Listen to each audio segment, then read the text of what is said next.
This is released for the sake of education. This is a brief key insight about all the concepts of the book. We provide free audiobooks, key insights, summaries, and brief study notes on the concepts of the books. So make sure to subscribe and become a part of our family. Without wasting any second, let's dive into the ocean of words. On behalf of Cybervision Systems, I would like to welcome you to one of the most beneficial and powerfully effective personal achievement programs you will ever experience. The Neuropsychology of Self-Discipline, the Master Key to Success. My name is Richard Gebhardt, and I'm going to be your guide as we explore, learn, and use this fascinating and effective program for developing your power of self-discipline, the iron will, the inner strength and drive you need to achieve your life's goals and ambitions. This program is the result of many years of thoughtful scientific inquiry and research. In an attempt to discover and understand the main driving force, the core source of inner power that separates the dynamically achieving person from the unfulfilled, underachieving masses, Cybervision Systems has directed its financial and human resources to find the answer. Through its association with the famed Stanford University Neuropsychological Research Laboratory, and through 7 years of intensive investigation into the science of human achievement, Cybervision Systems has uncovered what it believes is the master key to success. The master key which unlocks the raw potential that lies dormant within the heart and mind of man. Simply stated, we call this key self-discipline. Self-discipline. What's the first thing that phrase makes you think of? Unfortunately, for most people, the term conjures up images of strictness, long stretches of boring or irritating work, of self-sacrifice and self-denial. Nothing could be further from the truth. Truly self-disciplined people are not bored, unhappy, or suffering from any kind of deprivation. In fact, they have learned to give themselves the true joy that comes from pursuing and achieving their most cherished goals and dreams. What, then, is self-discipline really all about? The simple answer may surprise you. Self-discipline is your ability to systematically and progressively work towards a goal until you have reached it. It includes acquiring knowledge and skills. It's your ability to become positively obsessed, single-minded, and efficient, to strive without giving up, to work consistently day after day, week after week, and year after year, until your purpose is fulfilled. Self-discipline is the power to say, this is what I really want in life, and this is how I'm going to get it. And if I have to give up some other things, I will, because it's worth it in the long run. To be self-disciplined, you must learn to develop the kind of obsession that glows like a beacon in a storm. You must learn to watch that light and steer your course towards it, no matter what gets in your way or how long it takes. Like a sailor, you must learn to use the skills that will point you in the right direction, and you must keep on using all your knowledge, skill, and energy to stay on course until you have reached your destination. Self-discipline is the single ingredient that makes success possible for anyone who dreams of achieving great things. Without it, there would be no Olympic gold medal winners, no great artists, musicians, or writers, no brilliant inventors, Grand Prix winners, or multimillionaires. Every person who has made an enduring success of his or her life used self-discipline to get there. If self-discipline is so effective, why don't more people have it? Unfortunately, we live in a quick-fix society where old-fashioned effort isn't appreciated. Nearly everyone wants to be an overnight success. People spend their money as soon as they make it to get instant gratification through material things. And then the same people wonder why they're not getting anywhere. The truth is, without paying the price and without making an effort, most people will fail at what they set out to do. It takes years of hard work and discipline to master a skill or craft. Years of putting in 7-day work weeks to build a business from scratch into a multi-million-dollar operation. Years of schooling and internship to get a medical degree and start a doctor's practice. And years of tempering and seasoning to become a prima ballerina. We all greatly admire successful artists, business people, and doctors, among others. But how many of us are willing to put in the years of work it took for these people to get where they are. The late Ray Kroc, the founder and guiding genius behind McDonald's restaurants, told a wonderful story about the contrast between the self-disciplined achiever and the wishful thinker in a speech he gave to MBA candidates at Dartmouth College. He said, "I'm reminded of a story about the great pianist who gave a concert, and at the end a lady rushed up to him and said, 'I'd give anything in the world if I could play like that.' And he said, 'No, you wouldn't.' She could have if she wanted to. Anybody could. I know, as a piano player, that piano playing is mechanical to a great extent. But it's the dedication, the disciplining to practice that makes the difference. And when you're talking about a concert pianist, he has been practicing for years. Years of practice, several hours a day, every single day. Practice, practice, practice, practice. Sacrifice and discipline. That's what it gets down to. And so he said, 'No, you wouldn't,' meaning that what she said she wanted to attain, she wouldn't pay the price to get. To discipline herself to do the studying and practicing required to be a concert pianist. How many times have you heard yourself saying, 'I'd give anything to be a doctor, or a lawyer, or president of a company, or a singer, actress, or dancer, if only I had the talent or the education or the intelligence?' The truth is, with a minimum of talent and average intelligence, you could be any one of those things. With a steady, sustained effort that never falters, never crumbles, and never gets lost in unimportant details, you can be anything you want. Many people believe that talent alone is the key to success. Talent might play its part, but it's not the difference. In every field of endeavor, millions of talented men and women with special talents are wasting away, contributing little to their own success or the good of mankind. And every day we see others who are less gifted, but who have accomplished more. Many believe that education is the key to success. Though it is a valuable aid, it is not the difference. The educated derelict is a common sight, and so is the man or woman who has achieved phenomenal success without the advantage of a formal education. And many believe that intelligence is the key to success.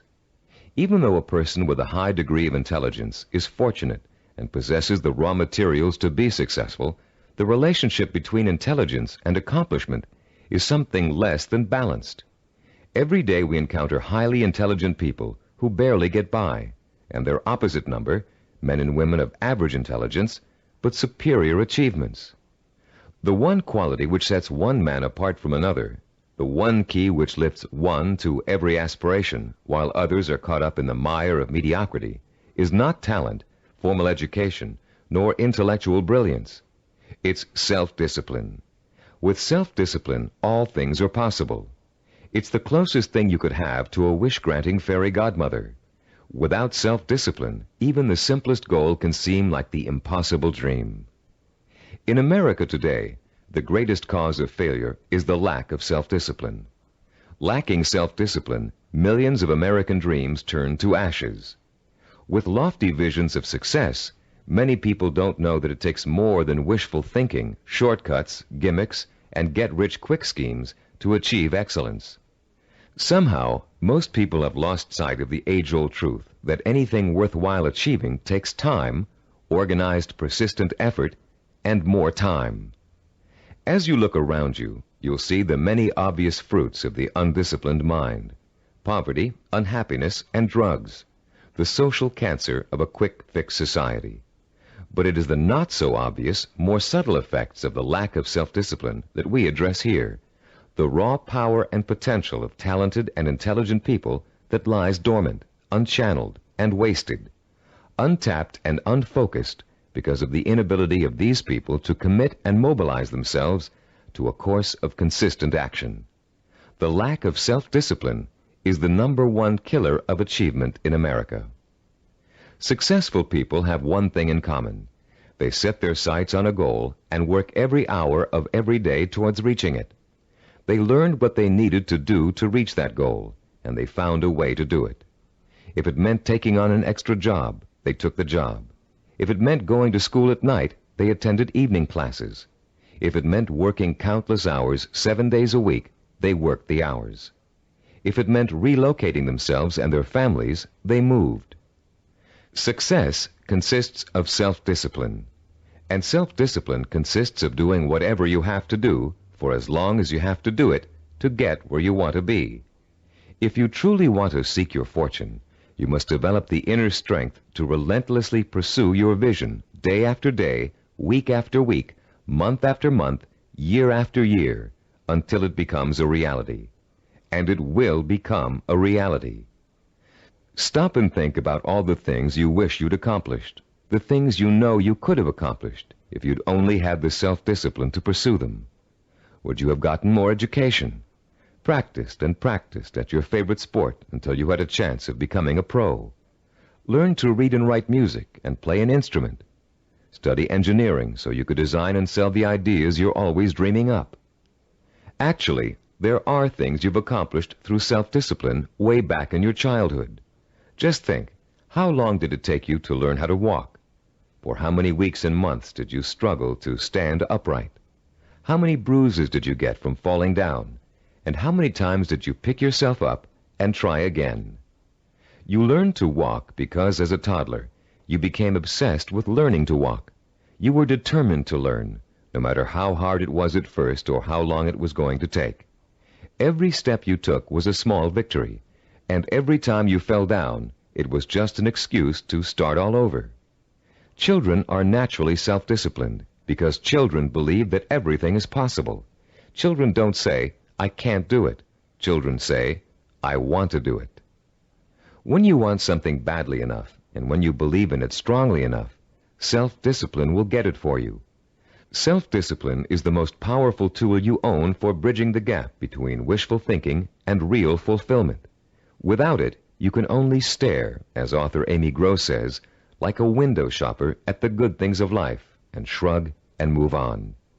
You can have those good things by developing the self-discipline to achieve them. What do you want that you're willing to pay the price for? What means so much to you that you'll spend weeks, months, or years pursuing it? Start thinking about your most cherished dream, because with the power of self-discipline, you're finally going to be able to achieve it, and this program will teach you how. The neuropsychology of self-discipline, your master key to success, will show you how to take the raw materials you already possess, your talent, intelligence, strength, and motivation, and turn them into the assets you need to achieve your life's goals. You'll learn how to gain the knowledge and skills that will set you on the path to success, and you'll learn to develop the kind of positive strength it takes to stay on that path until you have reached the very end. You may think it's impossible for you to develop the kind of self-discipline you see others using to achieve success. You may think you're too lazy, too scattered, too quick to give up. And that may be true of the way you're behaving now. But most people aren't self-disciplined because they never had a chance to experience the kind of joy and satisfaction that comes with mastering their own abilities and applying them to the one thing they really want in life. Once you get a taste of how intoxicating, of how free self-discipline feels, you'll be hooked on it for life. The neuropsychology of self-discipline is not the result of pop psychological and faddish theories, nor does it contain simplistic pablum like success gimmicks found so often in many self-improvement programs.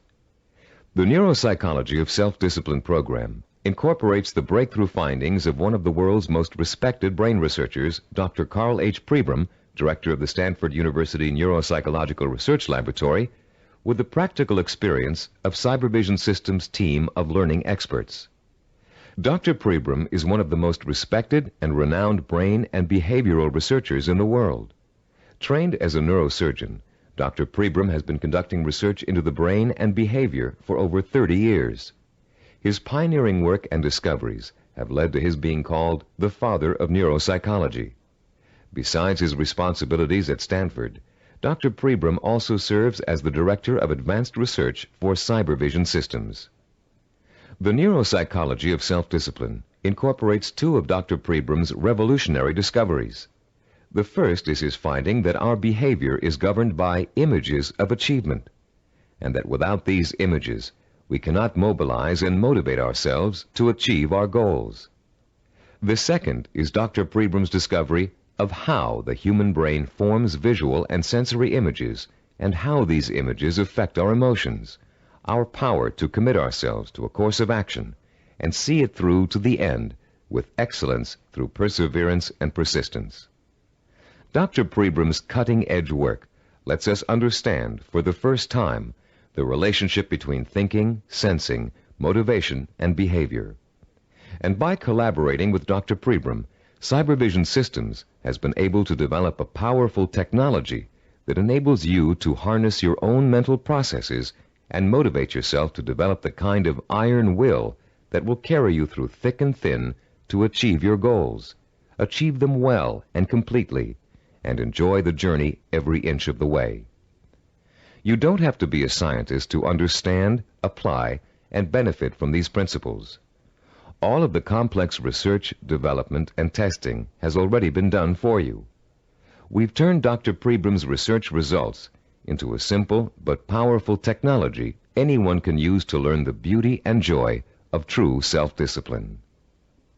Your neuropsychology of self-discipline program centers around 3 points of organization. First, in Session 2, you'll be introduced to a description of 10 characteristics of goal-achieving, highly disciplined people. Countless hours of research and interviewing went into gathering this information, all to discover the tools these people used to develop and exercise their powers of self-discipline. These characteristics will become a model or benchmark that you will strive to incorporate into your life. By keeping these characteristics close in mind, you'll have an achievable ideal against which you can measure your own behavior and habits as you strive to acquire and make permanent the skill of self-discipline. The second crucial section of this program is what we call the Knowledge and Information section. In Session 3, you'll be systematically guided through the easy-to-understand and learn principles of Cybervision's power of self-discipline.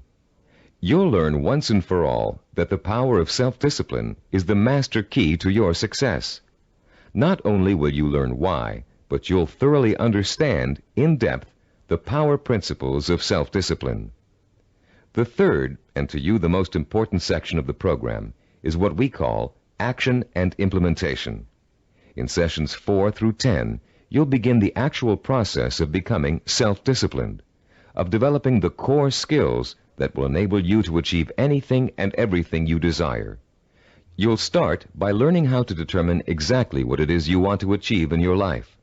You'll then learn how to select role models who have already achieved what you desire to achieve, and learn patterns of success from them. You'll discover how to transform those desires into emotion-provoking imaginary blueprints, sensory images rich in sight, sound, touch, taste, and smell, images that excite and stimulate your emotions. You'll learn how to overcome the poisonous doubt that gnaws deep within you as you dwell and reflect upon your chances for success. You'll learn how to determine the knowledge and skills you need to achieve your desire, and how to plan your time so that you can progressively achieve your goal over a sustained period of time. And you'll discover the principles of persistence, how to break through the barriers of time, how to keep going no matter how difficult, painful, or tiring it may be, until your dream is realized. Once you have mastered the principles of self-discipline, you'll discover that nothing, literally nothing, is impossible for you. You will feel like a lean, hungry lion who has just been set free from temporary captivity, proud, aggressive, and equipped with the instincts and tools of survival. Included with this program is a personal study guide. It was designed to assist you in mastering the materials and applying the techniques contained in the audio cassettes. Use it well, for it will help you every step of the way in developing the power of self-discipline. Before you go any further with the audio cassettes, please read the introduction in the study guide. Complete the written exercises for this session, Session 1.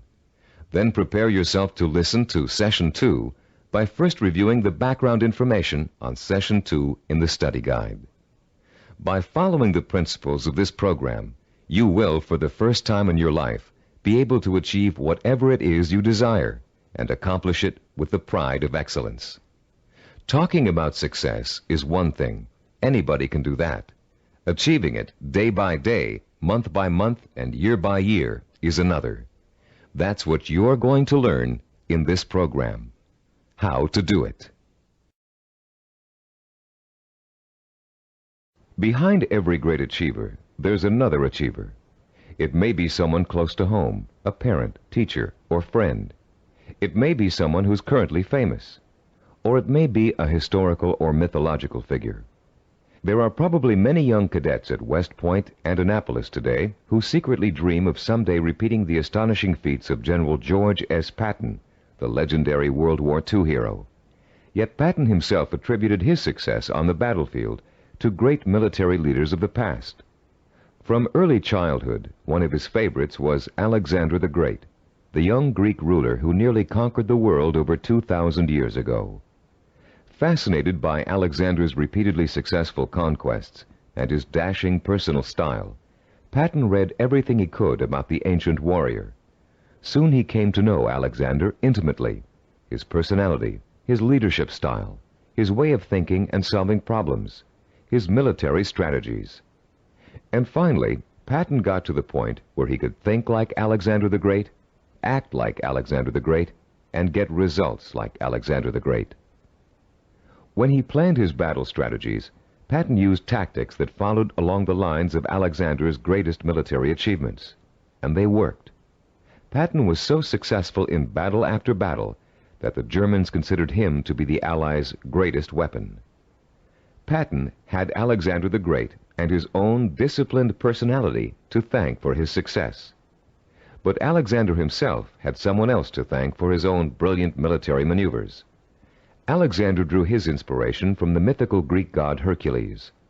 After studying everything that had been written and that was known about the mythical god of courage and strength, Alexander began to pattern his thinking, personal style, and actions after him. There are countless other examples of the great learning from the great.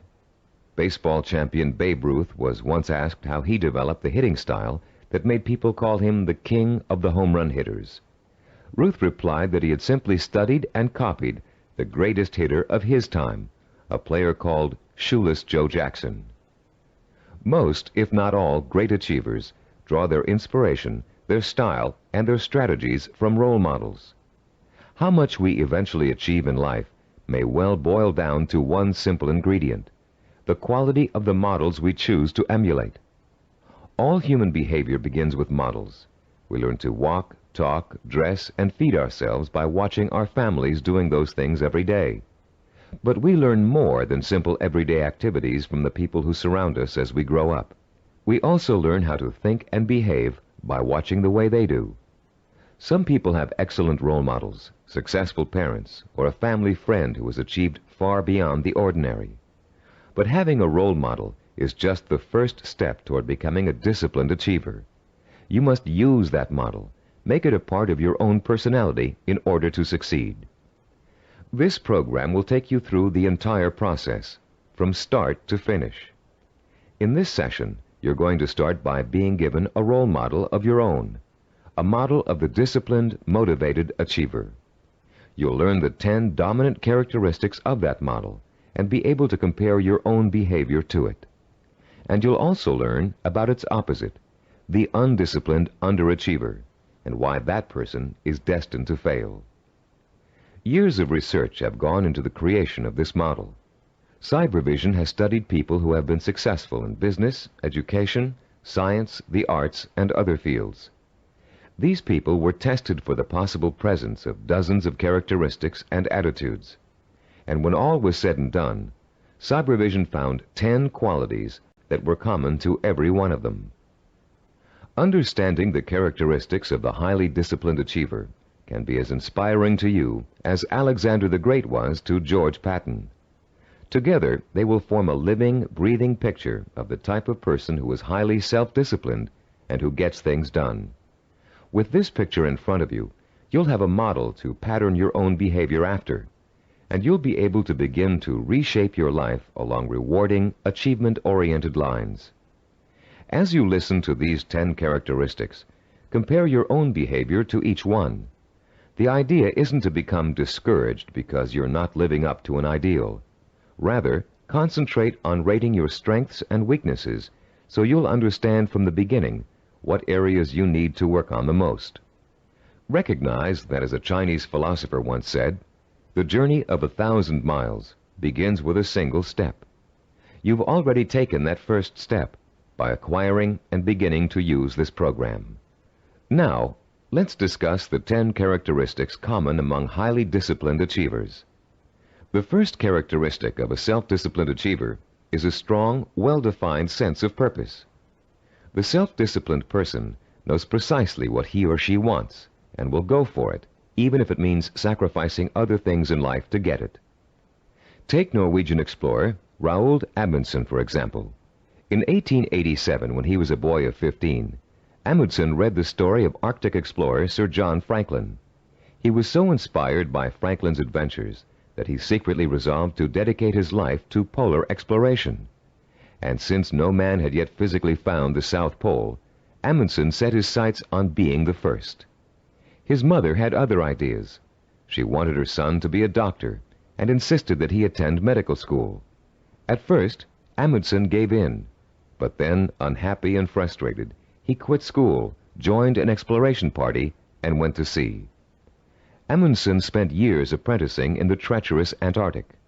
It was hard physical work, and there was a lot to learn. He studied nautical techniques until he became a master sailor, and then he began to organize his own expeditions.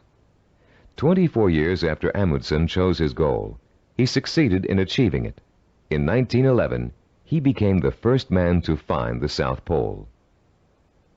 Contrast Amundsen's single-minded pursuit with the profile of a person who isn't sure what he or she wants to accomplish. The purposelessness personality drifts through life uncertainly, always searching, never finding. This is the type of person who changes jobs, leaves relationships, and starts projects but never finishes them. It's someone who never stays with anything long enough to become successful at it. People today are becoming more and more afraid of commitments. They're afraid of committing themselves to one career. They're afraid of committing themselves to one relationship. They're even afraid to commit themselves to staying in one place for very long. They talk about leaving their options open. Ironically, these people are very much committed to failure, because without a sense of purpose, they can't apply themselves to any one thing, and without applying themselves, they can never succeed. Look around you, and you'll see 40-year-olds and 50-year-olds who are still jumping from job to job, from relationship to relationship, always searching for an answer somewhere. They'll never find it. The second characteristic of the self-disciplined person is that he or she seeks out and uses positive role models, often called mentors. Patton found and learned from Alexander the Great. Roald Amundsen got his inspiration from Sir John Franklin. To be self-disciplined, you must find a mentor who can inspire you with his or her own example of discipline. This person will instill you with a sense of real possibility, the belief that if he can do it, so can I. The person who has no self-discipline tends to identify with and tries to emulate people whose values are quick fix. The undisciplined think success can be achieved through gimmicks, luck, or who you know. For this reason, they actually distrust and resent the truly successful. They cannot bring themselves to admit that it takes hard work and consistent effort to reach a lifelong goal. Rather than working to get their own lives in order, these people blame their lack of success on bad breaks. They will always have bad breaks until they give themselves a break. The third quality that distinguishes the self-disciplined person is the strength of his or her imagination. Self-disciplined people use a goal-setting technique called sensory vision. Robert Kennedy's immortal words explain it very well. Kennedy, himself a highly disciplined achiever, said, "Some men see things as they are and ask, why?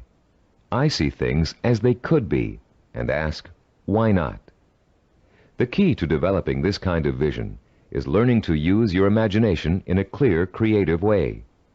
Once you've decided on a goal, you must learn to visualize the outcome with strongly detailed, sensory-rich images. You must learn to clearly imagine the rewards of success through sight, sound, touch, taste, and smell. The French have an expression, déjà vu, which means already seen. The self-disciplined, when they reach their goal, have this sense of déjà vu, because they have already been there thousands of times in their imaginations. You can be sure General Patton knew what victory felt like long before he fought his first battle. And for Roald Amundsen, reaching the South Pole must have felt like a homecoming. The great film director Alfred Hitchcock said that the actual process of directing a film was almost anticlimactic for him. By the time production started on each of his films, he had already visualized every single frame and every single camera angle so clearly in his own imagination that making the movie consisted of just going through the motions. Hitchcock began each project with a template of what he wanted clearly and firmly set in mind. Those who lack self-discipline also lack vision. They have only the vaguest images of goals they might, maybe, someday want to achieve. These people are quite capable of creating sensory-rich visions, but unfortunately, they tend to apply those visions to scenarios of failure rather than success. The fourth quality exhibited by the self-disciplined individual is what we call a positive sensory orientation. Achievers dwell on their own past accomplishments as proof of their ability to succeed. They won't admit to failure. In fact, it can truly be said that they don't know the meaning of the word failure. If things don't first turn out as planned, they just chalk it up to experience and keep on working toward their goal. Self-disciplined people are so eager to learn that they feel every bit of life experience just brings them closer to achieving success. They're not afraid to try new approaches if old ones don't work anymore. They never lose sight of their goal, but they're open to more than one way of achieving it. And this kind of positive attitude ensures that they will. Those who lack self-discipline waste precious time and energy dwelling upon past failures. Through a vicious cycle of negative reinforcement, they use those perceived failures as an excuse not to try again in the future. They develop a fear of failure, a fear of making the effort, and failure generates failure. If you're convinced you can't do something, you won't be able to do it. The characteristics we've discussed so far all add up to a quality called self-assurance. The self-disciplined have a strong gut-level belief in themselves and their ability to succeed that is truly unshakable. Deep down in their hearts, they know they can do it, and no one can convince them otherwise. When Christopher Columbus set out to find a new route to the West Indies, Europeans thought he was crazy. The world is flat, they told him. If you sail west, you'll fall off the edge and be devoured by monsters. But Columbus believed the world was round, and he stubbornly applied to every monarch in Europe until he found one who would finance his voyage to what turned out to be the New World.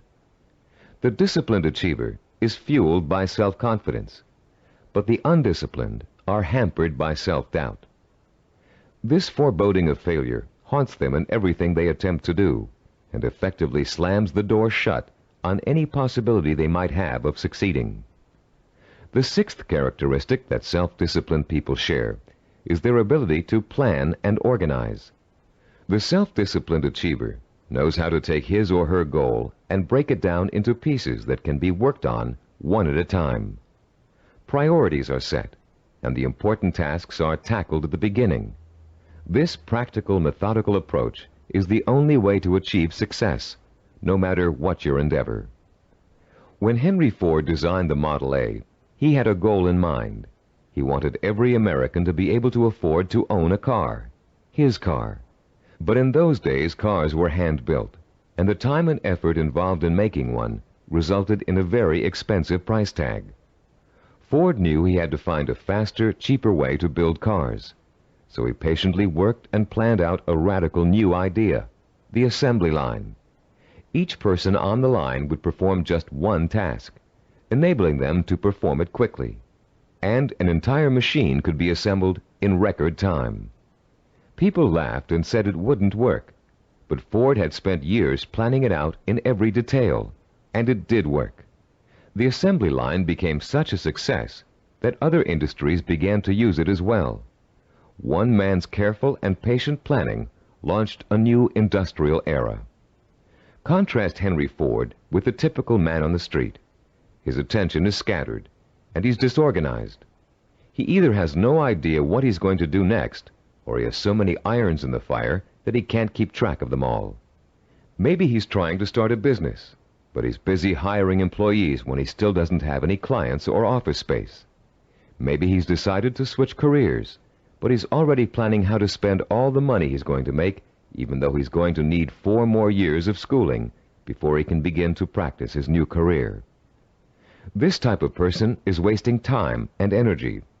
Without a detailed game plan, and without following that plan as closely as possible until you reach your goal, you can spend your life floundering among half-started projects and missed opportunities for success. Many people think all you need to be successful is a great idea, but without planning, organization, and hard work, the most brilliant ideas aren't worth a dime. Which brings us to the 7th characteristic common to self-disciplined achievers: their ability to acquire the essential knowledge and skills they need to put their game plan to work.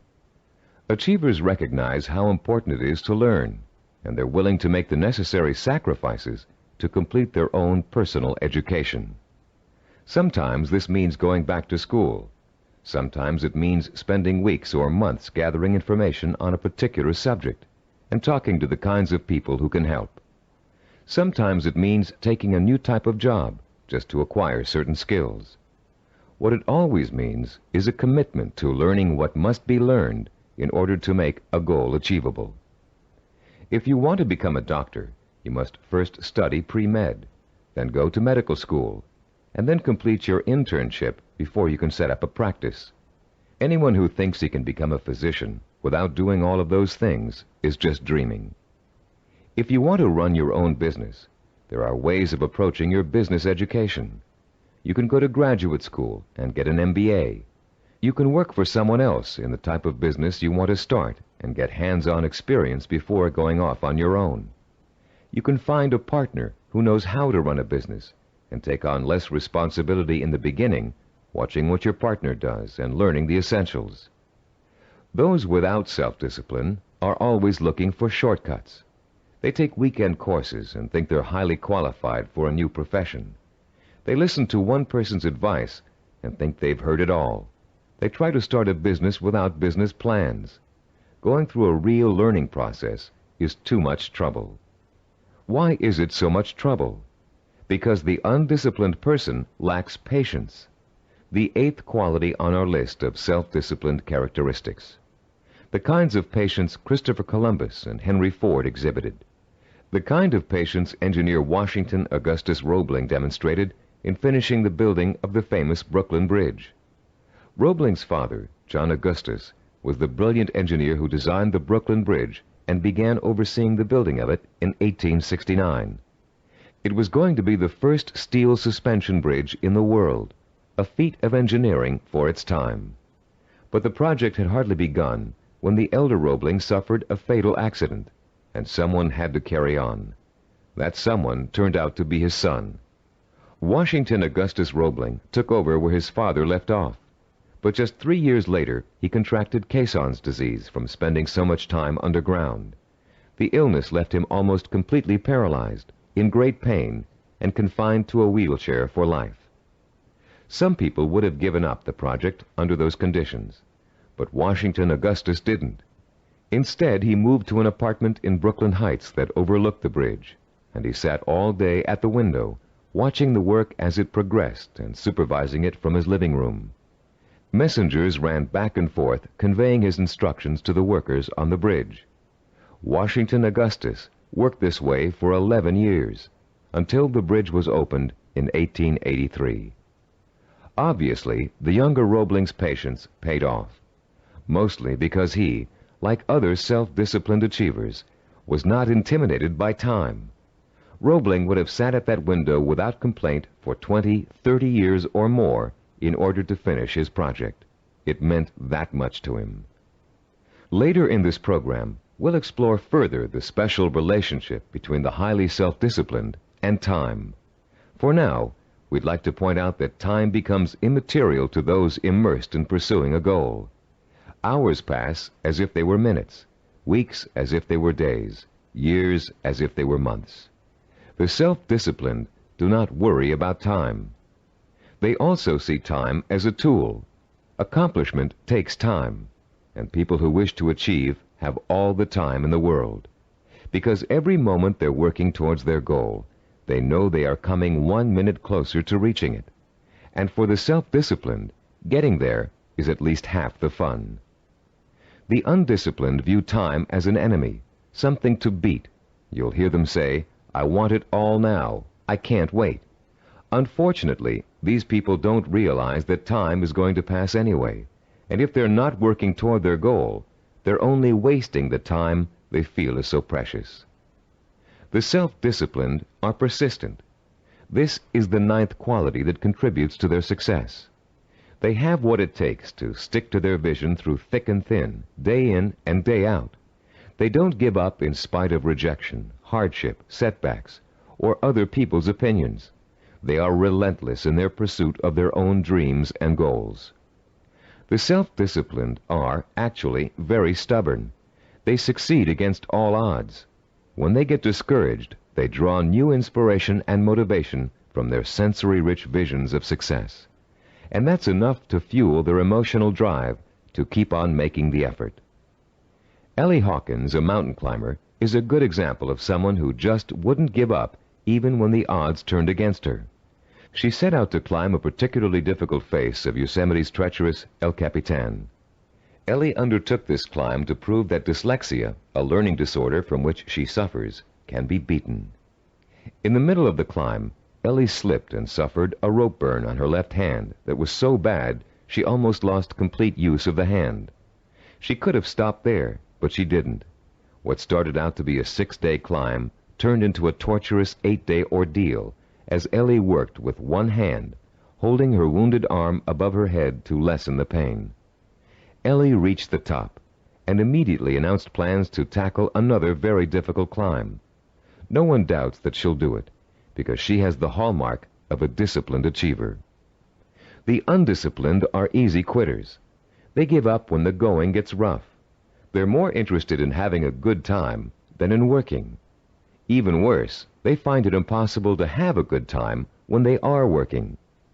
This brings us to the 10th and last characteristic of the self-disciplined achiever, the ability to experience pleasure while working to achieve his or her vision.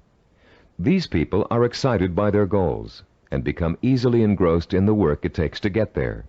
They're interested in learning, they enjoy acquiring new skills, and they have a good time while they're pursuing their ambitions. To the highly disciplined, there's no such thing as work. Their work becomes their life and their main source of pleasure. When they become successful, you often hear them say, "I can't believe I'm getting rich doing this. It's so much fun." And most of them would keep doing what they're doing, even if they weren't making money at it. To the undisciplined, work is the stressful, painful, boring part of life that must be tolerated between periods of pleasure. These are the people who live for the weekend, who are willing to work only because it gives them the disposable income they can spend on fun. And these are also the people who don't want to put in overtime or take work home unless they're being paid extra for it. If taking on more work will only get them a promotion or a crack at a better job, they won't do it. Now that we've identified the 10 qualities common to all self-disciplined achievers, we'd like you to begin comparing yourself against the model characteristics we just discussed. This self-assessment will give you a good idea of your own strengths and weaknesses. After you've finished listening to this session, turn to page 11 of your study guide and follow the instructions for using the personal assessment form you'll find there. Let's summarize the characteristics of self-disciplined achievers. First, they have a strong, well-defined sense of purpose. They know what they want. Second, they seek out positive role models for inspiration and learning. Third, they use sensory-rich visions and a vivid imagination to set the stage for their own achievement. Fourth, they have a positive sensory orientation. They expect to succeed rather than fail. Fifth, they have a deep-rooted belief in their ability to achieve. They are immeasurably self-assured. Sixth, They have the ability to plan and organize. They can break down what they want to achieve into manageable steps and set priorities that let them accomplish the most important things first. Seventh, they know how and when to acquire essential knowledge and skills. They're not intimidated by the thought of having to learn something new. Eighth, they have patience. The passing of time doesn't bother them. They'll keep working toward their goal for as long as it takes. Ninth, they persevere. They're stubborn, and they don't give up, even when the going gets rough. 10th, they view work as pleasure, because work is bringing them closer and closer to the realization of the goal that will be their final reward. Turn off the tape now and score yourself on the personal assessment form. When you're done, turn the tape back on.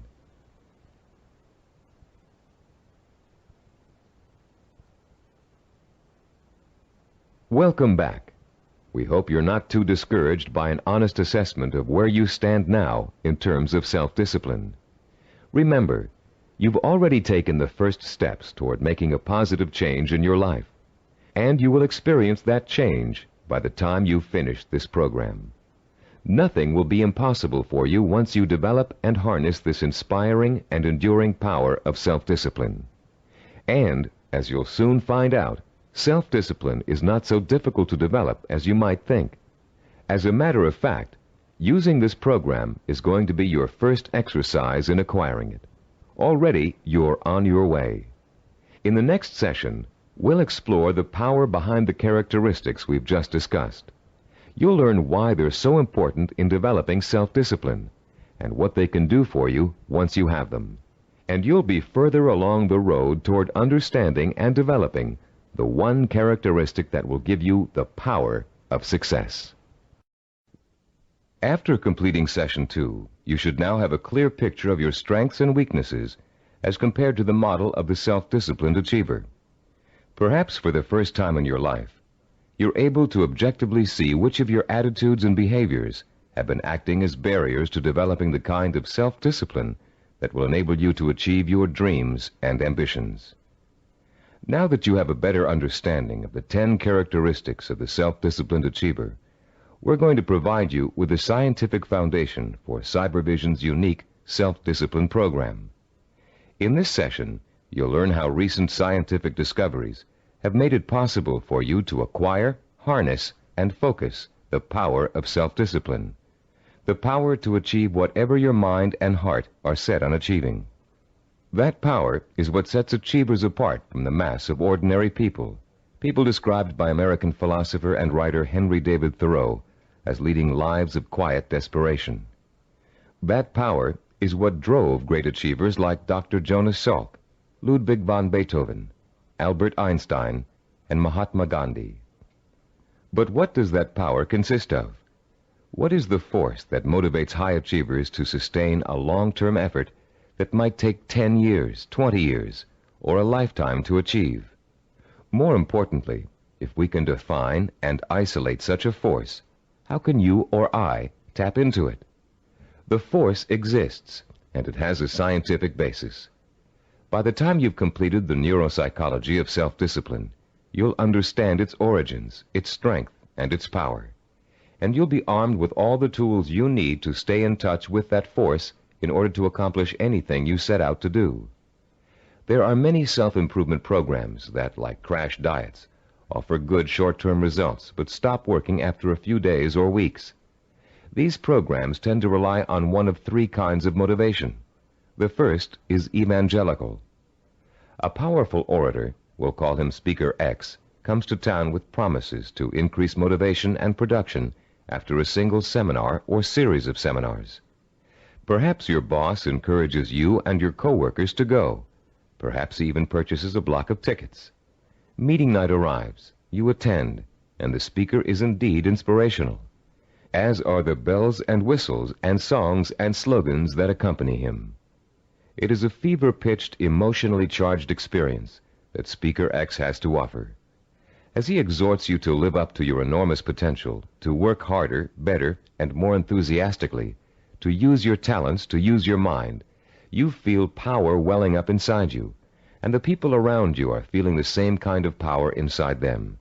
Yes, you're all saying, we can be more productive, we can have a better attitude, we can get ahead if we want to. The very air becomes charged with mass enthusiasm. The next day, you're at your desk a half hour early, and you work a half hour past normal quitting time. The same thing happens the day after. You start planning new ways to accomplish your work more effectively. You're feeling happier about the work you're doing. And for the next few weeks, it looks like you're getting more work done in less time than you ever have before. But soon, your enthusiasm begins to fade, and your pace starts to slow down. Even if you have the audio tapes of the speech, it's hard to recapture and sustain the original emotion you felt in the presence of an inspired speaker. And of course, you no longer have the kind of group excitement and energy you experienced the first time around. You're getting tired and bored. Your boss sees productivity fall after an artificial peak, and sure enough, when the next motivational speaker comes through town, we'll call him Speaker Y, there's the boss with another block of tickets in hand. This evangelical form of motivation may get short-term results, but it creates an unhealthy dependence on external hype. It's like a drug addiction. You need more and more of an artificial stimulant to reach the same level of false well-being. When you get your shot of motivation, you become enthusiastic and energetic. When the shot wears off, you get sluggish and lethargic. The same problem exists with the second major motivational tool that most self-improvement programs rely on: external rewards, like money, prizes, bonuses for reaching quotas. These are essentially pats on the head from the boss, often desirable pats, but still pats on the head, signals that you've pleased someone else. This method works very well on children. Unfortunately, it tends to create a childlike dependence on outside rewards, even in adults. Like evangelical speakers, this carrot-and-stick approach produces only short-term results.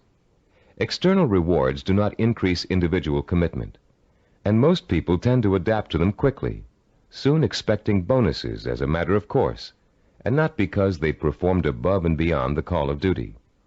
Rewards are manipulative. People who give them out are always asking themselves, how can I motivate my staff?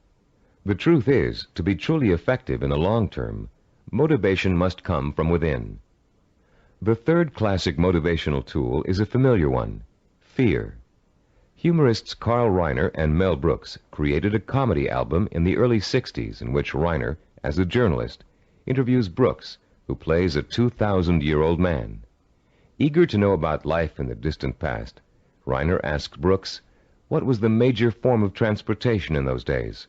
Brooks replies, fear. Fear transported you. Reiner is puzzled. Fear, he asks. Brooks responds, yeah, fear. You see, an animal would growl, and you would go 2 miles in a minute. It's true, fear is a great motivator. If you don't perform, something undesirable happens. You lose your job. There go the house payments, the car payments, the kids' college tuition, and so on. As the mental dominoes fall, you're motivated to keep performing. But while fear may bring short-term results, it also brings resentment and rapid burnout. It doesn't take long before you're angry at the system that's keeping you going. And anger makes you less productive, which increases your fear. It becomes a vicious cycle with an unpleasant ending. It should be pretty clear by now that these motivational systems aren't motivational at all. Each of them relies on an external stimulus and an artificial situation. And each relies on an initial burst of emotion that fades rapidly when the new situation becomes habitual. You may have tried several of these motivational or goal-setting programs in the past. Perhaps they even contributed to your sense of self-awareness. If so, you've no doubt learned that self-awareness alone is not sufficient to motivate change. It's easy to identify self-defeating behaviors. It's easy to plan strategies for eliminating them. It's easy to turn over a new leaf, but it's very difficult to sustain change for a long enough period of time for your new behavior to become as ingrained in your character as your bad habits were in the past. Having a roadmap is not enough. You need fuel. The key to developing self-discipline, the power to persistently pursue a long-term goal without giving up until the goal is achieved, is the fuel of internal motivation. It would be nice if we were all born with the patience, drive, and skill it takes to achieve any long-range goal or complete any long-term project.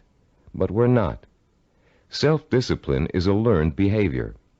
Years of research at major American universities, primarily California's Stanford University, have proved it. And Cybervision's own research into the latest learning theories of behavioral scientists have confirmed that self-discipline is an acquired characteristic with a basis in behavioral science. The neuropsychology of self-discipline has been developed according to materials gathered from two major sources. Our information comes from our own research into the way human beings learn, and from the revolutionary discoveries about the structure and organization of the human brain made by Dr. Carl Pribram. Head of Stanford University's Neuropsychology Research Laboratory, Dr. Pribram is one of the most respected brain scientists in the world. Trained as a neurosurgeon, his research into brain function led to a deep interest in the behavioral sciences. His pioneering work in both of these areas led to the fusion of the two into the science of neuropsychology. As a neuropsychologist, Dr. Pribram studies how the nervous system and its component parts affects human behavior. Those studies have led to two revolutionary discoveries. The neuropsychology of self-discipline incorporates both of them. The first of Dr. Pribram's discoveries explains how the human brain forms visual and sensory images, and how those images affect our minds, our bodies, and our behavior. The second discovery is that our behavior is governed by images of achievement, neuronal blueprints of the skills and actions that determine our success or failure in the achievement of our goals. Let's discuss how each of these scientific discoveries leads us to understand the power and the origins of self-discipline.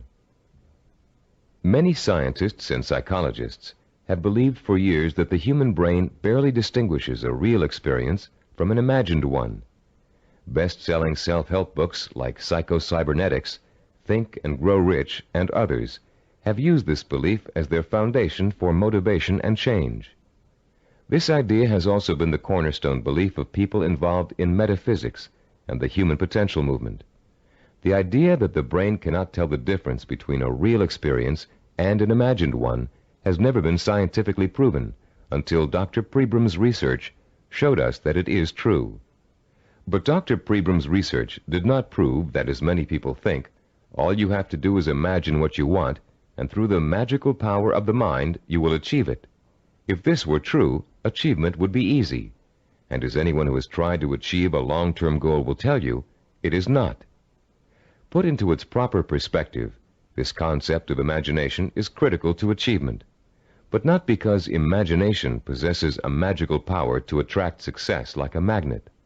Imagination is critical to achievement because it evokes the power and emotion that stimulates and sustains the drive to achieve. The human nervous system responds emotionally to imaginary images rich in sensory detail, in sight, sound, touch, taste, and smell, as if they were real. In fact, the brain doesn't distinguish between sensory-rich imagination and reality. That's why the sight of a hand reaching for a murder victim on a movie screen can inspire the same terror, the same rapid heartbeat, and rush of adrenaline as a real threat does. You can perform a simple demonstration of how an imaginary image affects the body's responses right now. Close your eyes and imagine for a moment that you're holding a firm, ripe lemon in your hand. Now bring the lemon up to your mouth and slowly bite into it. As your teeth break through the peel, penetrate the skin, and sink into the flesh of the fruit, imagine the juice exploding into your mouth. What did you experience during this exercise? Did you develop a feeling of bitterness and distaste? Did you pucker up in response? Did you begin to salivate, as you would if you really took a bite out of a lemon? The feeling of bitterness is an emotional response, provoked by the imaginary sensation of the lemon juice being absorbed by the mucous membranes in your mouth. The buildup of saliva was a physiological response. Saliva neutralizes the acid level in lemon juice. You can create a similar response by imagining yourself biting into an onion. Rather than experiencing a sense of sourness and a watering of the mouth, your eyes will begin to burn and tear. This power of imagination to create physiological and psychological responses is crucial to the survival of the human species. The images of love and eroticism stimulate sexual response for reproduction. The image of fear stimulates the fight or flight response for survival. But our brain's ability to respond to images is a two-edged sword. The person who is dominated and controlled by emotional impressions becomes a victim of his own sensory images. These people act impulsively in response to their feelings. They have little control over their environment. They are easy prey for fear, superstition, and con artists. They are usually unhappy. On the other hand, the person who understands the power of imagery and who can deliberately harness a flood of sensory images to reinforce an intellectually formulated plan has a lifetime source of energy to apply toward positive action. This person uses emotion as fuel. Only when the imagination is harnessed and focused on the benefits and rewards of a specific goal can we light the fires of self-motivation and develop the kind of self-discipline that will help us achieve that goal. Dr. Pribram made a second significant discovery in his research into the brain and human behavior. He found that all of our actions are governed and driven by what he calls an image of achievement. That image of achievement is actually a mental blueprint for reaching a goal. It is made up of images rich in sight, sound, touch, taste, and smell. And in the mind of a highly self-disciplined achiever, it serves as the source of emotional fuel that drives him to work long and hard to reach his goal. Wimbledon tennis champion Stan Smith reported that once he realized that he could compete with some of the world's best tennis players, he established a vision of himself becoming the #1 tennis player in the world. He imagined winning the Wimbledon title years before he actually achieved it. He saw himself receiving the trophy, dancing at the winner's ball. He felt the worldwide acclaim that would accompany his success. He used that vision as an emotional well from which to draw the necessary strength, persistence, and perseverance to spend thousands of hours in practice and competition, developing the skills and experience that would eventually see him to the realization of his dream.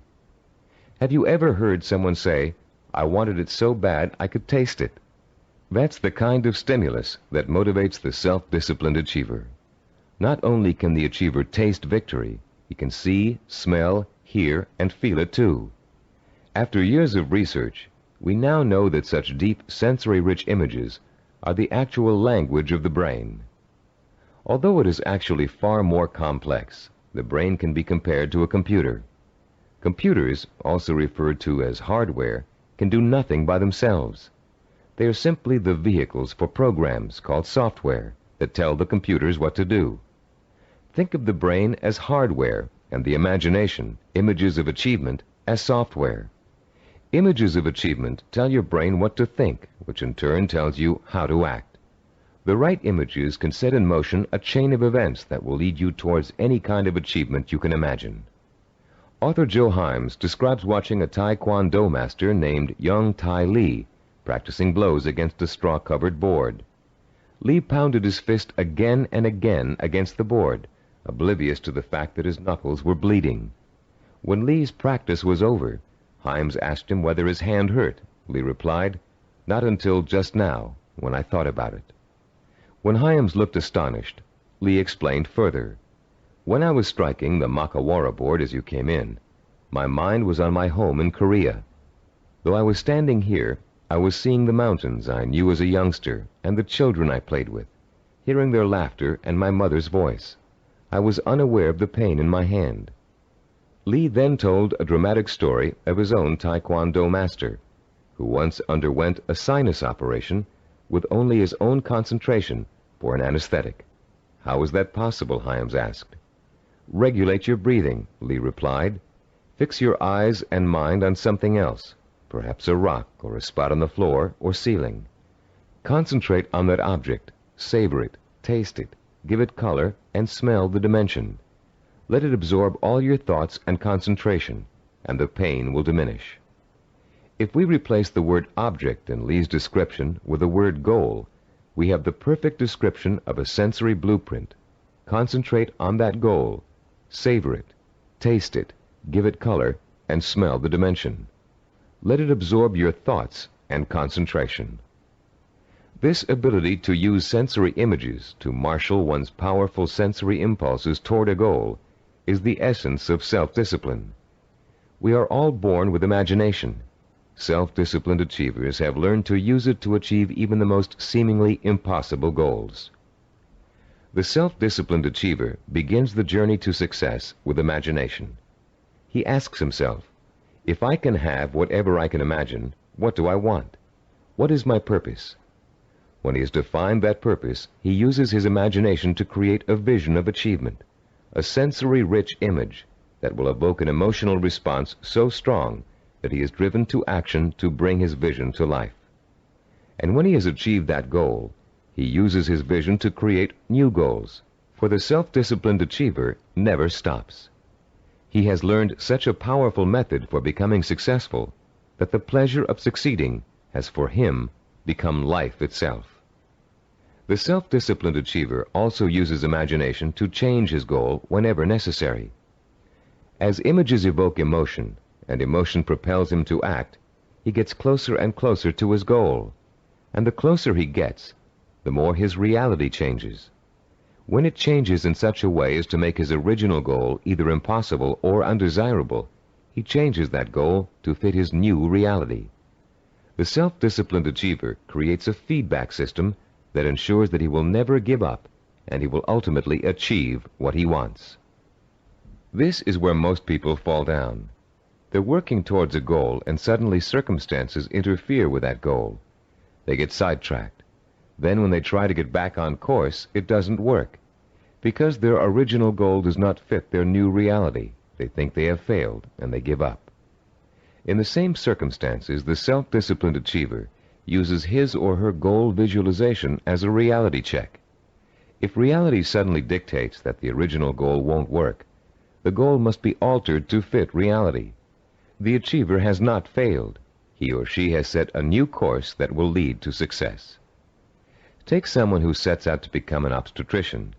After 4 years of pre-med and 2 years of medical school, our self-disciplined achiever suddenly realizes that she's far more interested in becoming a neurologist.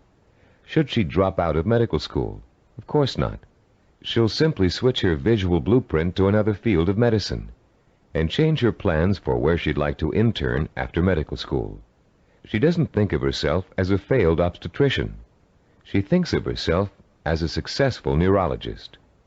Or take the businessman who wants to open up a retail store in his neighborhood. During the knowledge-gathering process of talking to other business owners, discussing loans and insurance with bank officers, and looking into buying franchises, he discovers that a retail operation won't really fit his particular talents or expectations.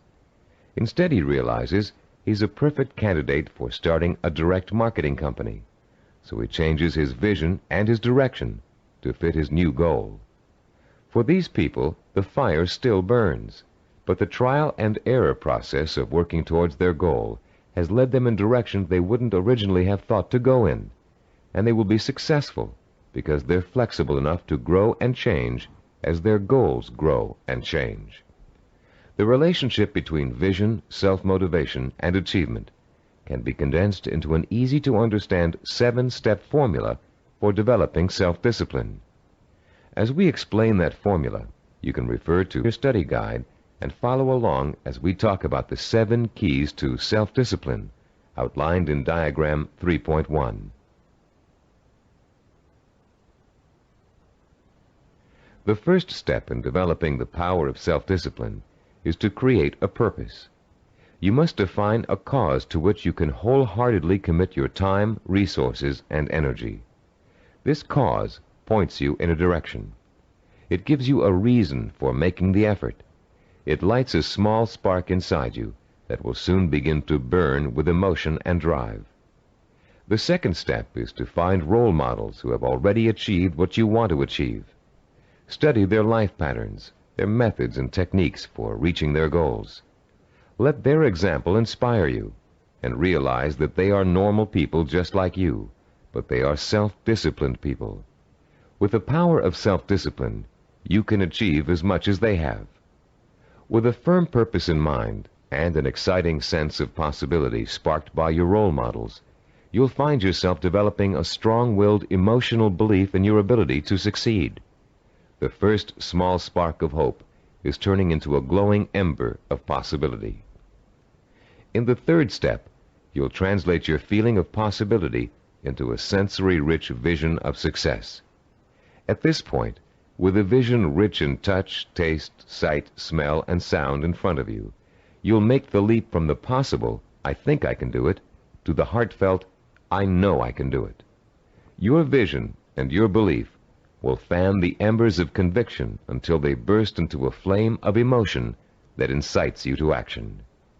This all-encompassing flame of emotion is the fourth step of the formula. It is what gives you the energy, the creative power, and the desire to single-mindedly see your vision through to its successful completion. Motion is the root word for emotion.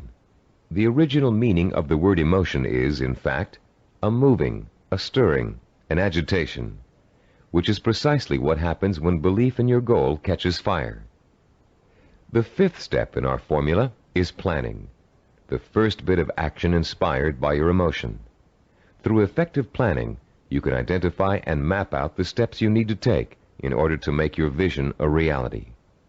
You'll figure out exactly what you need to do to accomplish your goal and how long it will take. And turning your vision into a concrete goal will further fuel the fires of emotion and action. Once your vision has become a plan, you must acquire the knowledge and skills necessary to implement that plan. This is the sixth step in the formula for developing self-discipline. No matter how difficult the learning process might be, you continue to draw inspiration and fortitude from your vision. And each time you master a skill, your confidence in your ability to achieve increases. The seventh and last step in our formula is what we call persistence and perseverance. Persistence is staying with your vision, seeing it through to its completion, no matter how long it takes or how difficult it is. Perseverance is persisting in spite of setbacks, disappointments, and hardship. Once you begin acting to achieve your goal, your drive to sustain the forward motion, to persist and persevere, is constantly fueled by the strength of your initial vision. And as you get nearer and nearer to accomplishment, the vision becomes more and more real. As your vision fuels reality, and reality fuels your vision, your drive to achieve begins working like a giant breeder reactor. You've put into motion a self-perpetuating spiral of vision, belief, emotion, motion, and reality. This formula for harnessing the essence of self-discipline will change your life. For the first time, science has given us the power to truly be able to change our own circumstances from the inside out, to understand what makes men and women overcome tremendous odds and obstacles to achieve greatness. For the first time, greatness is within the grasp of each of us. Through the understanding of the scientific principles that govern our thinking and behavior, we can, for the first time, program ourselves for success. In the next session, you'll begin to put the principles you've just learned into action. You'll learn a powerful sensory exercise which will let you determine your true goal. And once you've taken that vital first step, you can begin the exciting journey of action that will propel you towards the ultimate achievement of your heart's desire. At a recent workshop based on the neuropsychology of achievement, Cybervision President Stephen DeVore was asked an interesting question by a young corporate product manager. Mr. DeVore had been outlining the principles of goal setting when the product manager said, "You know, there's one problem I haven't yet solved. We talk about opportunities and goals, but there are so many opportunities to choose from, so many different directions we can go. How do you figure out exactly what you want to go for? How do you focus in on one choice among so many?" This session addresses that very problem, the problem of finding a purpose, and it isn't always easy. We live in a free society filled with opportunities for anyone who wants to take advantage of them. It's wonderful to have so many choices, but sometimes it makes choosing what you really want to do, your purpose, even more confusing than ever. Still, there are ways to narrow your choices down, and this session will show you how to do it. Through an exciting and powerful 4-point exercise, you're going to learn to pinpoint what it is you want most in life, out of all the things you may think you want. It will take some effort, some soul-searching, some creative thinking, and the outcome may surprise you. By the end of this session, you'll have chosen and defined what we call a macro purpose. The term macro means large or inclusive. Your macro purpose is equivalent to what creative people call the big idea. It's your main desire, your real purpose in life, your reward for hard work and effort. It's going to become your very reason for existing. Besides defining your macro purpose, in this session you're going to learn what micro purposes are and how they're used. Micro purposes are the stepping stones to your macro purpose. They consist of all the things you need to do to achieve your most important ambition. To help you thoroughly understand the concept of macro and micro purposes, think back for a moment to your early years in school, when you first learned to do simple math. Remember what a struggle it was to understand how to add, subtract, multiply, and divide? Numbers seemed a mystery to you back then, and you may have thought you'd never learn how to perform the most basic math functions. At the time, learning math for you was a macro purpose, and all the elements of learning it were micro purposes. You had to learn to count, for one thing. You had to learn the symbols for addition, multiplication, subtraction, and division. And you probably had to memorize the multiplication tables. As an adult, math seems to hardly be important, but you couldn't balance your checkbook or manage your money without it. And if you're a stockbroker, accountant, retail store manager, or bank teller, among other things, math is an important part of your job. So math was a micro purpose that helped you launch your present career, your macro purpose. If your desire is to earn a college degree, a macro purpose, you must take a certain number of courses and amass a certain number of credits. Each course you take that counts toward your degree is a micro purpose. But if you want to be a doctor, earning a bachelor's degree by itself is only a micro purpose. You still have to attend and graduate from medical school and complete an internship, more micro purposes, before you can be licensed to practice medicine. As you can see, macro and micro purposes change according to your stage in life and what you want to accomplish at the moment.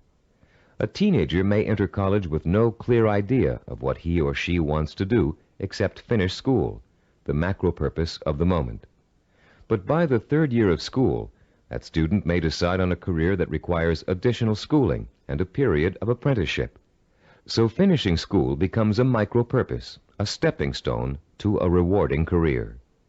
But macro and micro purposes don't just apply to careers or lifelong goals. Setting a macro purpose and determining what micro purposes are necessary to achieve it is an excellent way to help you accomplish any goal, no matter how large or small. It's a logical and creative process that lets you organize your thoughts and actions to make your goal clearer, more rational, and easier to achieve. Just imagine for a moment that you're stranded alone in the wilderness on a freezing winter day. It's late afternoon, and there's no hope of rescue before the next morning. Somehow, you have to figure out a way to survive the bitter cold night, your macro purpose. Your micro purpose is keeping warm, and right off the bat you can think of 3 ways to do this. The first is to put on some more warm clothes, but you don't have any, so that choice is out. The second is to find shelter, but there's none in sight, and you don't have the time or the tools to build anything before nightfall. The third is to light a fire and keep it going through the night. Since the woods around you are filled with dry logs and kindling, this looks like a real possibility. But you don't have any matches, and as for rubbing 2 sticks together to start a fire, it never worked when you were a child, and you doubt that it will work now. There has to be another way. Looking around you for another solution to accomplishing your macro purpose, you notice a sliver of broken glass on the ground, and there's still enough sun left for you to be able to feel its warmth. Picking up the glass, you hold it so the sun's rays can penetrate its surface and focus on a dry stick of wood underneath. In 10 minutes, the stick is burning. But your ordeal isn't over. After the fire is lit, you have to gather enough logs and kindling to last through the night. Another micro-purpose. And then you have to force yourself to stay awake all or most of the night to make sure the fire doesn't go out. In the course of this harrowing experience, you've chosen a macro-purpose, staying alive, and defined all the micro-purposes that went into it. And if you succeeded in accomplishing all of the micro-purposes, you also achieved your macro-purpose. You survived. Defining your life's purpose and the steps you must take to achieve it may not be a life-and-death matter, but the principle works the same way. By the time this session is over, you'll have a macro-purpose, a clear understanding of what to focus your energy, talent, and intelligence on. And you'll be able to light your own inner fire and feed it with a life-enriching, emotionally compelling purpose. And purpose, as we've noted, is the starting point from which self-discipline and achievement spring. Your first step in determining your macro-purpose involves something everybody loves to do: play. You've already learned how important enjoying work is to the highly self-disciplined. To these achievers, work and pleasure are synonymous. Now you're going to get a taste of how easily this can happen.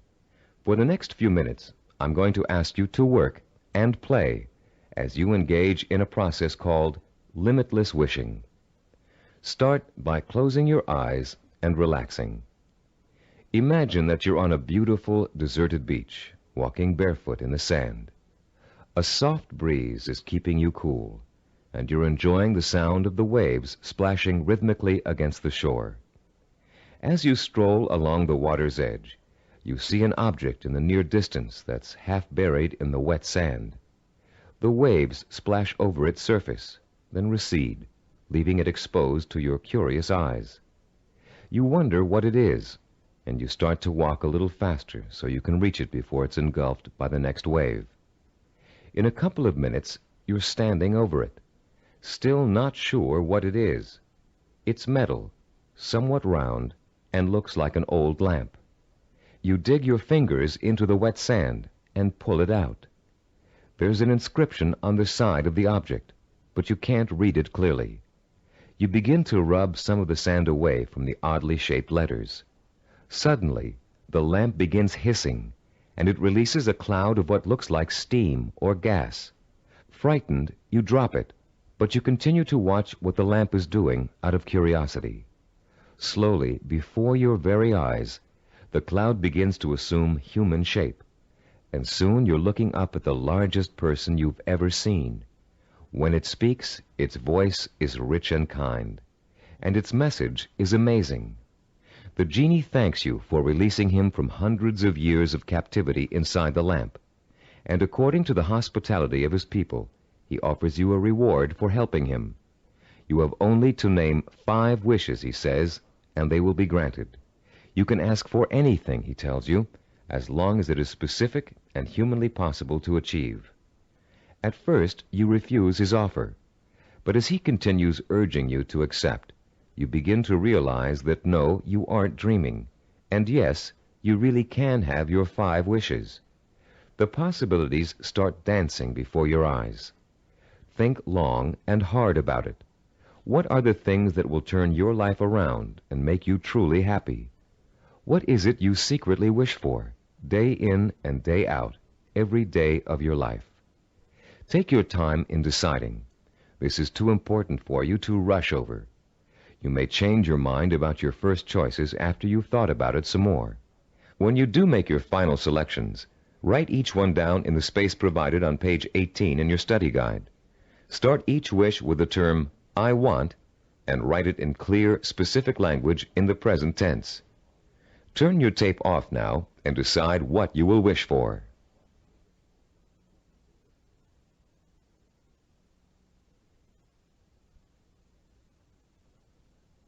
Welcome back.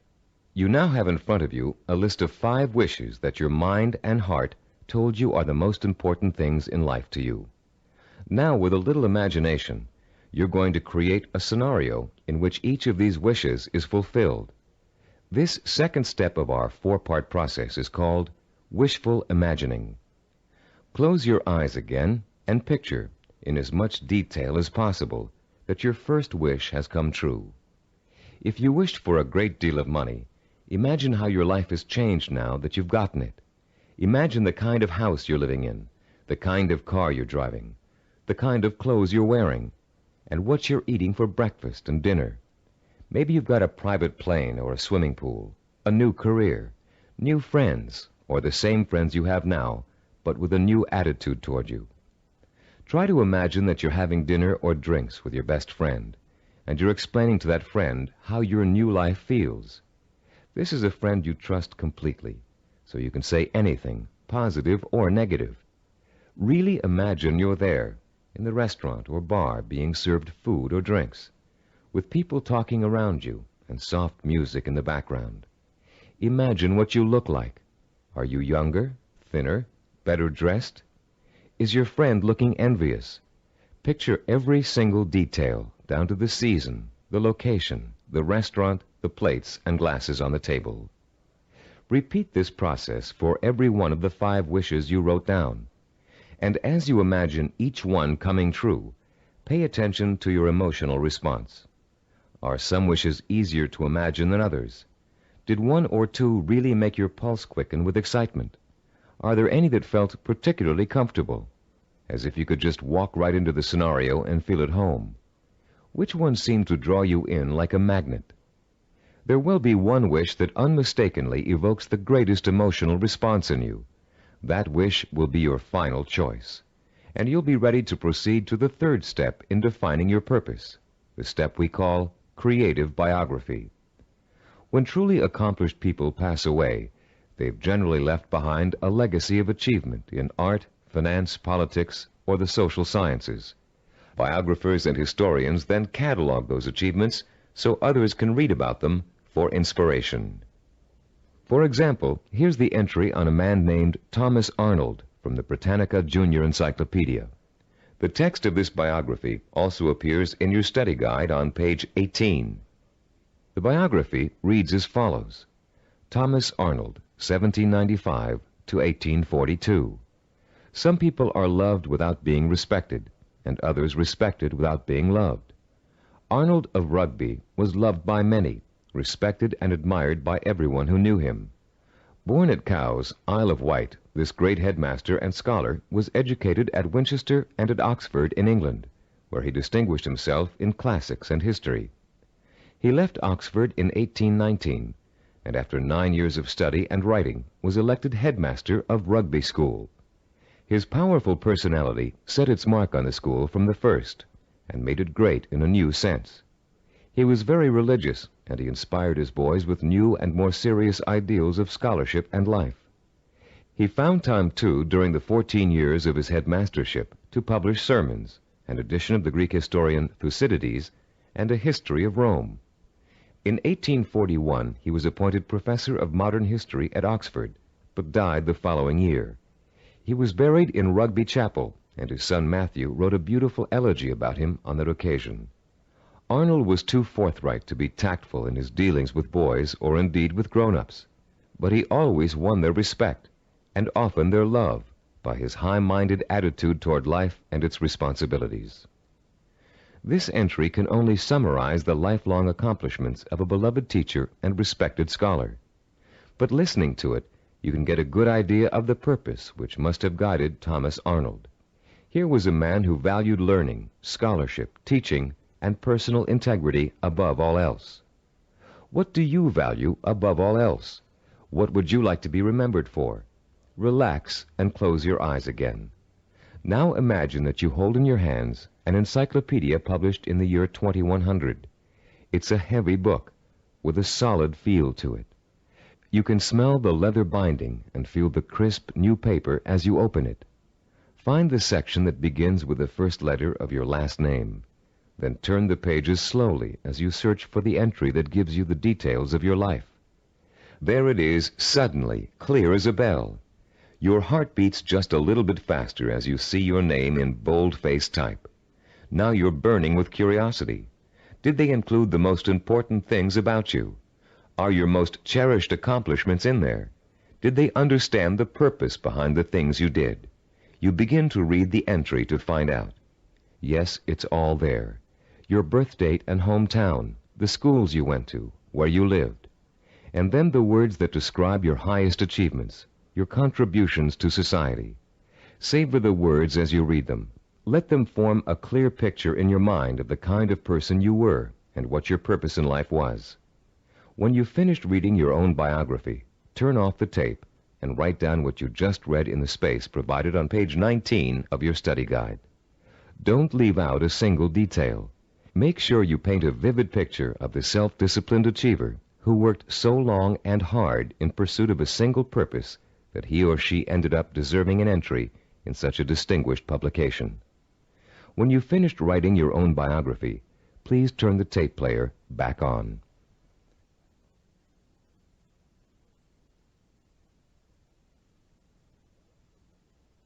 Welcome back. Now that you've completed the limitless wishing, wishful imagining, and creative biography exercises, a clear pattern should be emerging. You should now be able to answer the question, what do I, deep in my heart, really want to do? What is my purpose in life?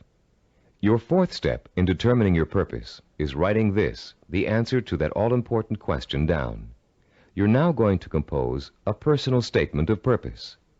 But before you do it for yourself, imagine that you're going to do it for someone else, a famous historical figure, for instance. Try George Washington. What do you think his statement of purpose might say? After all, he accomplished a great deal, not the least of which was becoming the first president of the United States. But George Washington never actually intended to become the first president. He was elected because of the kind of purpose he really had. A purpose statement for George Washington might read, I would like to use all my strength, courage, knowledge, and resources to secure liberty and freedom for all my fellow colonists. George Washington was a great statesman and public servant, but there are other kinds of achievers. Amelia Earhart, for example. Even in childhood, she had a definite purpose in mind. It was not to be a famous woman aviator. That came later, as a natural outcome of what she really wanted to do. Amelia Earhart's purpose statement, composed when she was still a child, said, When I grow up, I'm going to have adventures and show the world that women can be as heroic as well as men. A purpose statement can be as general as you want it to be. It can speak of heroism, freedom, social changes, adventure. It's meant to act as a focusing tool, not an actual blueprint for achieving it. You'll learn how to do that later in this program. Turn to page 20 in your study guide and compose your personal statement of purpose. Turn off the tape now while you do it.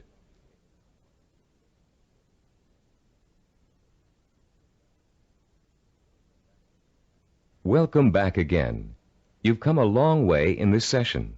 You've learned to use limitless wishing, wishful imagining, creative biography, and a statement of purpose to narrow down your options and make a final choice about where you're going to focus your efforts. You've just used this four-part process to make a major decision about what you really want to accomplish and achieve in your life. But you can use it again and again, anytime you feel it's necessary, to aid you in making any kind of decision, from the smallest to the most important. This process works equally well for macro and micro decision-making. Whether you know it or not, you're now well on your way to becoming a self-disciplined achiever. You've learned to use one of your richest natural resources, your intuition and imagination. You've discovered what it is you really want to achieve and have written it down as a statement of purpose. You've laid the solid foundation upon which the power of self-discipline is built. We'd like to congratulate you on what you've already accomplished. In our next session, you're going to learn how role models can inspire and teach you to achieve your lifelong ambition. In Homer's The Odyssey, one of the oldest surviving epic poems in the world, there is a character named Mentor. A wise and practical man, Mentor kept everything running smoothly at home, while Odysseus, the hero of the tale, went off for 10 years to have adventures. Mentor played his role so well and gave such wise and true advice that his name has become part of the English language as a representation of what he stood for.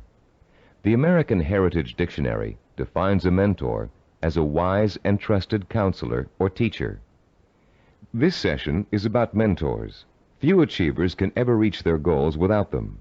Mentors provide you with the kind of inspiration, motivation, and example that can make the difference between achievement and failure.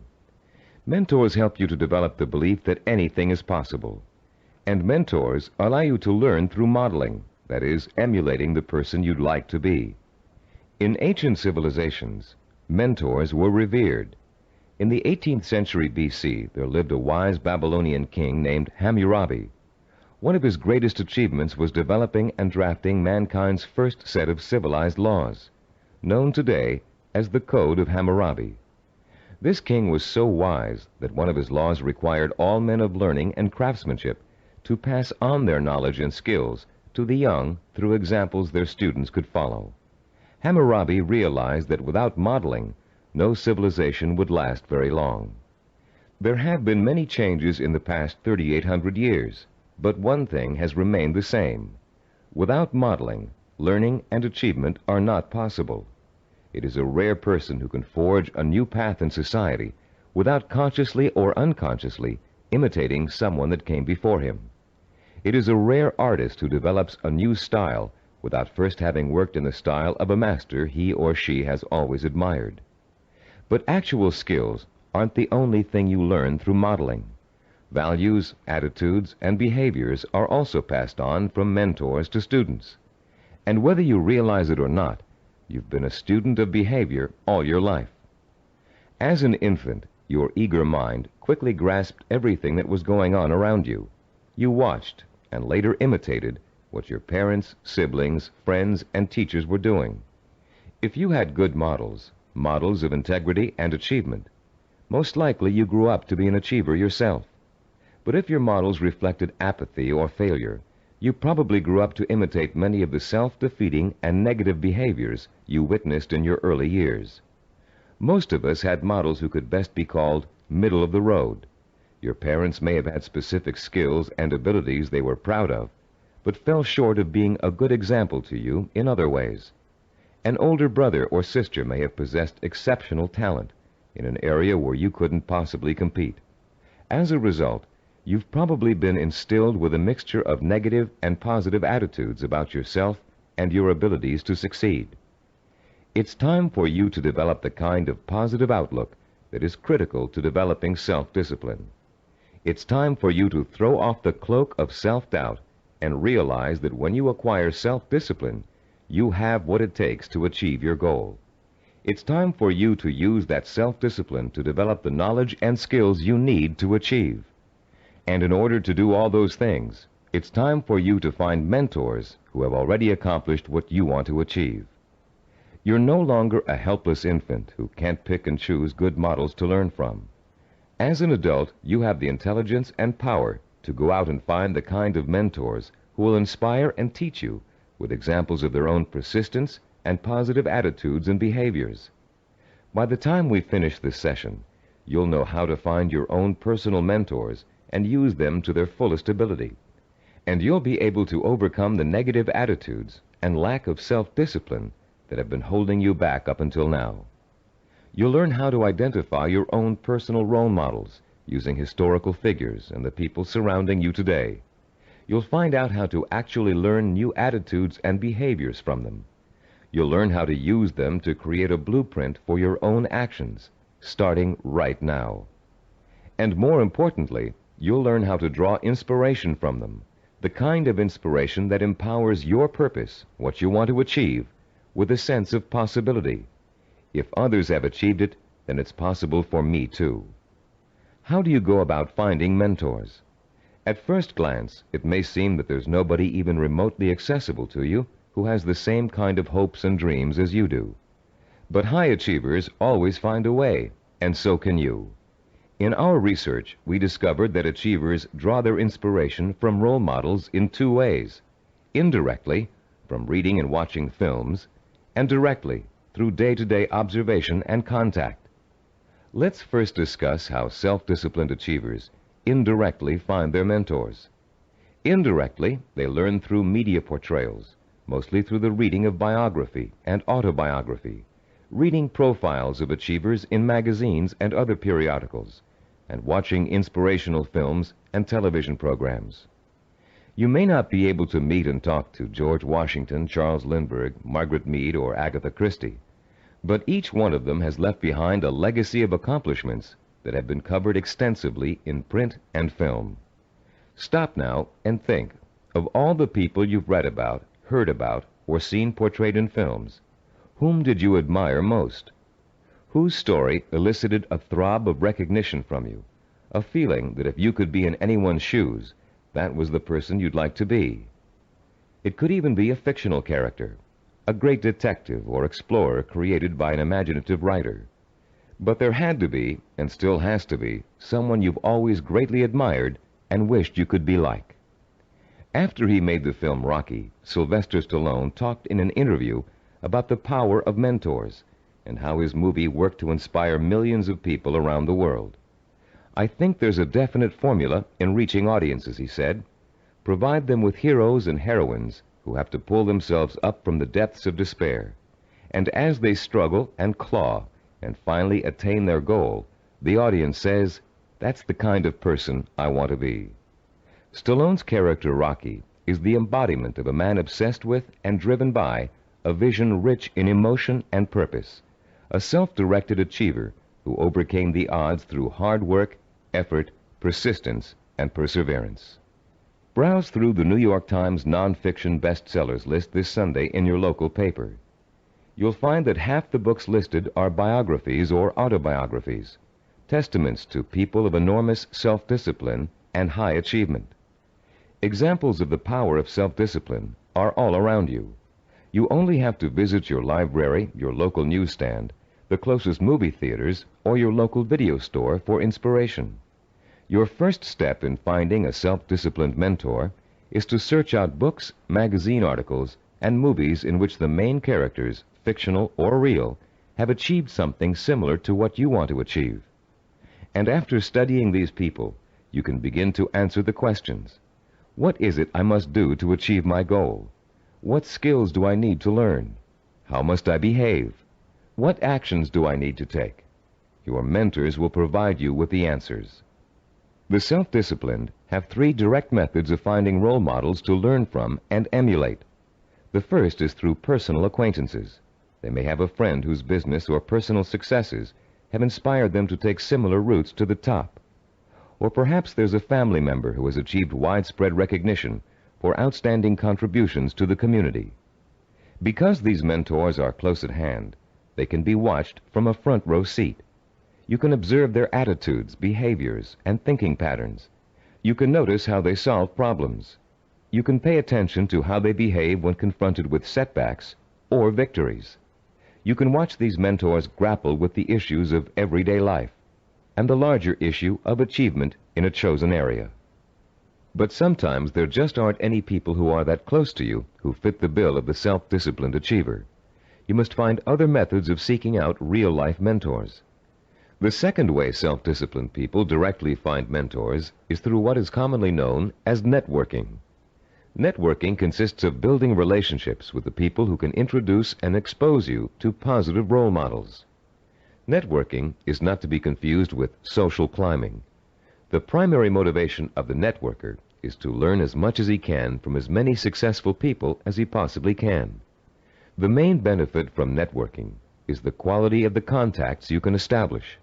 Contacts that will create greater opportunities and put you in the mainstream of successful, self-disciplined role models. The third source of finding models directly is apprenticeship, learning directly from a master mentor. The concept of apprenticeship may seem old-fashioned in a world of computer-assisted learning and mass public education, but most of the high achievers we studied apprenticed themselves in some fashion to a mentor who could pass on his or her skills through intentional, personalized learning. Apprenticeship is extraordinarily common in the arts, trade crafts, business, medicine, law, politics, teaching, and sports. Leaf through any encyclopedia and notice how many of the achievers profiled learned their skills under the tutelage of a master mentor. Some people are obvious masters of their craft and easy to pick as mentors, but sometimes it isn't so obvious, especially when it comes to business or professional achievers. How can you choose among several possible candidates? How can you pick the person who is most likely to provide you with the inspiration and example you need? In Session 2, you used an assessment form to compare your own behaviors, habits, and thought patterns against the 10 positive characteristics of the self-disciplined achiever. On page 25 of your study guide, you'll find a similar form that you can use to identify the strengths and weaknesses of prospective mentors, with instructions on how to use it. Put this form to work for you as you seek out that special person who can help you achieve your most cherished dreams and goals. When choosing a mentor of any kind, pay particular attention to how he or she developed the knowledge, skills, and abilities it took to reach his or her goal. Was there special schooling involved, particular reading materials, an apprenticeship with a mentor of his or her own, carefully sought-out teachers? How many hours did your mentor work every day toward achieving his or her goal? Also, pay close attention to your mentor's way of thinking. Be sure to choose someone who handles stress and pressure well, someone who responds to difficult problems by coming up with creative solutions, someone who loves what they do but still finds time for important personal relationships. The highest achievers work hard but are not workaholics. They still find time to enjoy their friends and families. Look for a mentor who has learned not to waste time and who has mastered the art of juggling a heavy schedule while staying calm and in full control. This will be an important trait for you to imitate, and find someone who neither capitulates to everyone around him, nor is so arrogant he won't listen to the opinions of others. You'll want to learn how to listen well, and then make your own decisions. In looking for all these traits, remember that your mentor is still going to be human and have faults. This is one of the most important things you can learn about your role model. In spite of great success, wealth, and the admiration of friends, family, and the community, he or she makes mistakes, just like you. Rather than being disappointed in your mentor, you should rejoice over his or her human failings, because those failings mean that anyone can succeed just as they did. If it was possible for an imperfect person with one all-important goal in life to make that goal come true, you can do it as well. At Cybervision Systems, we've developed a number of sports training video cassettes that use a new and revolutionary learning technique. These video cassettes feature some of the world's greatest athletes, highly self-disciplined achievers who have won world championships and Olympic gold medals. And in the casual conversations we've had while working with these athletic stars, each one has revealed that he or she had a mentor whose skills, attitudes, and behavior served as an example of how to achieve. One of the things that struck us during these conversations was the fact that most top athletes were just as intimidated as you and I might be the first time they met their role model heroes, for lack of a better word.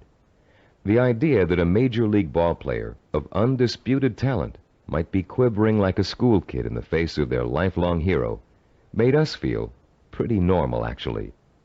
I think we all feel a sort of psychological barrier when it comes to measuring ourselves against our role models. But as the athletes we talked to discovered, that barrier can be overcome quickly and easily. Each of them described the eventual realization that came from playing on a team with a personal hero or from riding the same pro circuit. The realization? As Olympic gold medal skier Jean-Claude Killy put it, everybody puts his pants on, one leg at a time. What each of them realized was that they too could easily perform like the role model they idolized. The idols, viewed close up, turned out to be as ordinary as the worshippers. They realized how great an opportunity they had to learn from their hero. Discovering that their idols were human and fallible, they began to believe deep within their hearts that they could equal or even surpass their idols' accomplishments. Though the role models you choose have developed tremendous strengths that have made them successful, they also have many weaknesses. Renowned fiction writer Ray Bradbury, for example, who was first published when he was in his teens, will never win the Monaco Grand Prix, or even a race to the local supermarket. Why? Because he never learned to drive a car, a skill most of us acquired long ago without thinking about it twice. A friend of ours who was independently wealthy, a local politician, a publisher of fine art books, and a world traveler, wears finely crafted boots with all his clothes, even his business suits. Is it part of his personal style? Yes. But his close friends know his secret. He never mastered the bow knot. This much-admired man literally cannot tie his shoes. Recognizing how human and fallible your mentor really is, demystifying your role model, plays an important role in boosting your confidence in your own ability to succeed. If a man who cannot tie his shoes can become a politician, a publisher, and a self-made millionaire, what couldn't you accomplish with the same ambition and drive that got him where he is? This is a man who never let minor shortcomings hold him back. He and 1,000 other mentors will prove to you that you don't have to be perfect to succeed. In fact, you may be amazed to find out that there are a lot of similarities between you and your mentor. People with similar goals often think alike.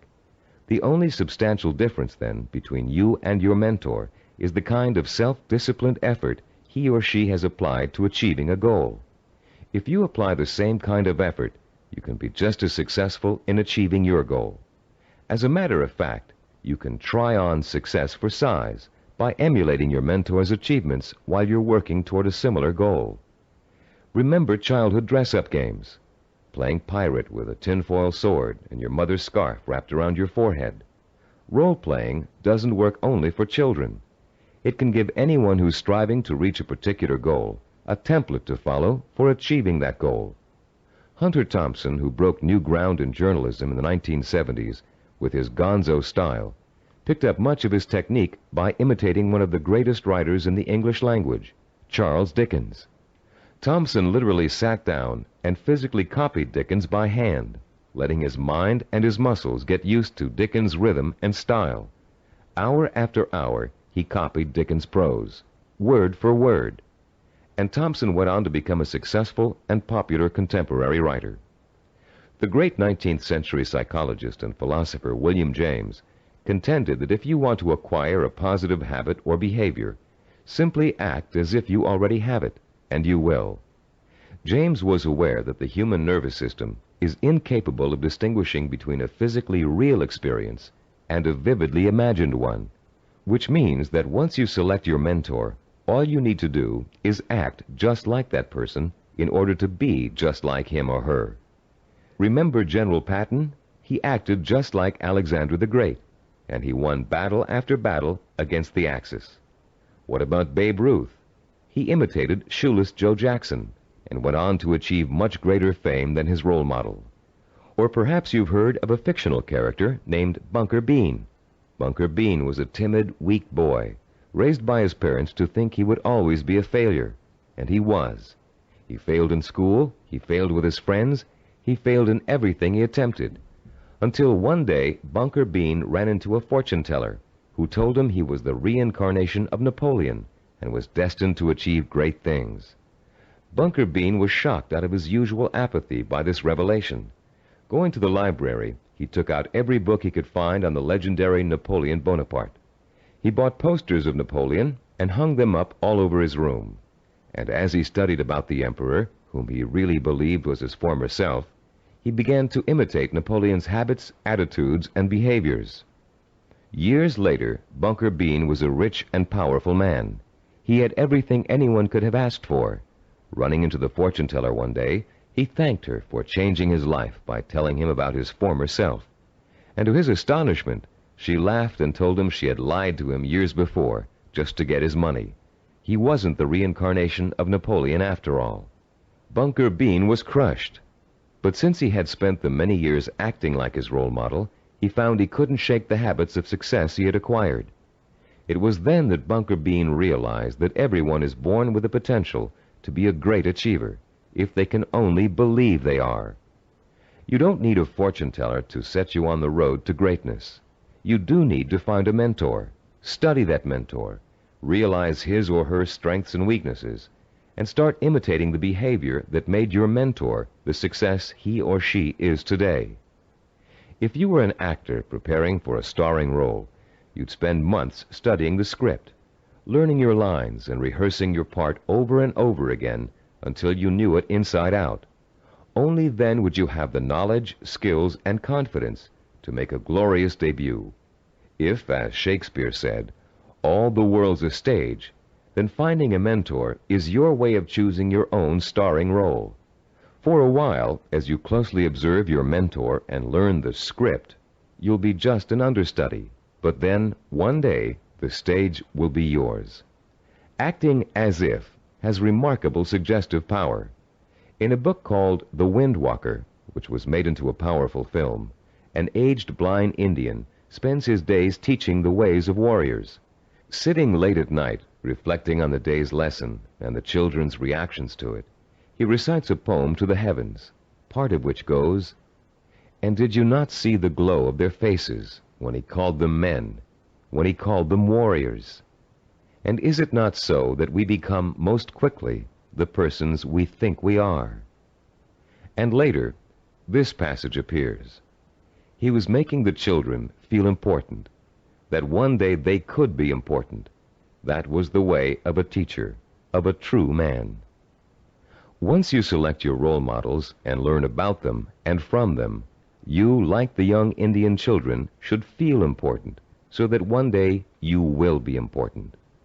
This power of importance you draw from role models is really the power of possibility. Once you learn about your role models, their strengths and weaknesses, they become real and human to you.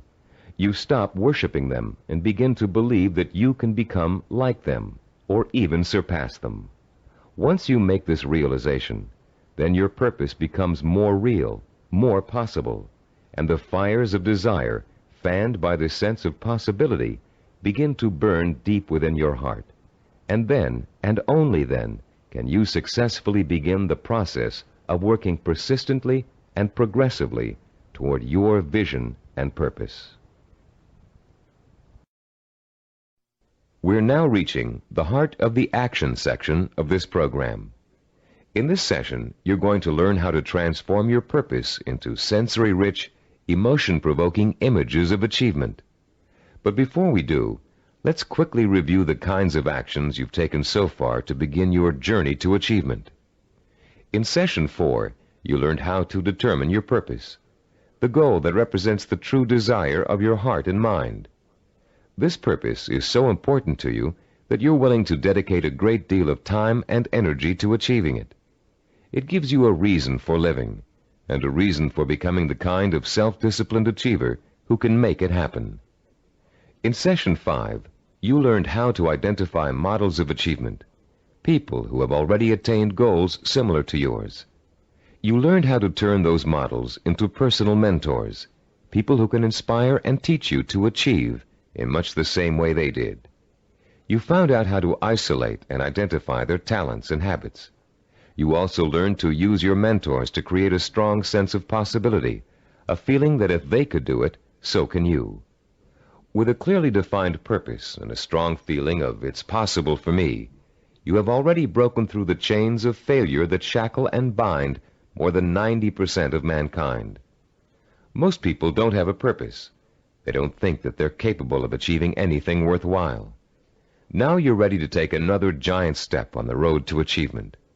In this session, you're going to learn just how to translate your purpose into an emotion-provoking vision.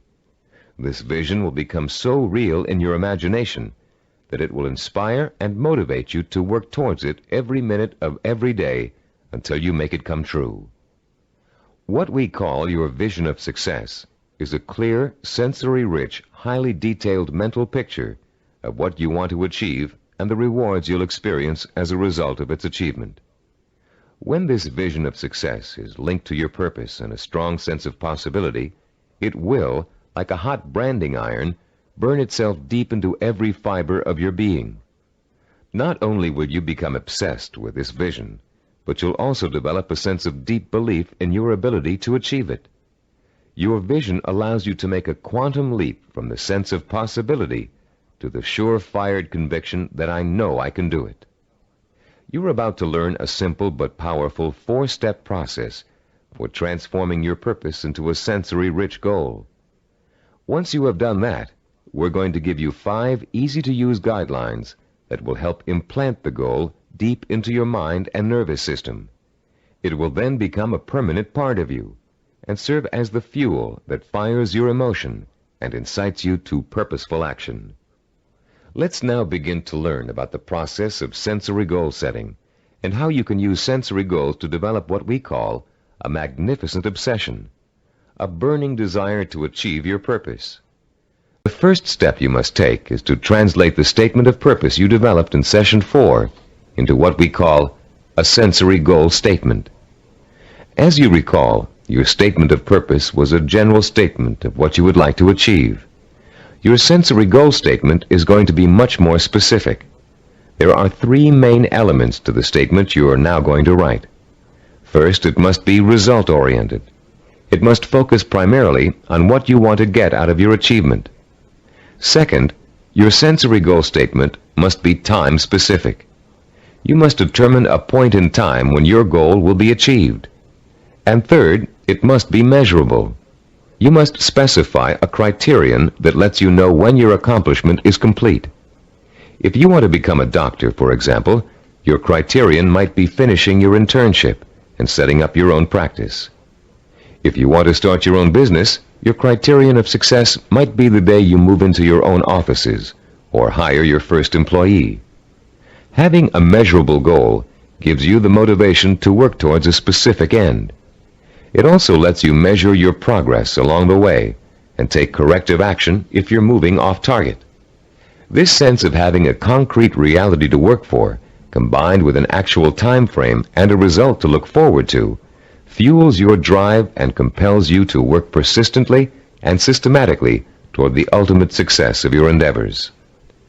Let's quickly look at a few examples of how a statement of purpose can be translated into a sensory goal statement.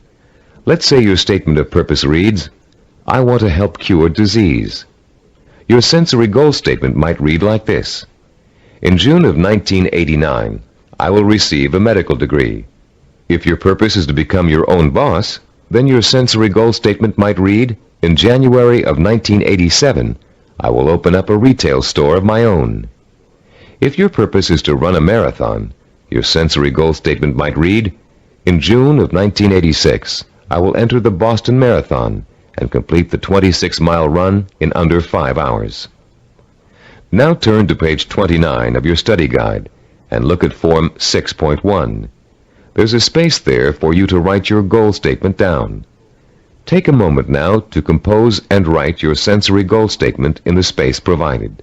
I'll pause for a minute while you do this.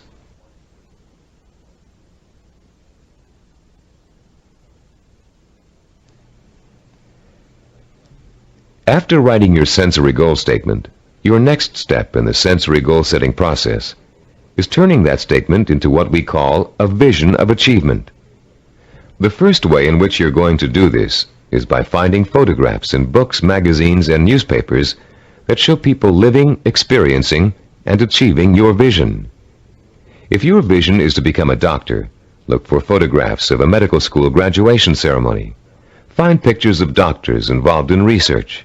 Look at Scientific American, the New England Journal of Medicine, and similar publications aimed at doctors and scientists. If your vision is to be your own boss, find photos of people who own successful businesses. Business Week, Industry Week, and specific retail trade publications are good sources to try. If your vision is to run the Boston Marathon, make photocopies of newspaper stories about marathon winners that you can find in the library, and check Runner's World and similar publications aimed at serious runners. The purpose of this exercise is to give you some concrete images to inspire your own personal images of achievement. You'll learn how to create those personal images in a few moments. Creating a vision achievement scrapbook of pictures that personally speak to you about your own desire for achievement can have a powerful effect on your motivation and drive. Devote some time today or this evening to locating these pictures, and in the future continually be on the lookout for more. The third step in the process of developing a sensory goal requires that you make a listing of all the advantages and rewards you will experience as the result of achieving your goal. For a few minutes, close your eyes and imagine that you have already successfully realized your ambition. How is your life different because of it? What recognition have you achieved? Has it made a difference with your family and friends? Has it made an impact on other areas of your life? Are you getting up at the same time in the morning, driving the same car to work? Are you going out more in the evenings, wearing different clothes? Turn to page 31 in your study guide, and in the space provided on Form 6.3, write down every single reward you can imagine resulting from the achievement of your goal. Don't just write down the general rewards, get as specific as possible. For instance, running the Boston Marathon may greatly boost your self-confidence and increase the respect you get from family and friends. But training for it will also get you into superb physical shape, meaning you'll have more energy, more stamina, more drive. You'll look better, feel better, sleep better, and do a better job at work.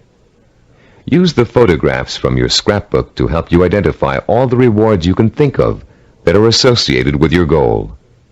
And when you're finished writing them down, you'll be ready to translate them into a vision that will stimulate your emotions, provoke your desire, and incite you to positive action.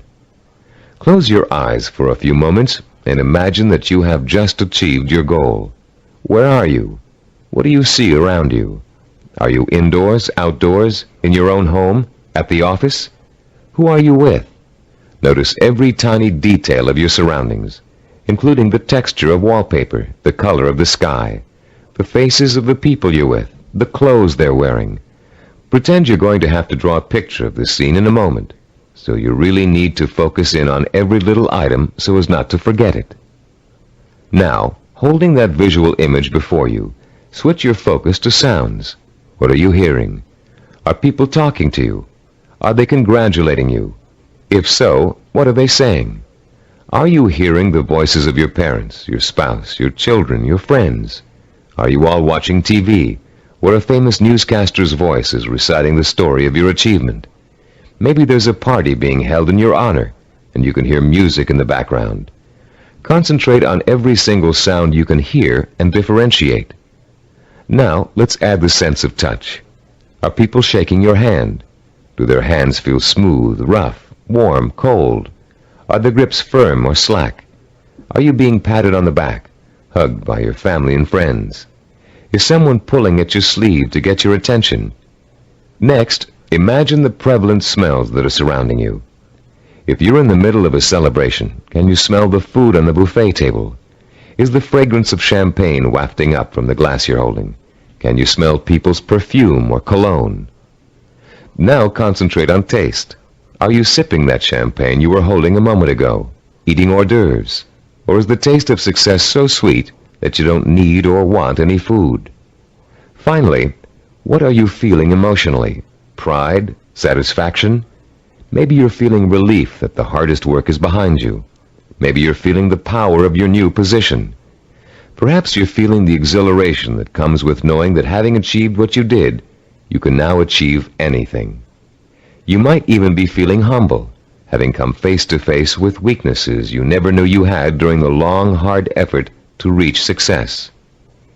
After you have awakened all of your senses to the sight, smell, taste, touch, sound, and feeling of success, turn to page 32 in your study guide and complete Form 6.4, entitled The Sensory Vision Worksheet.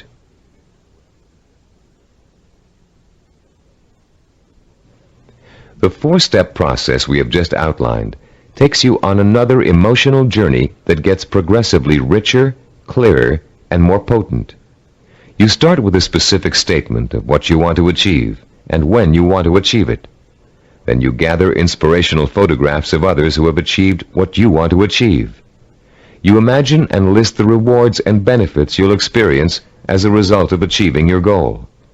And finally, you bring these three steps together into an imaginary scenario rich in sight, sound, touch, taste, smell, and emotion. This scenario is your vision. It is the driving force behind all of your thinking and activity. The more intense and more detailed your vision is, the more emotional power it will pack. The more often you conjure up your vision, the more drive and sustaining power you'll have behind you. This drive and power will in turn enable you to develop working plans, working habits, knowledge and skills you need to achieve your goal. And it will help you to persist and persevere until it is accomplished. Now that you've imagined reaching your goal in all of its sensory detail, you're going to have the opportunity to record it on tape. Don't leave out a single sensory detail. The richer your description, the more powerfully it will affect your ability to keep striving to reach your goal, day after day, week after week, month after month. Use as much enthusiasm as you can during your description. You should be enjoying yourself. After all, it's your vision of success you're describing. After you've finished recording, play back your description and listen to it carefully. Did you falter in places? Were there things you couldn't describe fully? Did it sound as if you didn't quite believe what you were saying? If the first version of your story doesn't satisfy you, erase it and create another one. Do this over and over until you have a version that completely satisfies you. It should be highly detailed and utterly convincing. And if, along your path to achievement, you find your goal changing shape or form, just record a new version that better fits your new goal. You're now going to learn to use this recording as part of a 5-step daily plan for internalizing your vision and making it so much a part of you that it will drive you to plan, to work, to achieve, to persist. Your first step will begin early in the morning, soon after you wake up. The first thing you're going to do before going about your daily business is to review your statement of purpose, your sensory goal statement, your photographs of achievement, and your list of rewards for achieving your goal. This is not just to remind you of why you're striving for success. It's to remind you of exactly why you need to succeed. Your statement of purpose, your list of rewards, your photographs, all speak of your deep need for achievement and the ways in which it will satisfy you and enrich your life. This is what you need to awaken in yourself anew every single morning. After you've reviewed those materials, your second step is to listen to your recording of your sensory goal description. The sound of your own voice filled with enthusiasm, describing the joy and pride you feel in achieving your goal, will light a fire inside you that will give you the energy and stamina to persist in your efforts to reach success every single day. And during the day, as part of step 3, you must take a few moments out from whatever you're doing, close your eyes, and imagine your sensory goal in all its richness and brilliance. Recall the touch, taste, smell, sight, and feel of success. Relive your emotional reactions to it. Keep the obsession to achieve burning in you all the time by remembering this vision as often during the day as possible. For step 4, at night you must mentally review all the events that occurred during the day. Did you have new experiences that could help you fuel your vision and make it richer and clearer? Make another recording that reflects your new thoughts and feelings. Step 5 consists of listening once more to your sensory goal description before going to bed. And as you're falling asleep, play your sensory-rich scenario of achievement over and over again in your head. This 5-step plan will refuel and reinforce your motivation for achievement, and it will help to give you daily feedback on how well you're progressing toward your goal. But remember, there will be setbacks and mistakes along the way, and there will be readjustments in your thinking and planning about what you want to achieve and how you want to achieve it.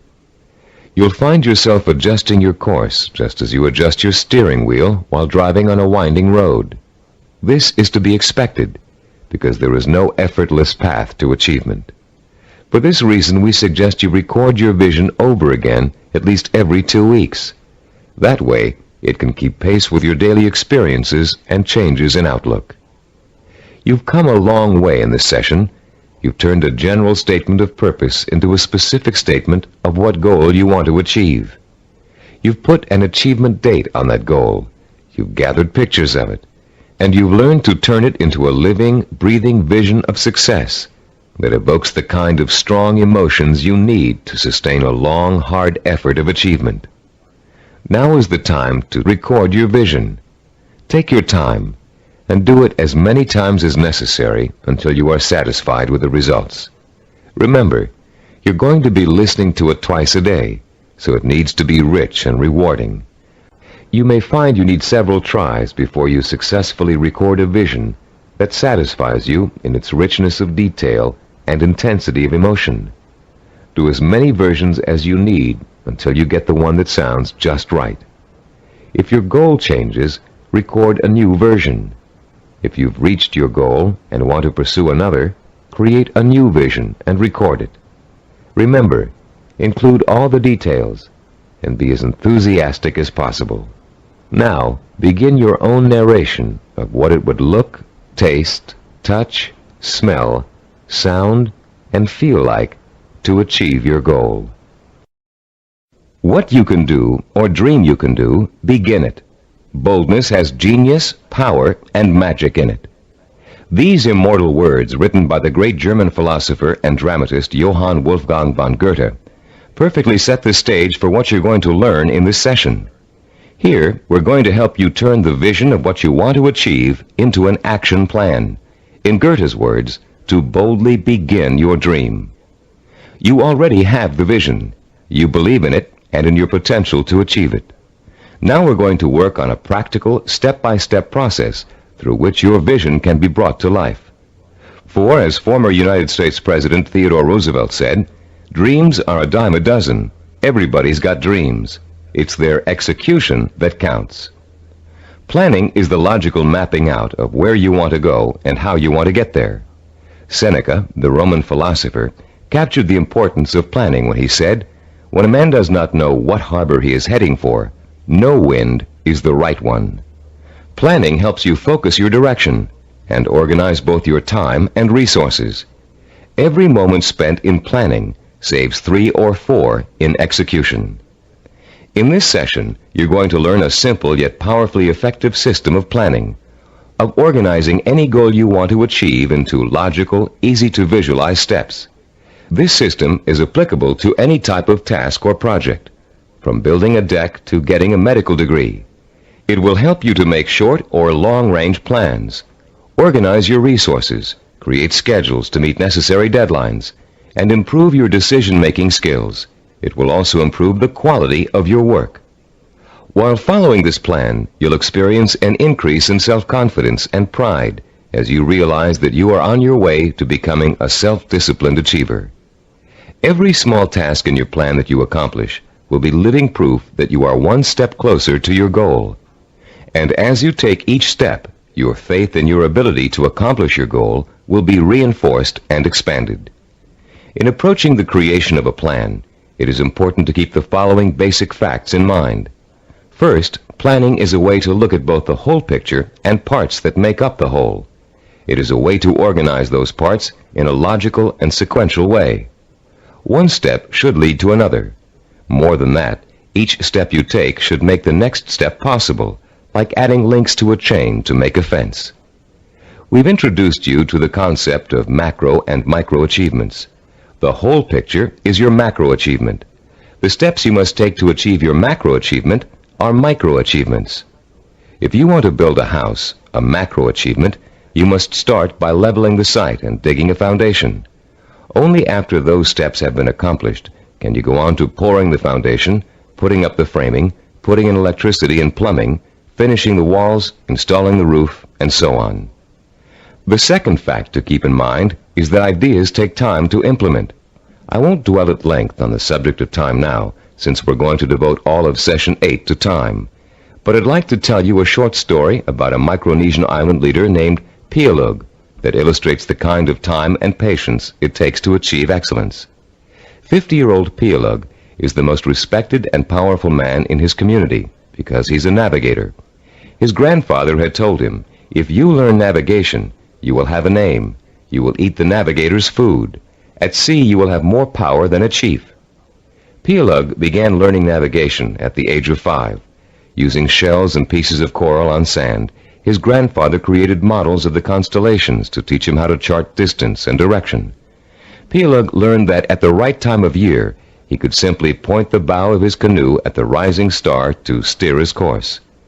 But since the stars rise 4 minutes earlier each evening, the rising star changes position every day. So Pialug also had to learn the positions of the multitude of lesser stars. It took him 45 years to learn every movement of every major and minor star and constellation in the nighttime sky. But having taken the time to learn, Pialug now enjoys the respect, admiration, and status in his community that comes with being a navigator.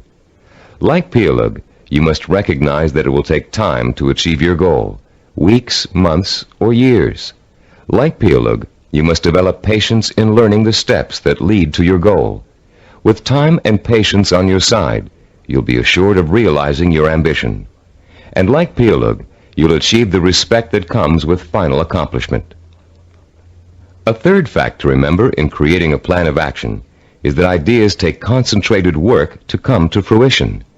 Too many people like to think that managing a project means that others do the detail work. They can simply spin out ideas like sparks from a child's pinwheel toy, leaving others to tend the fire. If you leave others to tend the fire, don't blame them if the house burns down.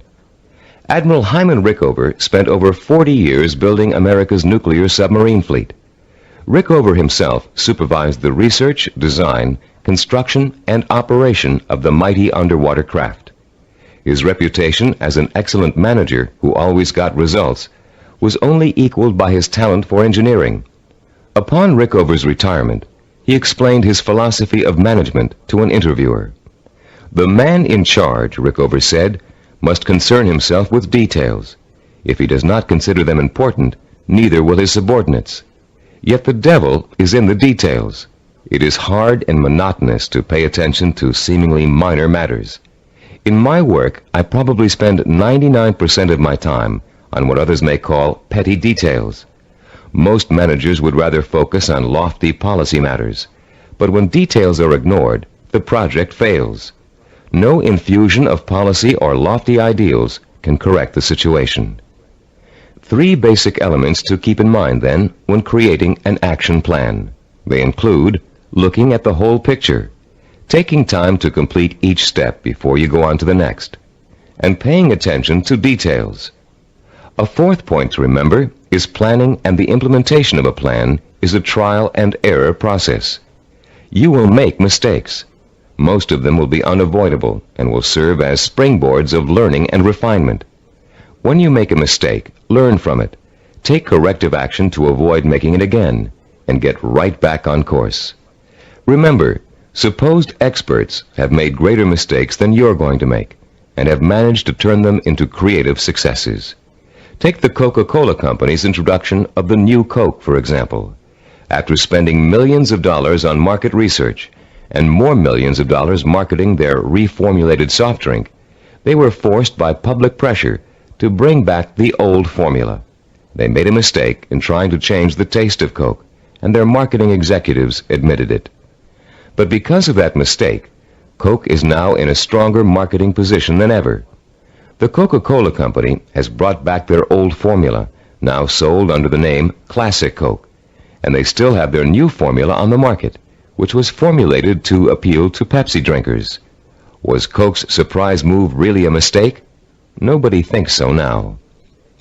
By correcting its mistake, Coke has the potential to win over an even larger share of the market than it had before. This process of self-correcting behavior is what scientists call cybernetics.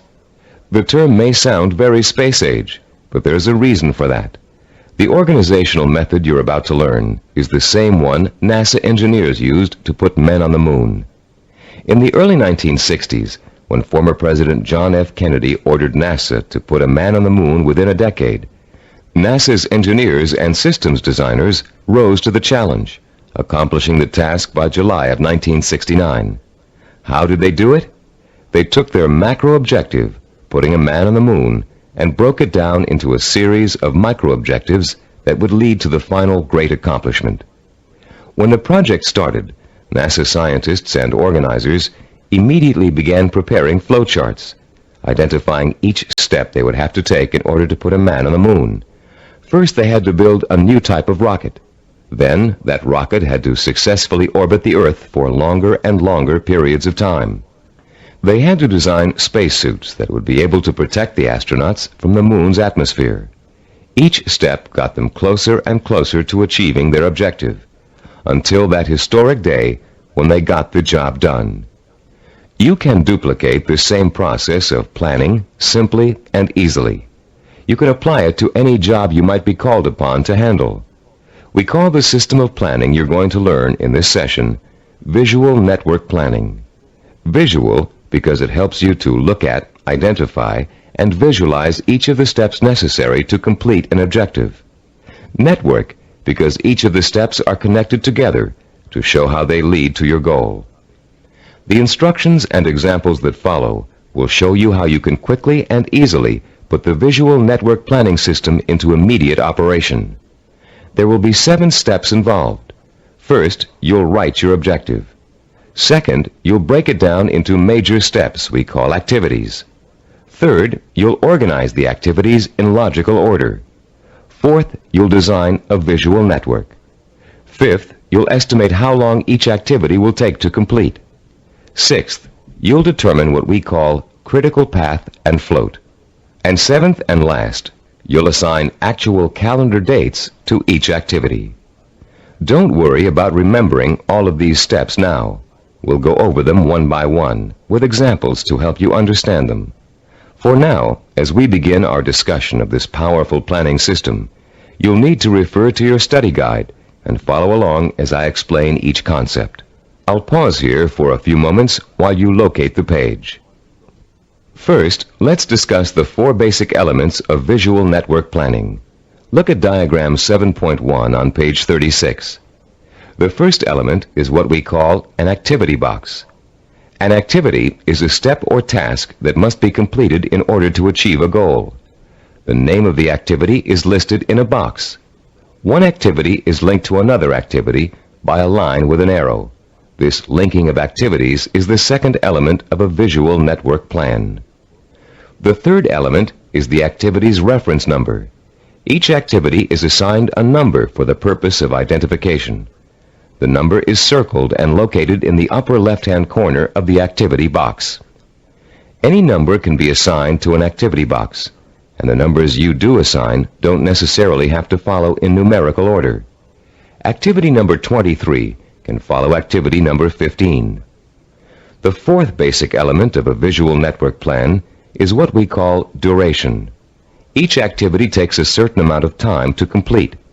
That amount of time is called its duration. Duration is listed at the bottom right-hand corner of the activity box. It can be represented in minutes, hours, days, weeks, months, or years. Now let's use these elements to build a simple network, a group of linked activities that lead to a goal. Refer to diagram 7.2 on page 36. This diagram assumes that you have some hard winter wheat and a wheat grinder, and you want to make some fresh, hot, whole wheat cereal. How would you develop a simple visual network plan to illustrate all of the steps you must take to end up with a bowl of piping hot cereal? Your first step would be to get a piece of paper and pencil and list your objective on the top. In this case, it would read something like, cook whole wheat cereal from scratch. Your second step would then be to break your objective down into its major steps or activities. In this case, there are 2 major activities involved. The first is grinding the wheat. The second is cooking the wheat. Third, you would then put the activities into their logical order. In our example, the wheat must be ground before it can be cooked. And fourth, you would construct a visual network plan in which the 2 steps are placed in activity boxes with reference numbers, durations, and linked arrows. We have already developed the visual network plan for this objective in diagram 7.2. As you can see, activity number 2 is grinding the wheat. Activity number 4 is cooking the wheat. When activity number 2 has been completed, having taken 2 minutes, activity number 4 is ready to begin. Activity number 4 takes 7 minutes. Reaching your goal of making a bowl of fresh, hot, whole wheat cereal takes a total of 9 minutes. This simple visual network plan shows you how many activities you need to complete before your goal can be accomplished. In this case, 2. and how long each activity will take. In this case, 2 minutes and 7 minutes. The example is very elementary. If you look at diagram 7.3 on page 37, you'll see a slightly more complex visual network plan. In this case, our goal has 2 activities that are dependent upon the completion of 1 activity. Here our goal is to get both a car and a motorcycle out of a garage. Neither can be accomplished without opening up the garage door. Notice also that activity 5, labeled Getting the Car Out of the Garage, is independent of activity 7, labeled Getting the Motorcycle Out of the Garage. Both activities 5 and 7 can be accomplished at the same time, providing you have someone to drive each vehicle and providing the door is opened first. In this example, note that 5 of the 7 steps of visual network planning have been completed. 1, the objective has been written.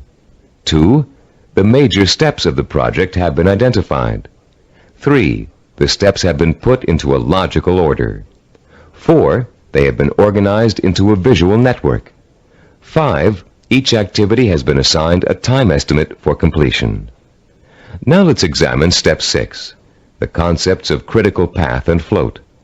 To help you follow along in our explanation, turn to page 38 of your study guide and look at diagram 7.4, titled Critical Path and Float. As you can see, we have expanded our visual network plan for cooking cereal to one for cooking and eating cereal. The new objective is to prepare and eat freshly ground whole wheat cereal in 15 minutes. Look at the visual network plan.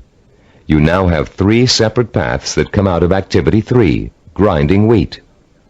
Going from the top down, the first path is made up of activities 3, 5, and 11.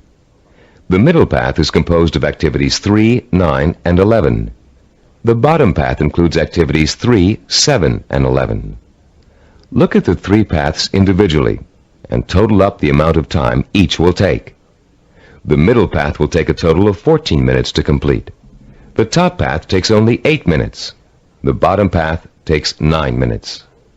Look at your objective again. Your goal is to cook and eat the cereal within 15 minutes.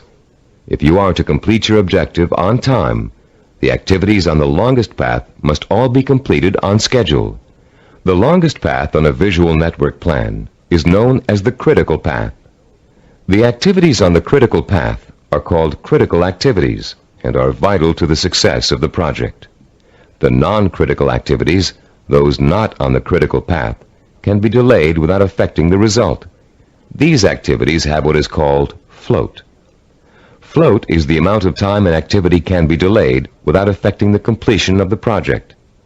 In diagram 7.1, grinding the wheat, cooking the wheat, and eating the cereal take the longest amount of time and are thus on the critical path.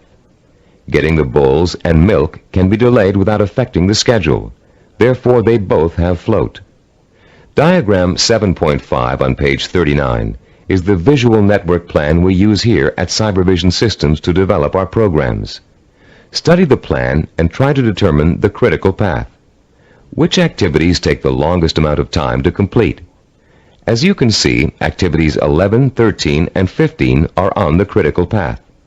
Activities 17 and 19, and 21 and 23, which take a total of 10 weeks to complete, have 6 weeks of float.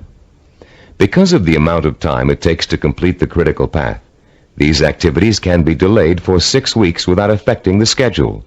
On the other hand, if any of the activities on the critical path are delayed, the whole project will be late. Identifying the critical path of your project enables you to gain control by knowing what your priorities are. You can then concentrate your efforts on getting those priority items done, letting the others float until you have time to take care of them too. The 7th step in developing a visual network plan is to assign calendar dates to each of the activity boxes. Once you're ready to commit your project to firm starting times, you must insert completion dates for all activities along the critical path.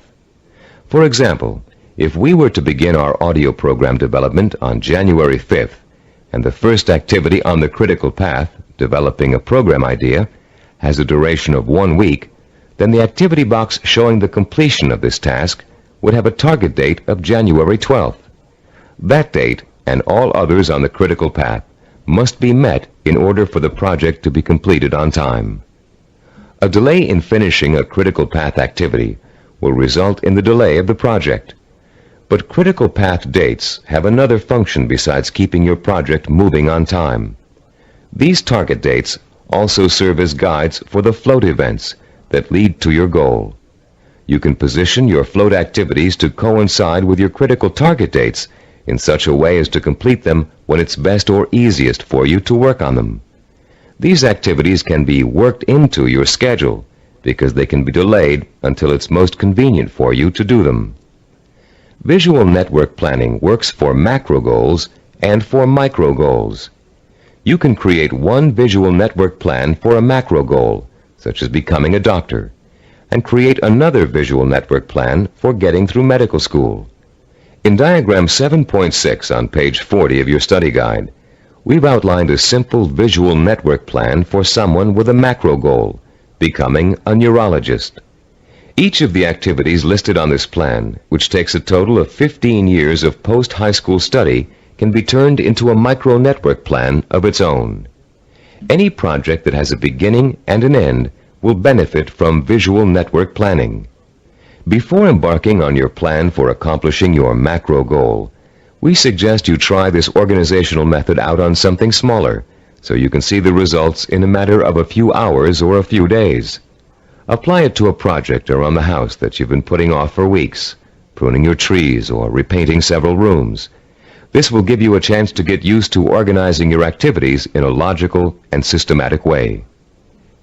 In using this plan, you'll learn the meaning of hard work and patience. You'll find yourself tempted to skip certain steps and leap ahead to something you feel like doing right away.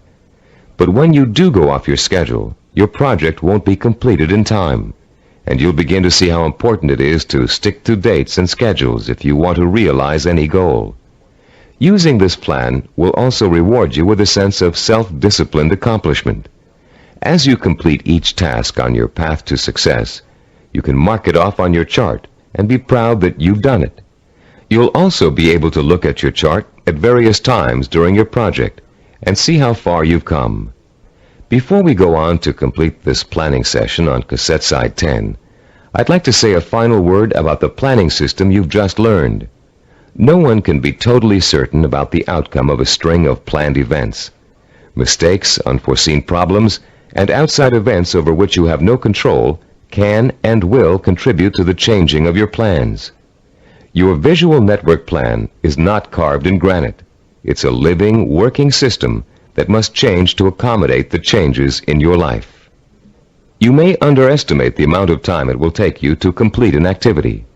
You'll know better the next time. You may find that you don't need to perform a certain activity at all, giving you some breathing room in your schedule. The objective of this plan is not to give you a rigid yardstick against which to measure your success or failure. Rather, it is to give you a logical, working system for achieving your goal. In creating your visual network plan, do your best to be as accurate as possible about dates and durations of activities. But remember that things may go wrong, and you may have to change those dates. This is not an excuse to quit. It is a good reason to keep sticking to your plan, for without it, you have little chance of achieving your goal at all. Remember, to successfully realize your purpose, you must have the courage to take risks, the courage to fail, and the courage to learn from your failures. Visual network planning is a roadmap that points out your destination and suggests a way to get there, but it doesn't tell you how to take the trip. It's up to you. On the next side of this tape, you'll take the exciting step of developing your own visual network plan, and you'll write your own story of achievement in a way that brings home the power and reward of final success.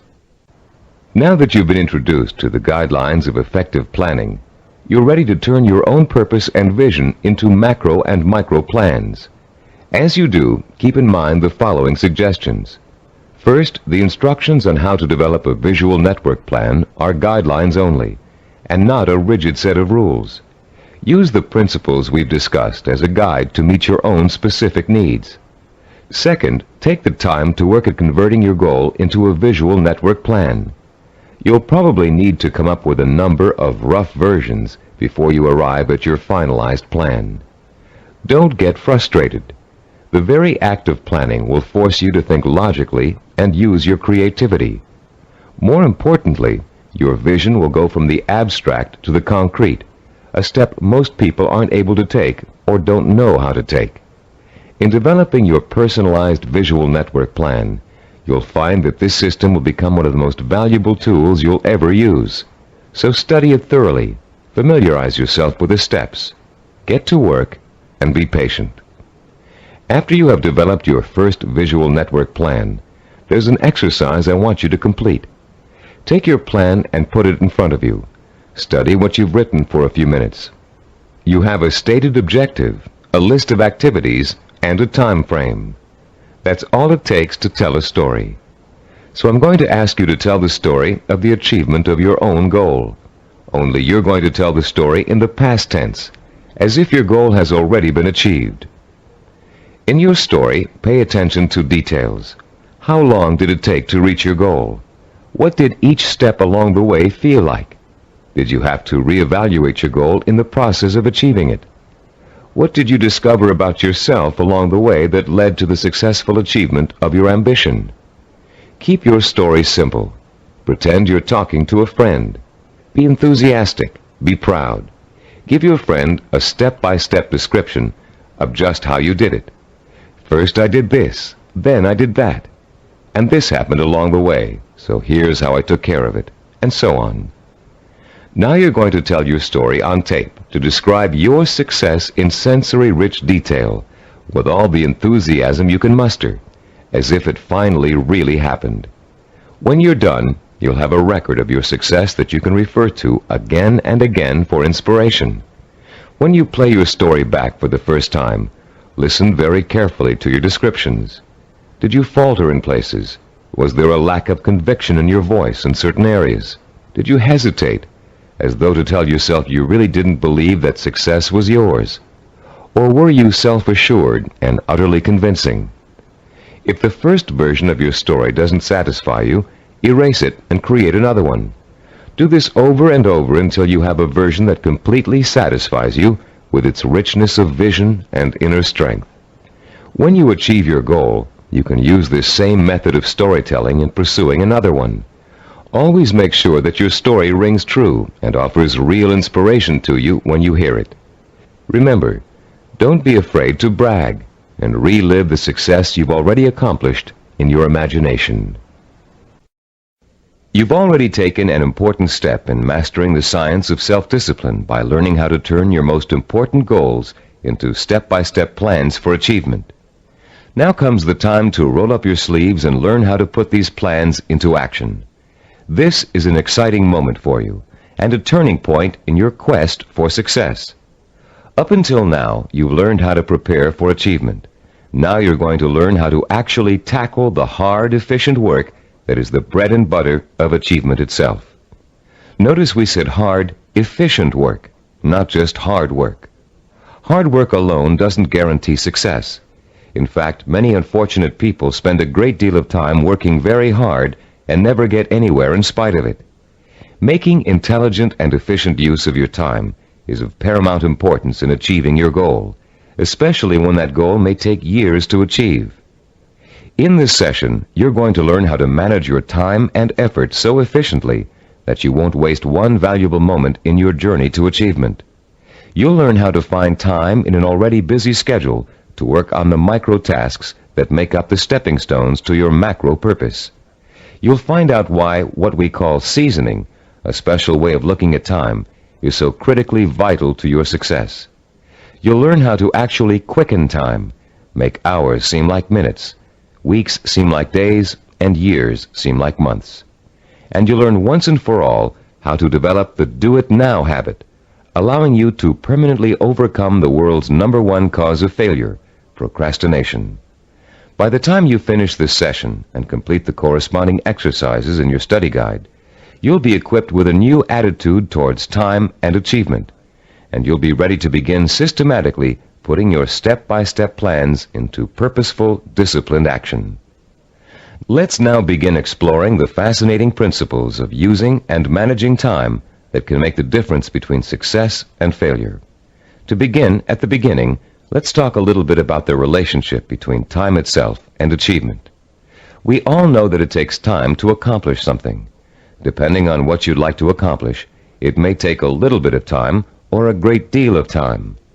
The same goal can also sometimes be achieved in less time or more time, depending on how good a job you want to do in achieving it. Think about any small task you might be confronted with around the house. Let's say one of your doors is stuck and needs planing in order for it to open and close easily. There are lots of ways you could accomplish that task, and lots of shortcuts you could take. But in order to do a really good job, you know you should measure the door and doorway opening, figure out how much wood you need to remove, take the door off the hinges, and mount it on a sawhorse, and plane it down until it reaches the right size.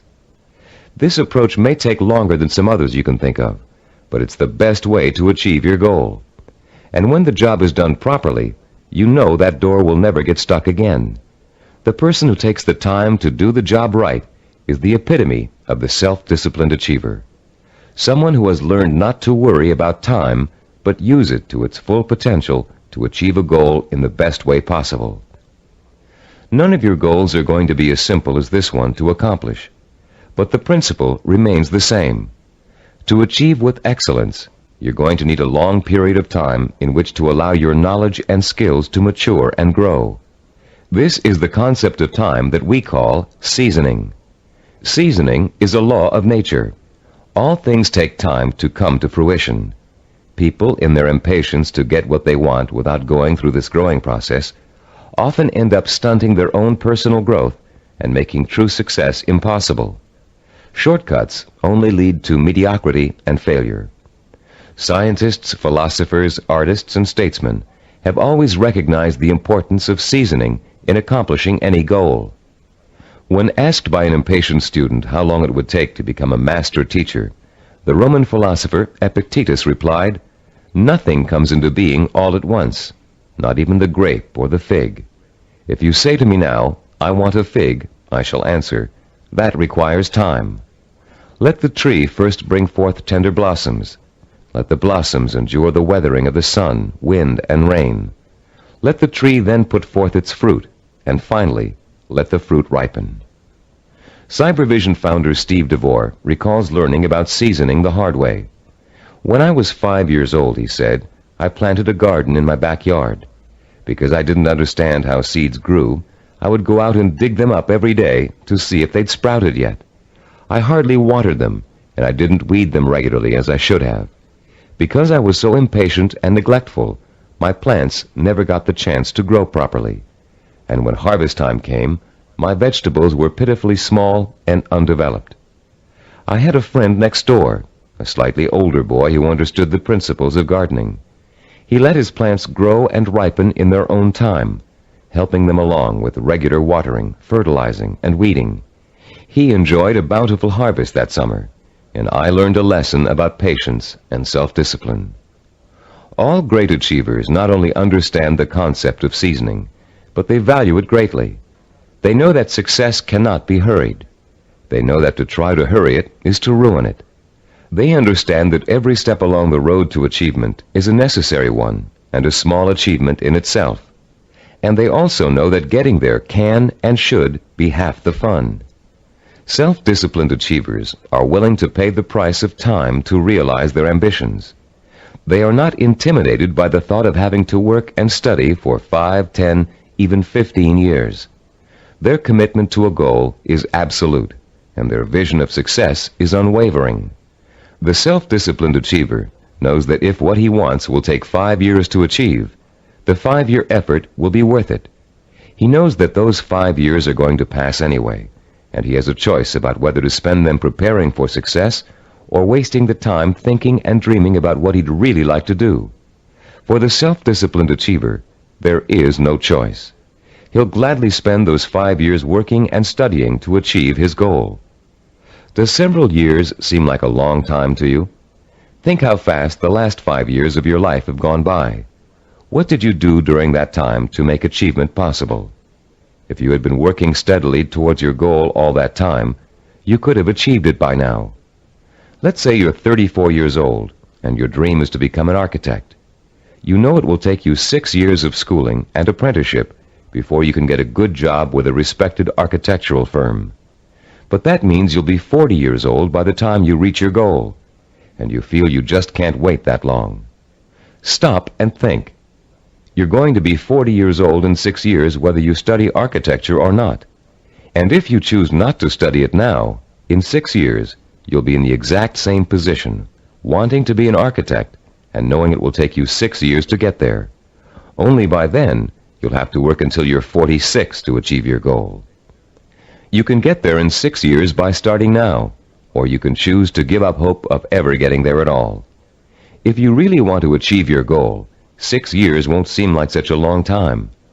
As you'll find out later in this session, to the self-disciplined achiever, the 6 years will go by very fast. Impatient people want things to happen overnight. In the words of French philosopher Blaise Pascal, they anticipate the future as too slow in coming.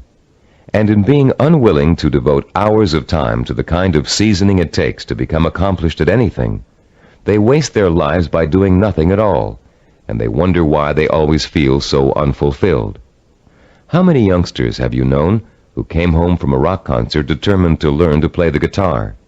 It looked easy when the group on stage was playing, so the youngster goes out and buys a guitar and takes his first few lessons. And all of a sudden, it becomes apparent that it's not easy. It's going to take years of hard work and effort to learn to play really well. So the youngster loses interest and gives up, bored with the tedium of practicing scales for hours. Yet the professional musicians he's watched have put in years of practice to get where they are, and where the youngster would like to be. The great artist Pablo Picasso was once approached by an admiring woman in a restaurant. Having recognized him, she asked him to draw something, anything, on a napkin for her. She told him she'd pay him whatever he thought was fair, if only he would provide her with this impromptu work of art. Picasso agreed and spent 5 minutes drawing a picture on the napkin. When he was finished, the woman picked the napkin up in delight. How much did he want for the picture, she asked. Calmly, Picasso replied, $10,000. Dumbfounded, the woman began to argue with him that a picture drawn on a napkin in 5 minutes couldn't possibly be worth that much. But Picasso just smiled and said, Madame, it may have only taken me 5 minutes to draw the picture, but it took me 40 years to learn how to draw it. 40 years. Does that seem like an interminable amount of time? To a master artist seeking the ultimate expression of his talent, a great scientist seeking a cure for disease, or an ambitious businessman trying to turn a small company into a Fortune 500 corporation, 40 years can seem to fly by overnight. To the dedicated, self-disciplined achiever, time is nourishment for what he wants to accomplish. And that time is well spent, taking step after step in a continuous effort to achieve a specific goal. The achiever does not get sidetracked. Every day he concentrates on the micro tasks that make up his macro purpose, and each completed micro task becomes a source of pleasure and a reward in itself. Top newscaster Eric Sevareid achieved his macro purpose by actually ignoring it. Instead, he concentrated on the micro purposes that would help him accomplish his goal. Sevareid tells the story in his own words. Once when I relinquished my job and income to undertake a book of 250,000 words, I could not bear to let my mind dwell on the whole scope of the project. I would have surely abandoned what has become my deepest source of professional pride. I tried to think only of the next paragraph, not the next page, and certainly not the next chapter. Thus, for 6 months, I never did anything but set down one paragraph after another. The book wrote itself. Years ago, I took on a daily writing and broadcasting chore that has totaled now more than 2,000 scripts. Had I been asked at the time to sign a contract to write 2,000 scripts, I would have refused in despair at the enormousness of such an undertaking. But I was only asked to write one, the next one, and that is all I have ever done. You can learn to work in microtasks by following your step-by-step plan for success and concentrating only on each step at a time. But you cannot learn seasoning as if it were a skill. Seasoning is an attitude that must be adopted and made part of your mental framework if you are able to achieve your lifelong purpose. It is crucial to self-discipline. More than that, it is actually at the heart of self-discipline. Besides seasoning, the self-disciplined achiever experiences something we call time quickening. Time quickening does not mean taking shortcuts, as you might first guess. Rather, it represents what happens to your perception of time as you become involved in the pursuit of your goal. Time quickening is an almost magical experience where time seems to disappear and you know you're in complete control of what you're doing. When it happens, you feel energetic, concentrated, and completely absorbed in your task. We've all experienced time quickening when we're doing something we particularly enjoy. For you, it may have happened while you were reading an exciting murder mystery, watching an action-filled movie, playing a game of tennis, or even weeding a garden. Time quickening takes place whenever you find yourself completely engrossed in something to the point where nothing can distract you. The moments fly by so quickly, you're just not aware of them. Past and future seem to disappear, leaving only you and the task you're engaged in. And after what only seems like minutes, you look up and notice in shock that a great deal of time has passed. Dreams are a reverse example of this phenomenon. Although you may often wake up feeling as if you've been dreaming a particular dream for hours, the whole thing has actually taken place in just a minute or two. The human mind has the amazing ability to alter our own perception of time. Once you learn to use this ability to your advantage, you will no longer be discouraged at the thought of having to spend so much time pursuing your goal. Scientific research has shown us how to trigger the experience of time quickening. You can actually learn to consciously create the sensation that time has stopped. You can do it by becoming single-mindedly and uninterruptedly involved in an activity for a significant period of time.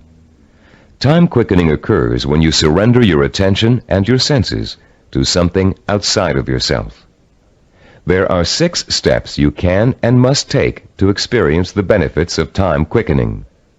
Listen to them carefully, and then try to recreate them, first with lesser tasks that may or may not be related to your goal, then with your actual micro-purposes. First, create or find a working environment that is free of distractions and potential diversions. Second, focus on doing one task at a time and stick with it until it is completed. Third, surrender yourself to the task at hand.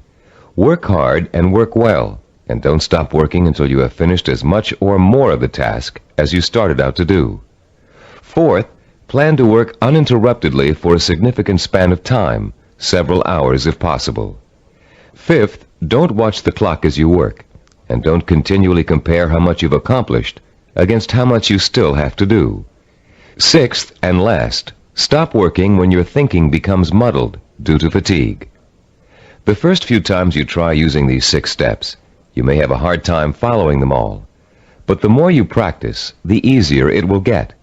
And soon you'll notice that time seems to be flying by quicker and quicker every time you sit down to work. Time quickening makes work enjoyable and helps prevent the normal wear and tear of work on your mind and your nerves. It is the antidote to burnout and the key to maintaining a healthy emotional balance during long hours of effort. Time quickening will enable you to successfully complete the string of microtasks that over an extended period of time will take you closer and closer to the completion of your macro goal. And if your goal is years away, time quickening will make it seem to all happen so quickly that the illusion of overnight success will almost seem as if it's coming true. Using time quickening to follow a step-by-step plan for reaching a goal is one way to make that goal appear closer than it really is. But time quickening won't do you any good if you find you can't even get started on your micro-tasks. For most people, the biggest enemy of success is procrastination, postponing doing the work you know you must do in order to accomplish your ambitions. Like most people, you may think procrastination is relatively harmless, a trivial problem that you don't really need to worry about. But there's nothing trivial about a habit that is the cancer of self-discipline. Procrastination is an achievement killer, and unfortunately, the more often you succumb to it, the more habitual it gets, and the harder it is to deal with. Procrastination is a serious deterrent to self-discipline, and it takes a serious effort to overcome it. In the next part of this session, we're going to explore some common reasons for procrastination and the most effective ways of overcoming the would-be achiever's most self-defeating habit. Psychological research tells us that chronic procrastinators fall into three groups. The first group fears failure. The second group fears success. And the third group uses procrastination as a way of rebelling against authority. Let's examine each of these groups to see how they turn their own psychological problems into reasons for procrastination. The first type of procrastinator may actually already be a successful business person or professional, but he or she is successful only up to a point. These people set such high standards for themselves that they live in constant fear of not being able to meet those standards. They cripple their own efforts to succeed by working at less than their capacity, so they are never really challenged and therefore never will fail. People who are successful early in life, usually in school or in an athletic career, often turn into this type of procrastinator. Take Sarah, for example, a city planner who graduated at the top of her class from Stanford University. Soon after graduation, Sarah joined the planning director's office in a major West Coast city. One of her duties is to generate reports for her boss to use in making important presentations. Sarah has begun putting off doing the reports until the last minute.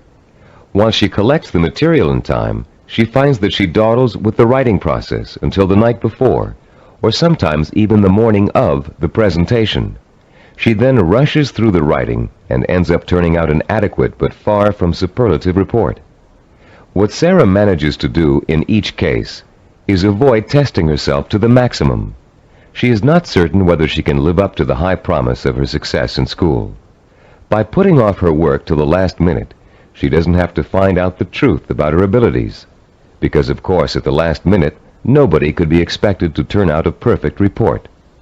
In the course of this kind of procrastination, Sarah has picked up a new skill called brinksmanship. She flirts with catastrophe by not doing her work in time, then pulls herself out of the brink at the last minute. If her performance doesn't measure up, she can always blame lack of time for failure.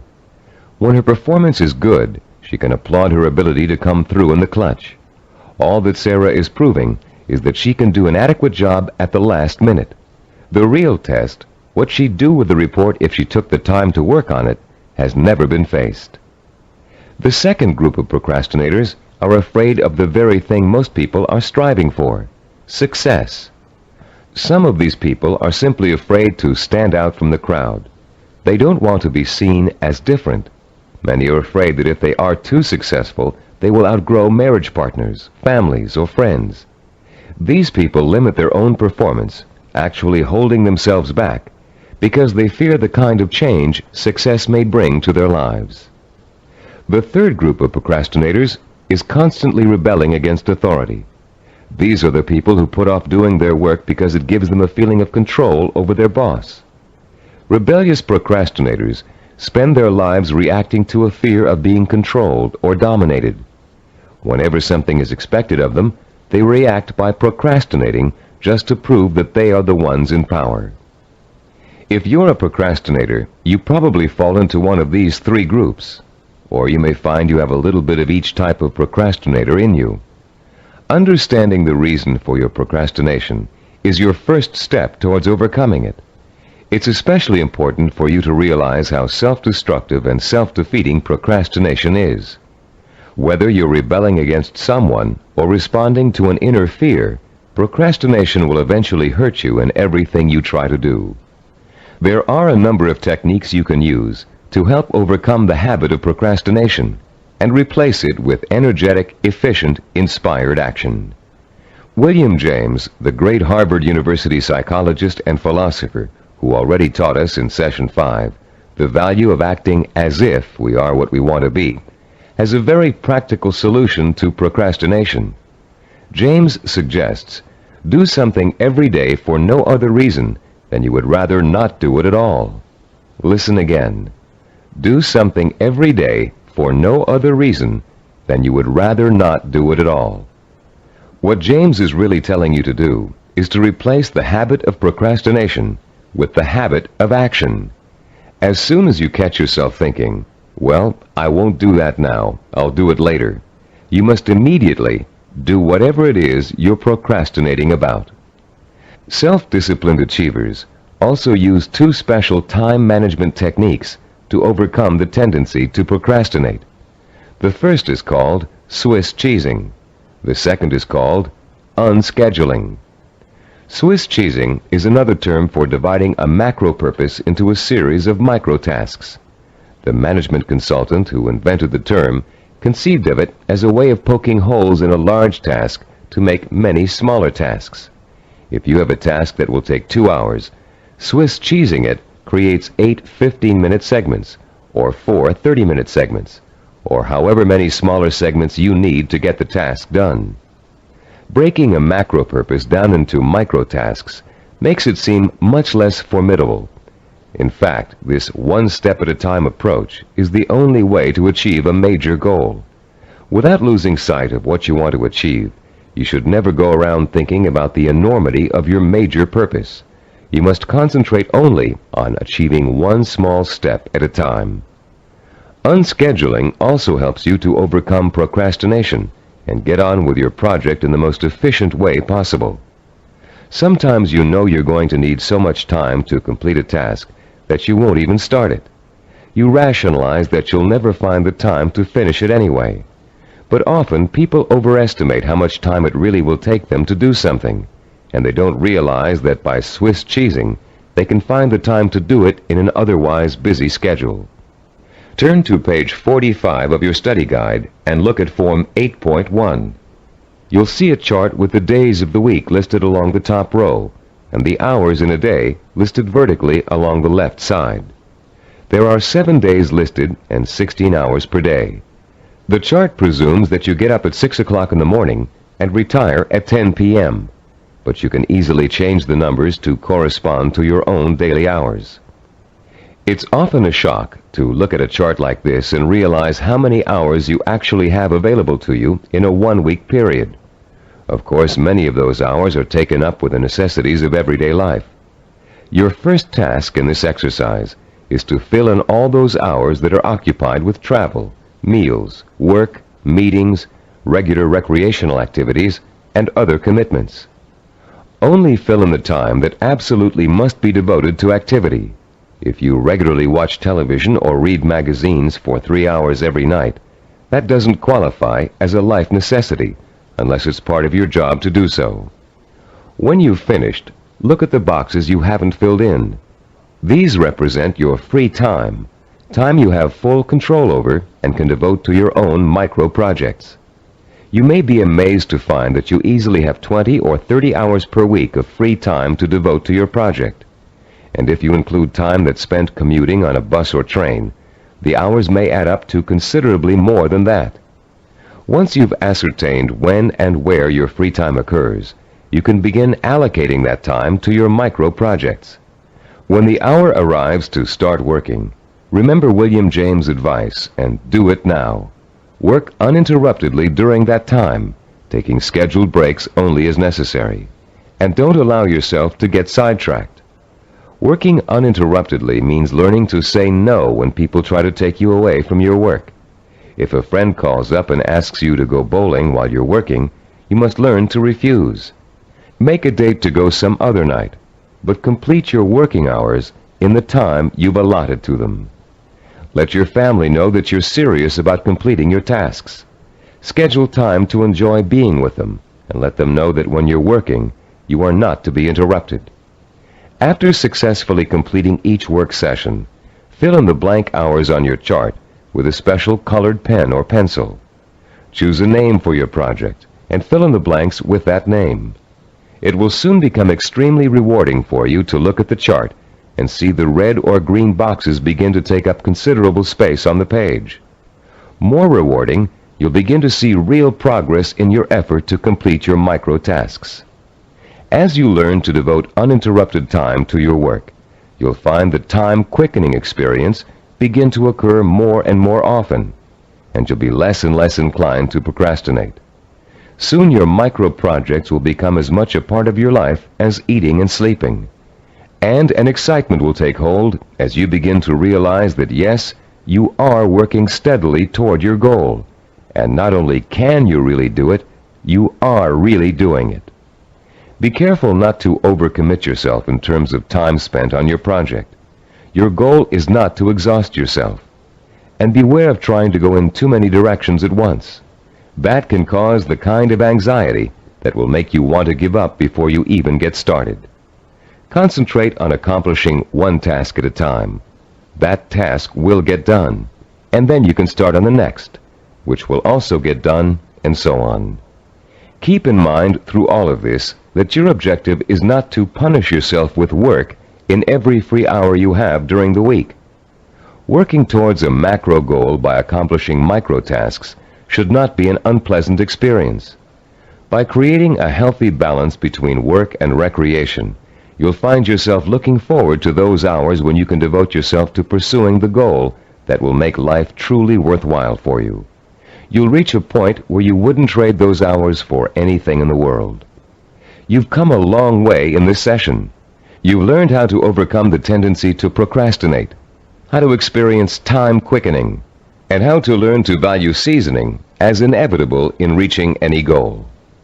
We'd like to make one more suggestion to you before ending this session. Put up a sign at your desk, table, or other workspace. A sign in big, bold letters that you can see every time you look up. This sign should say, "Use time or lose time."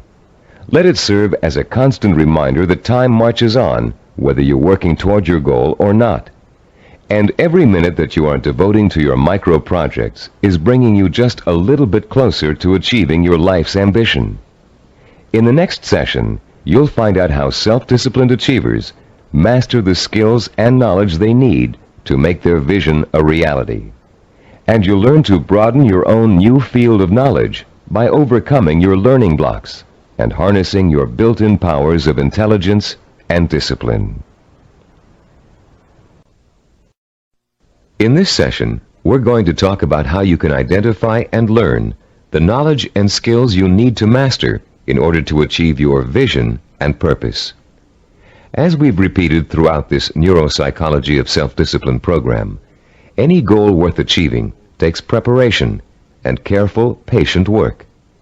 As easy as running is, as natural as it seems, you wouldn't go out today and run a marathon without months of preparation, slowly working up to 3 miles a day, then 7, then 10, then 15, gradually working toward the 26-mile goal.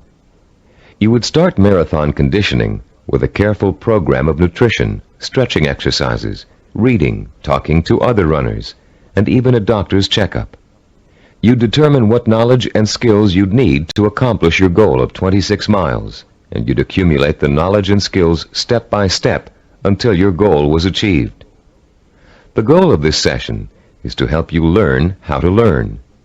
Many of us were programmed years ago with the belief that there are certain things we just cannot learn. We were tracked in school into one path or another because of test results which told us we had no aptitude for a particular subject area, or by teachers or counselors who believed we were best suited for one discipline over another. In some cases, the stereotype was as blatant as girls take home economics, boys take shop. In other cases, the grounds for tracking could have been racial or economic, or some other person's perception of our intelligence. In a now famous psychological study, new teachers in an elementary school were told that certain students in their classes were gifted and certain others were slow. In truth, there was no measurable difference in the student performance up till that time. But by the end of the following semester, the students labeled gifted were doing work above grade level, while the slow students were performing below. The only thing which had changed was the teachers' attitudes toward the children. Much of our response to learning has been based on what we've been told about our ability to learn. In this session, you'll learn how to break through the learning barrier and clear away the mental blocks that have you falsely entrapped in the belief that you can't learn certain difficult subject matter and skills. You'll learn how to learn all over again, this time recognizing that your potential is as unlimited as your imagination. You, like other self-disciplined achievers, will know how and when to acquire the essential knowledge and skills that will enable you to achieve your goals. In our research into human achievement, we found that the world's most persistent and successful people had developed a four-step approach to learning that ensured they would successfully acquire the knowledge they need to achieve their goals. The process is a simple one. Listen carefully as we go over its basic components.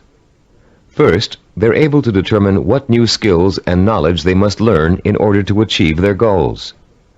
Second, they call into play their belief in their ability to learn. They believe they can learn any subject or skill, no matter how difficult it might be. Third, they're patient. They understand that acquiring new knowledge and skills is often a slow, step-by-step process that requires systematic trial and effort. No matter how young or how old, the learner must go through the same progression of acquiring knowledge and skills. And fourth, they develop their own effective, personalized system for learning, a simple learning formula they can apply to any subject matter to efficiently and thoroughly master goal-relevant knowledge and skills. Let's delve into each of these steps in turn to see how they can be applied to your own learning efforts. The first step of a learning program to acquire a new skill can be approached much like the planning work we dealt with in Session 7. You can design a similar flowchart with an activity box labeled Start and a box labeled Finish. The intermediate steps are, of course, other activity boxes. Activities which must take place at the same time must appear one above the other. The activities that follow each other in chronological order are listed from left to right. The activity that comes first is to the left of the activity on the right. Any research you have to do, consultations you have to make, background materials you have to accumulate, all are entered on your flowchart in the proper activity boxes. Let's assume for a moment you're just about to begin your first year of college. Your ambition is to become a neurologist. You know that to get into medical school, you have to excel in college pre-medicine.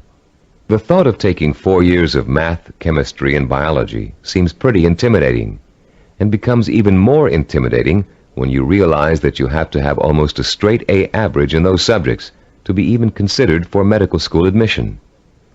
The intimidation would quickly go away if you could develop a 4-year visual network plan that outlines specifically what you had to learn and in what order you would have to learn it, year by year. Then, upon viewing the completed network plan, look at it and develop the deep inner belief that you have it in yourself to master each of the subject matter areas. Let's work through a visual network plan for successfully completing college pre-med. Granted, most of you listening to this program won't want to become medical doctors, but this example is applicable to any situation in which new knowledge and skills must be learned. Turn to Diagram 9.1 on pages 48 and 49 of your study guide. I'll pause a few moments while you find Diagram 9.1.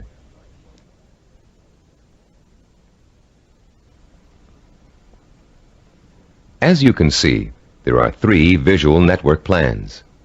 The first one outlines the chronological steps to becoming a neurologist. We call this a macro plan, with the objective of becoming a neurologist. Below that is the micro plan with the objective to graduate in pre-medicine in 4 years with a minimum 3.5 grade point average. The micro plan is broken down into 2 levels. The first level is visually represented in 2 steps: the Start, labeled number 1, and Graduate with a Bachelor of Science in Pre-Med, labeled number 3.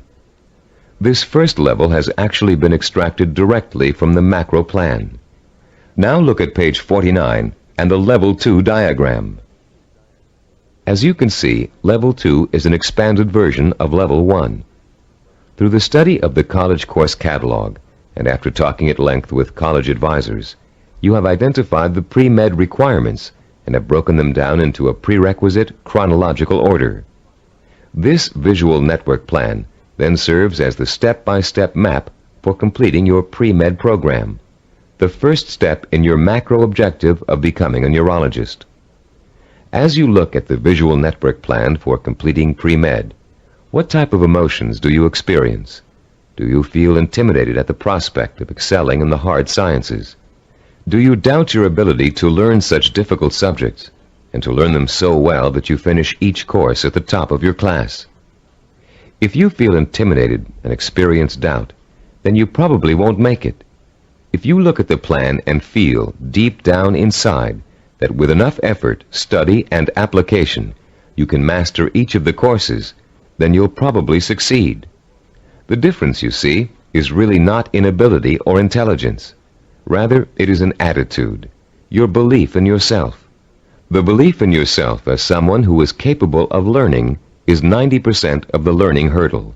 The other 10% is single-minded application mixed with ability. The belief in yourself as someone who has the ability to learn is the second step involved in the self-disciplined achiever's pursuit of goal-related knowledge and skills. Much of your own belief in yourself as someone who is capable of learning complex material may have been educated right out of you in school for a variety of reasons, some of which we explored at the beginning of this session. One major reason for this belief is a vicious cycle people get caught up in early in their learning experience. Take math, for example. Many people have learning blocks when it comes to math. They feel that they just don't have the aptitude to learn complex mathematical concepts. And they can prove this lack of ability to you from their grades and success in math classes. What most of these people lack is not the aptitude for math, but the application of self-discipline. Math requires progressive learning. You have to master one concept before you can go on to the next. If you miss a few steps in between, then it's really easy to get lost. And once you get lost, it's nearly impossible to catch up. To stay on top in math requires a daily effort of study. Most people who enter math because of their lack of self-discipline think that they can get by with a minimum of effort. Most of these people are intelligent. They can get by in most other courses by just coasting. They think they can do the same thing in math, but soon they get behind and can't catch up, and usually do poorly in the course. Then, after such an experience, they label themselves as poor in math. They carry this label with them throughout their lives. This label shades most of their decision-making when it comes to choosing courses of study and careers. Such people will avoid careers that require mathematical understanding because they think they don't have the aptitude. Actually, they probably had and have the aptitude, but not the attitude. Their life's potential was stunted by a false assumption. All they needed was someone to teach them the value and skill of self-disciplined application. Most of the people we studied in the creation of the Neuropsychology of Self-Discipline program were not extra intelligent, but they did have a firm belief in their ability to learn anything and everything. To them, 90% of their ability to learn was their belief in their ability to learn. If you examine your own positive role models, you'll probably discover that few of them test out at genius level on intelligence tests. Most people think that Albert Einstein, for example, was a mathematical genius, when in actuality he flunked his college entrance exams and was a poor student in mathematics. As a youngster, he envisioned himself one evening riding through space on a beam of light. In his imagination, he sensorially experienced the theory of relativity. He knew what it was, but he was not able to explain it to others in a language they could understand. The only language was mathematics. Driven by his vision, he forced himself to learn mathematics. For Einstein, it was a day-by-day struggle, but he finally developed enough mathematical knowledge to simply express his experience mathematically. Einstein's theory of relativity and its mathematical expression ushered in the age of nuclear energy. Another scientist, whom most people attribute genius, was the inventor of the laser, Dr. Theodore Myman. While at Stanford University, he flunked his Ph.D. oral exams and had to take them over again. Learning didn't come easy for him. It was a daily, step-by-step struggle. Baseball hitting great and Cybervision role model for its baseball neuromuscular training video cassette, Rod Carew, didn't make his high school baseball team because his coach thought he wasn't a good enough hitter. Since then, through thousands of hours of practice, Carew has won 7 American League batting titles and is one of 13 players ever to get more than 3,000 career hits. The list goes on. Famous author, philosopher, and scholar Leon Uris flunked high school English 3 times. Malcolm Forbes, publisher of Forbes magazine, one of the most successful business publications in the world, did not make the staff of his college newspaper. The editor said he lacked the basic skills of reporting and editorial writing. Stephen DeVore, who founded Cybervision, speaks the Finnish language, considered by language experts to be the most difficult language for Western tongues to learn. Though he mastered this difficult language, he lays no claim to a superior intellect either. When I was 19, he told an interviewer, I was selected to go to Finland for 2 years of volunteer work. I had no foreign language ability at that time. In fact, I had nearly flunked out of high school French and Latin. So I thought of myself as having absolutely no ability to learn languages. With this negative attitude, DeVore entered an intensive language program for 2 months before he left for Finland. It was something like 16 hours a day with a group of 10 others. I finished last in the group, he recalls. DeVore went to Finland, where he spent 5 miserable months unable to communicate. I couldn't do anything. I was incredibly frustrated. I'd lose patience when people were talking. Then one day I went to the park, and in the park there was a man giving instructions to his dog in Finnish. The dog obviously understood him and was obeying all of his commands. I thought, this is ridiculous. I'm smarter than a dog. If a dog can understand Finnish, so can I. In the 2 months following this experience, DeVore became fluent in the Finnish language. He learned to speak Finnish so well that he served as a translator for American businessmen and their families traveling to Finland. Buoyed by the accomplishment of learning Finnish, DeVore returned home after 2 years and went back to college. Where before he had been a lackluster C student because he was convinced he couldn't learn, he received straight A's and academic scholarships for the rest of his college and graduate school years. Which proves another point about learning, success, and attitude. Once you have successfully learned a subject or skill, it bolsters your confidence in your ability to learn other skills. Once you've proven to yourself that a negative concept you had was wrong, you begin to realize that all of your negative concepts may be wrong. What you couldn't do in the past, you can now do. You can do it because finally you believe you can do it.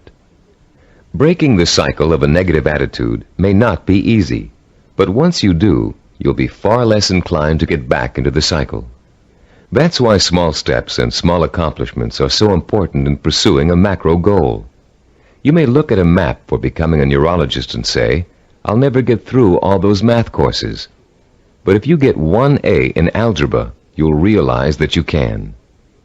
Another way of expressing this is that success in learning begets more success. Once you have successfully learned a subject or skill, it bolsters your confidence in your ability to learn other skills. Your past, in which you may have been labeled or labeled yourself as a non-learner, is precisely that, your past. It is not your present. It has little relation to what you are capable of accomplishing now. What has happened to many of us is that we have been conditioned into a negative feedback loop where learning is concerned. The step-by-step accumulation of new skills is the way to break this loop and replace it with a much more positive cycle. Which brings us to the 3rd step in the learning process, the attitude and value that learning takes time and patience. Most of us, at the time we are exposed to our greatest concentration of education, haven't developed the necessary self-discipline skills to be able to take advantage of it. And why should we? We were only children.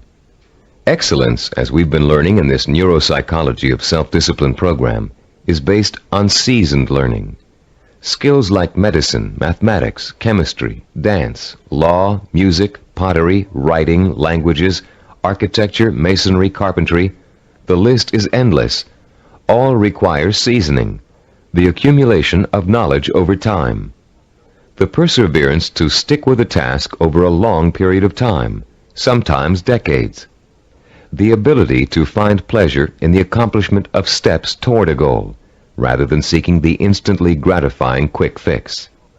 All these are the hallmarks of the self-disciplined. A wise philosopher, in speaking of the seasoning of a learner, once said, "There are very few human beings who receive knowledge complete and staggering by instant illumination.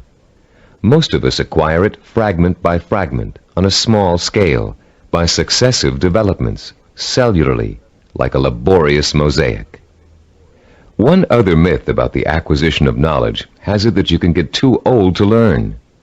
This bit of fallacious thinking has been handed down in the aphorism that you can't teach old dogs new tricks. It's worth laying to rest. A classic incident from the life of the great poet Longfellow illustrates the relationship between age and learning. Told by Howard R. Driggs, the story goes, it happened that while the poet, at over 80 years of age, was still teaching at Harvard, one of his appreciative students asked him, "How do you keep so perennially young, Professor Longfellow? We never get tired of your classes. You always have something new and interesting to give." "I've never had that question put to me before," returned the poet. Then, looking out of the window, he said, "You see those 2 apple trees in the yard? Do you observe any difference between the blossoms on the older tree and those on the younger one?" "No," replied the student. "They look just alike to me." "How do you account for the fact that the old apple tree flowers out as beautifully as does the young one?" persisted the teacher. "Let me tell you the secret. That old tree managed last year to grow enough wood to put forth its new blossoms. Blossoms, you know, always come on the new wood." "Oh, I see," said the young man. "To keep young, one must keep growing." "Yes," came the quiet response. Einstein, in his later years, was asked the secret of his ability to learn. His reply also illustrates the point and importance of lifelong learning. Einstein said, "The more I learn, the more I realize I don't know. The more I realize I don't know, the more I want to learn." Age should be no barrier to the acquisition of new knowledge and skills. If you have the self-discipline to see your efforts through, you can learn anything at any age. Let's now discuss the 4th step in the learning process, a set of tried and proven principles that work together as a system to make learning easy. If you'll turn this cassette over now, we'll introduce you to a very simple yet powerful system to learn effectively at any age, whatever the subject area. A recent movie called Educating Rita beautifully illustrates the points we're going to discuss in the remainder of this session. This film is about a working-class Englishwoman who has a dream about becoming educated. The film tells the story of her personal odyssey as she pursues her vision, her dream, in the face of incredible obstacles. She faces at one point or another during the story conflicts with work, with transportation, with her parents, with schedules, with her mentor's desire and ability to teach, with the disdain of other more educated students, and with a husband who wants her to stay home and make babies, not thesis. Through it all, she perseveres, driven by the dream of herself as an educated woman, a woman who can discuss important issues, who can commune with the great thinkers and writers who make up such a rich part of her English heritage. She burns with the fire of her vision, a vision rich in dignity and strength. It's a vision she can hear, smell, taste, touch, and see. The actress, Julie Waters, expresses her character's struggle to change, to improve, to better herself, with such credibility that you can see the woman, Rita, change before your very eyes. There was nothing abstract about Rita's quest for education. Each book she read, each class she took, each time she met with her advisor or participated in a class discussion, was a visible step toward the completion of her goal. It was extraordinarily obvious how closely her vision and her process of learning were interconnected. Sometimes that connection is less obvious. So that's what the remainder of this session will speak to. How to recognize the connection between learning and the successful achievement of your goals. Learning is not simply the rote memorization of useless facts, or even useful facts. Of course, we're all aware that in 1492, Columbus sailed the ocean blue. But what does that have to do with our vision? The same lack of relationship to vision is often true with our attempts to understand abstract principles, as in mathematics, chemistry, or physics. They are very difficult to learn and use if we cannot see the direct applications to our everyday lives, to the pursuit of our purpose and vision. We ask ourselves, how is this going to help me in achieving my vision? Cybervision founder Steve DeVore recalls signing up for a course in statistics when he was attending graduate school. He hadn't taken the prerequisite higher math courses, but had gotten permission from the instructor to take the course anyway. DeVore's instructor, however, issued a dire warning at the beginning. Without those prerequisite courses, DeVore stood a good chance of failing. But forewarned is forearmed, and DeVore found a way to overcome his lack of preparation. The first week of class, he found himself swamped with mathematical concepts that were abstract and confusing. The only way I could make sense out of what was going on, he says, was to take each abstract principle and make it concrete. Instead of talking about X's, Y's, and Z's, I made them into apples and oranges, and I ended up with the second highest grade in the class. I find this concreteness also ties into vision, DeVore continues. Whenever you have to learn something that seems beyond your grasp, remember your vision and why you have to learn it. Then it will seem real and vital, and you'll have an easier time dealing with it. Whatever you have to learn, no matter how abstract or detailed the information, if it's necessary for your vision, then you can embody that information with your vision. Then it becomes something real and vital. You can put a handle on it. You have a reference for it. You've been learning the importance of vision all throughout this program. The sensory-rich, detailed kind of vision you created in Session 6 and are continuing to create on a daily basis. Making those visions concrete, you'll recall, sometimes even involved putting clippings or photographs of a desired goal upon the wall. This kind of work to strengthen vision is also at the heart of learning. As I promised earlier, I'm about to introduce you to a powerfully effective, easy-to-learn method of learning that will carry you through the rest of your life. This four-part learning system is the application of certain principles that reveal themselves in the course of our research with self-disciplined achievers. Learning and applying these principles will enable you to approach any subject matter with confidence and thoroughly learn the material no matter how difficult it might be. We call this system mega-learning. We use the word mega to connote power. The power to achieve you acquire through the acquisition and application of knowledge. Let me quickly preview each of the 4 steps and then look at the process in greater detail. First, recognize the need to learn a principle. Second, relate the principle to your personal vision or goal. Third, internalize the principle by relating it to your own experience. And fourth, apply the principle in action.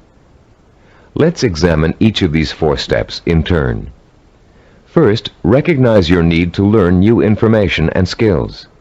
You cannot reach your goal without getting an education first. This doesn't necessarily mean attending school. It means identifying the key skills and competencies that you must master if you are successfully going to reach your goal. Ask yourself, will I achieve my goal without this knowledge or skill? If your answer is no, then you have a strong motivation for learning. Your learning is now crucial, for without it, your road to achievement is blocked. Learning is a lot easier if you have a specific reason to learn. Once you recognize that you have a need to learn, you've taken the first step toward achieving your goal. Step 2 is simply asking yourself, how can I use this? How will it help me fulfill my vision? Imagine yourself achieving your goal and using the new knowledge and skills you are about to learn. See how each skill and bit of knowledge applies directly to your future success.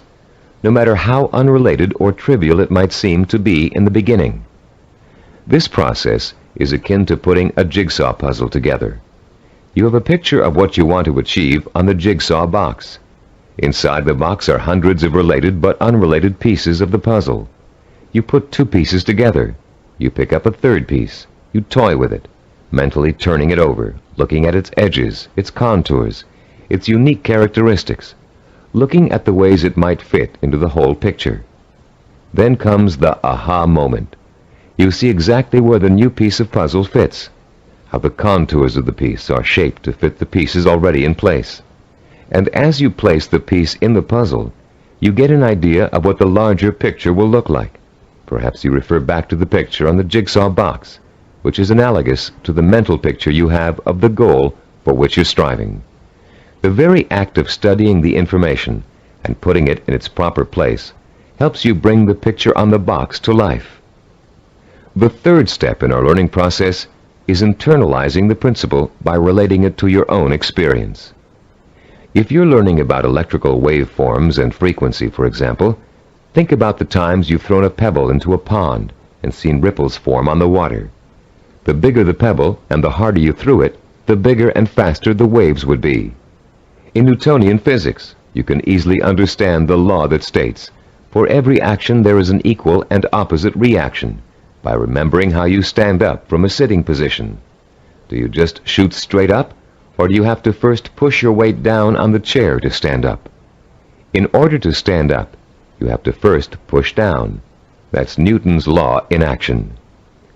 Every time you find an example from your own experience to illustrate a bit of knowledge you're trying to learn, you'll reinforce your understanding of that knowledge. And you'll remember it because it's anchored to something very personal. Every time you think of Newton's law, you'll picture yourself pushing off a chair to stand up. It works for just about any abstract theory you can think of. The fourth critical step in learning is the actual application of the principle you're trying to grasp. Throw pebbles in a pond and watch the action when you're learning waveform theory. Sit down and stand up over and over again until Newton's law is firmly planted in your mind.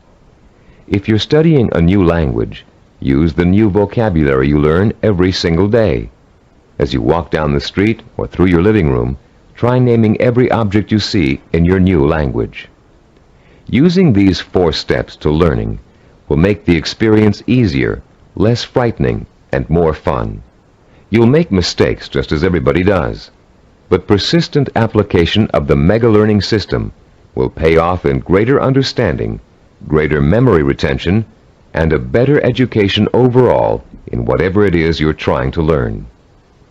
The 4 steps to enhance learning we've outlined here are similar to and related to the 4 stages which make up the process of creativity.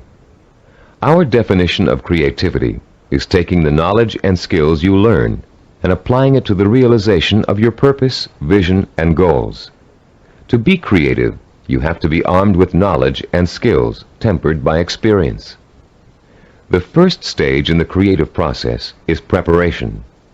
Creative problem solvers consciously collect all the information they can, gathering tools which will help them solve a problem or get a job done. During this stage, if there's a problem to be solved, the person might be perplexed, but at the same time excited about the possibility of coming up with a solution. Stage 2 is called incubation.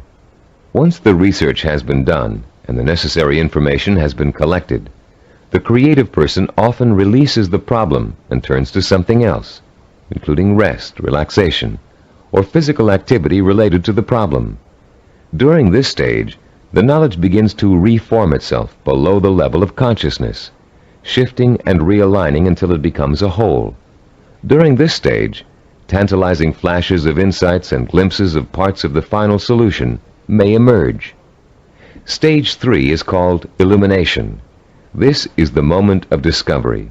It is the point in time where all you have learned and experienced has been distilled in your mind. The solution or inspiration springs forth almost miraculously. Miraculously, if you don't recognize how much preparation and groundwork you've already laid in stage 1. Often this stage is accompanied by an overwhelming feeling of certainty that says, yes, this is the piece of art I want to create. Or yes, this is the product idea I want to explore. Stage 4 is called verification or revision. This stage takes place again on a conscious level. The details of an experimental process, if you are a scientist, must be worked out. If you're an artist, you must decide whether this picture will be painted in watercolor or oil. This stage involves visible work and rational thinking. It involves drawing from your base of knowledge and fundamental skills to make your work conform to the vision of your creative insight. As you can tell, the knowledge and skills you acquire are the tools for the creative process. The parallels to the simple approach to learning we've outlined here and the process of creativity should also help put to rest the misconception that self-disciplined people are not creative. That discipline involves being married to lists and systems to the exclusion of freedom and creativity. On the contrary, creativity is the byproduct of a disciplined, well-informed mind. A mind that is using its storehouse of knowledge to solve problems and achieve goals. The more you learn, the more creative you can become. If your heart is set on becoming a professional musician, you can hardly be expected to know how to compose a symphony until you've become an expert in reading music and have studied music history. If you want to become a heart surgeon, you can't expect to pioneer new techniques in heart surgery until you've thoroughly mastered all the existing techniques. If you want to start a business, you must first study how other businesses are run, and then make your own decisions about how your company will work.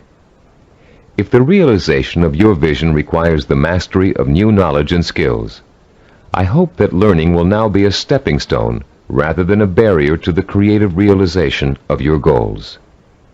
In our next and last session, you'll learn how to develop the twin pillars of the self-disciplined character, persistence and perseverance. And you'll be well equipped to begin your long and fruitful journey towards the goal you've chosen as your most important ambition. I'd like to begin this final session with two true stories that illustrate the value of persistence and perseverance in any of life's endeavors. The first story is about a mountain climber named Don Bennett. After successfully scaling 14,000-foot Mount Rainier, one of the highest mountains and most difficult climbs in the United States, Don Bennett was interviewed about the experience by a local reporter. "How did you do it?" the reporter wanted to know. "How did you keep going for 14,000 feet and not giving up?" Bennett thought for a moment before answering. Then he spoke slowly, trying to get the reporter to understand the mental process that led him to the peak of that mountain. "Starting months before the climb," Bennett said, "I created a vision of myself at the top of the mountain.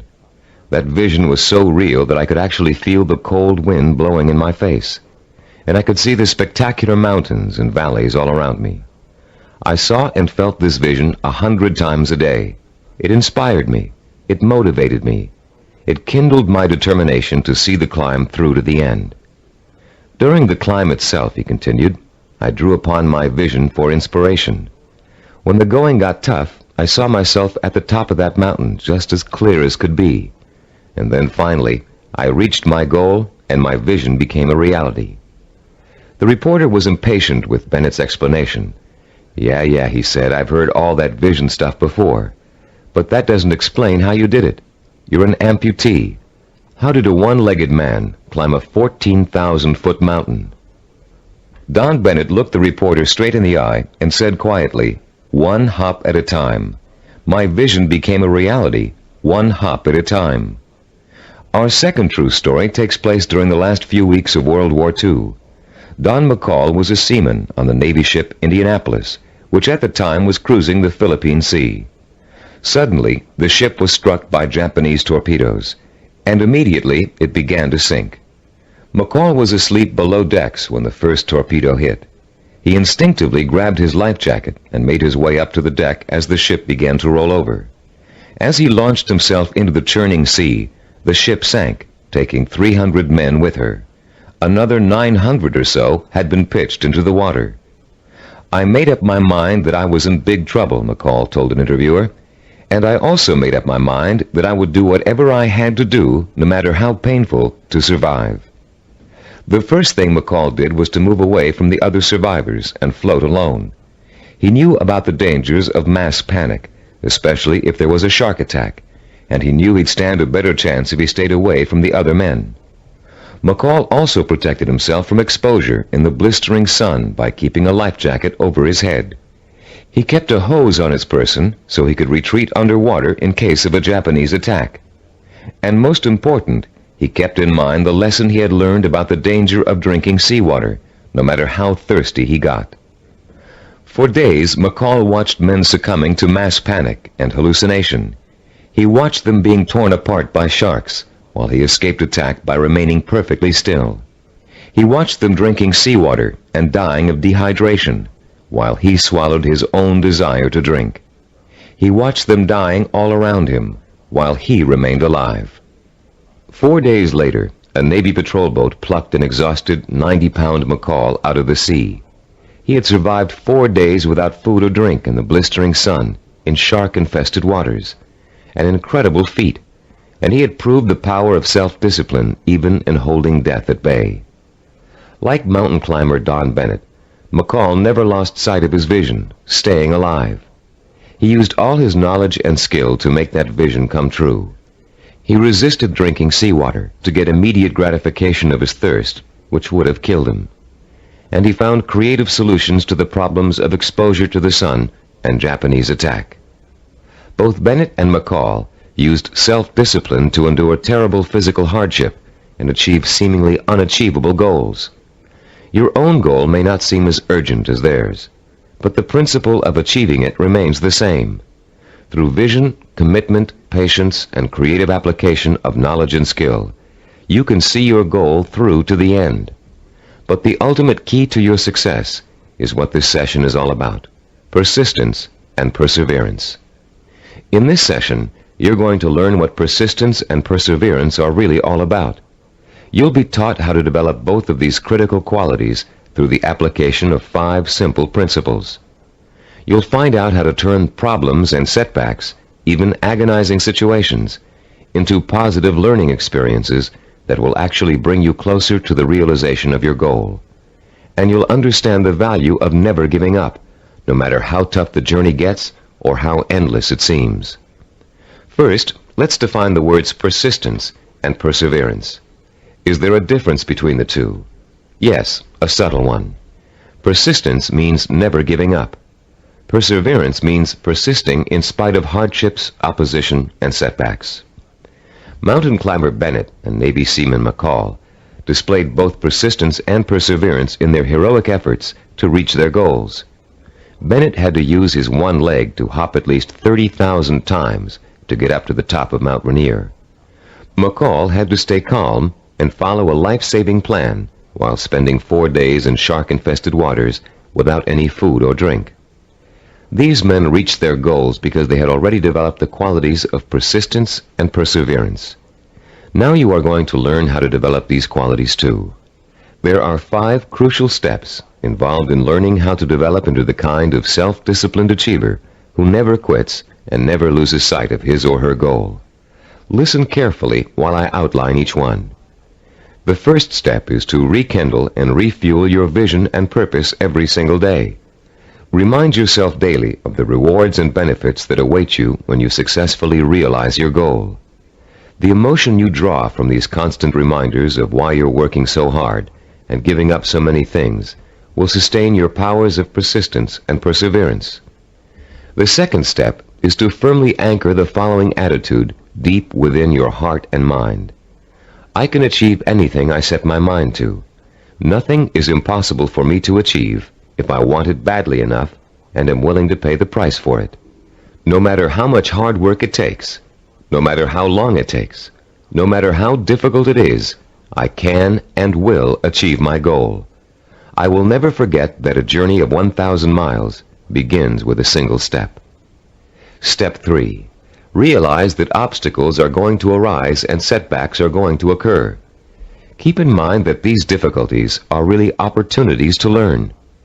Every obstacle that you overcome, every setback you bounce back from, strengthens your character and makes you smarter and stronger. Whatever you do, Don't try to hide from or ignore problems. They never go away by themselves. Meeting challenges squarely and solving problems creatively is at the heart of self-discipline and at the heart of achievement. As Benjamin Franklin said, those things that hurt instruct.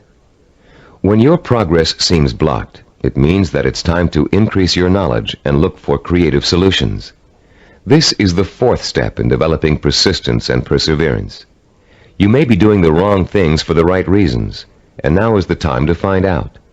Start experimenting with taking different paths to your destination. But whatever you do, don't quit. Most people quit when things don't work out as they planned, or when they realize how much hard work they're going to have to do. Remember, a failure is someone who has not learned from his mistakes. Step 5. Turn your work into fun. Make what you have to do into something you want to do. Working towards a lifelong goal shouldn't feel like a sacrifice, because that goal is what you want more than anything in the world. If you follow these 5 steps faithfully, your long road to success will turn into an exciting journey of knowledge, discovery, challenge, and reward. And for as long as you feel you're making progress, even hard work and minor interferences won't shake you from your purpose. The real problem arises when a major setback occurs, especially if it's unforeseen. A seemingly insurmountable obstacle is often enough to make even the most determined achiever decide that the fight simply isn't worth it. Setbacks make people give up just at the point when they should not. How can you deal successfully with setbacks? How can you learn not to feel like a failure when it suddenly seems that all of your hard work may have been for nothing? There are 5 ways you can turn every setback you encounter into a learning experience, one that will leave you stronger and wiser and more determined than ever to keep working toward your goal. Listen carefully while I outline each one in turn. First, never try to ignore a problem or handicap. Deal with your problems directly. Don't avoid them or try to hide from them. If you want to start a business but can't find people to back you up financially, that doesn't give you the right to plunge into your project with no capital and a lot of ideas for spending money. If you want to become a doctor but don't have the grades to get into medical school, it won't help you to start applying to schools you know you can't get into. When you have a problem, study it from all angles and try to determine the best way to proceed. Which brings us to our second point. Don't blame other people for your setbacks, and don't chalk it up to bad luck. You make your own luck in this life, and you have to solve your own problems. Learn to tackle them head on, being as realistic as possible and as level-headed as possible. Mentors can often provide a great deal of help in a bad situation. Try acting as if you are your own mentor. What would he or she do in your situation? Or what has he or she already done to overcome an obstacle similar to yours? Third, continually strive to strengthen your qualities of self-discipline. Setbacks often occur because of weaknesses in certain areas. Try to turn those weaknesses into strengths. Be your own severest critic, but not your own worst enemy. Don't tell yourself, I failed. Tell yourself, I slipped, but I'm going to pick myself up and go on. Fourth, in almost every setback, there's a seed of opportunity, a silver lining, if you will. Find it and use it. You may find yourself taking a slightly different path to achieving your goal than you first imagined, but you'll get there just the same. Take the new path and see where it leads you. Following this philosophy helps take the emotional sting out of setbacks and is a good antidote for discouragement, and it's a healthier way to react to a bad situation than deciding to give up. Fifth, always remember that no matter how difficult a problem is, or how insurmountable it seems, there's always a solution. A problem is only really a problem if you think you can't solve it. If you take the attitude that every problem has a solution, and you approach your problem with an open and creative mind, you'll find that solution. A young woman we know named Carol Napier was faced with and managed to overcome the kind of setbacks that might make anybody want to give up. Her story is so inspiring that we'd like to end this session with her example of what it's like to be a self-disciplined achiever who never quits no matter what. At 26, Carol had a degree in marketing and a good job as a marketing assistant. With an eye to moving up in the company she worked for, as soon as there was an opening for a higher position. Carol had diabetes, diagnosed when she was 12, but had always been able to keep it under control with insulin shots, and had always lived a perfectly normal, relatively healthy life. In the spring of Carol's 26th year, she began having trouble with her eyes. Doctors told her that her diabetes was causing her to slowly lose her eyesight. At first, Carol refused to believe it, but when she began having trouble driving, she realized the doctors were right, and she would have to re-evaluate her job and her purpose in life to deal with the problem of approaching blindness. But before Carol could come up with a solution to that problem, her kidneys also began to fail. Ultimately, she needed a kidney transplant, which was done successfully when she turned 27. Everything seemed to be going fine when a sudden episode of insulin shock left Carol paralyzed from the waist down. Carol recalls wanting to quit then and there. At that point, I just wanted to go to sleep and never wake up. The depression got so bad that I realized I couldn't go on this way. I only had one choice, and that was to get myself out of this. Slowly, Carol regained her strength, learning to walk again with the aid of physical therapy. She rewarded herself for her progress by making a trip across the country alone to visit her parents for Thanksgiving. A trip friends tried to dissuade her from taking, but which proved to Carol that she could still make it on her own. Today, Carol is attending college, studying for a master's degree in rehabilitative education. She has decided to spend the rest of her life helping people face and overcome problems like hers. She is completely blind and still walks with a cane, but that has not stopped her from pursuing a goal many healthy people would find difficult to achieve.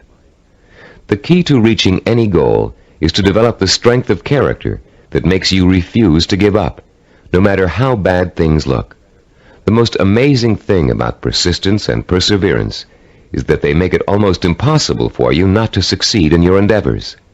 In this session, you've learned the importance of not being a quitter, of learning from your mistakes, and of keeping an open mind when it comes to finding creative solutions to problems you may think are unsolvable. In the next session, we're going to review everything you've learned in the Neuropsychology of Self-Discipline program and give you some tips for developing the lifelong habit of self-discipline. We're now coming to the end of the Neuropsychology of Self-Discipline, and now is a good time to reflect on what you've learned and how far you've come. It's also a good time to start thinking about how you're going to maintain and develop your self-disciplined character for the rest of your life, because the process of becoming an achiever never really ends.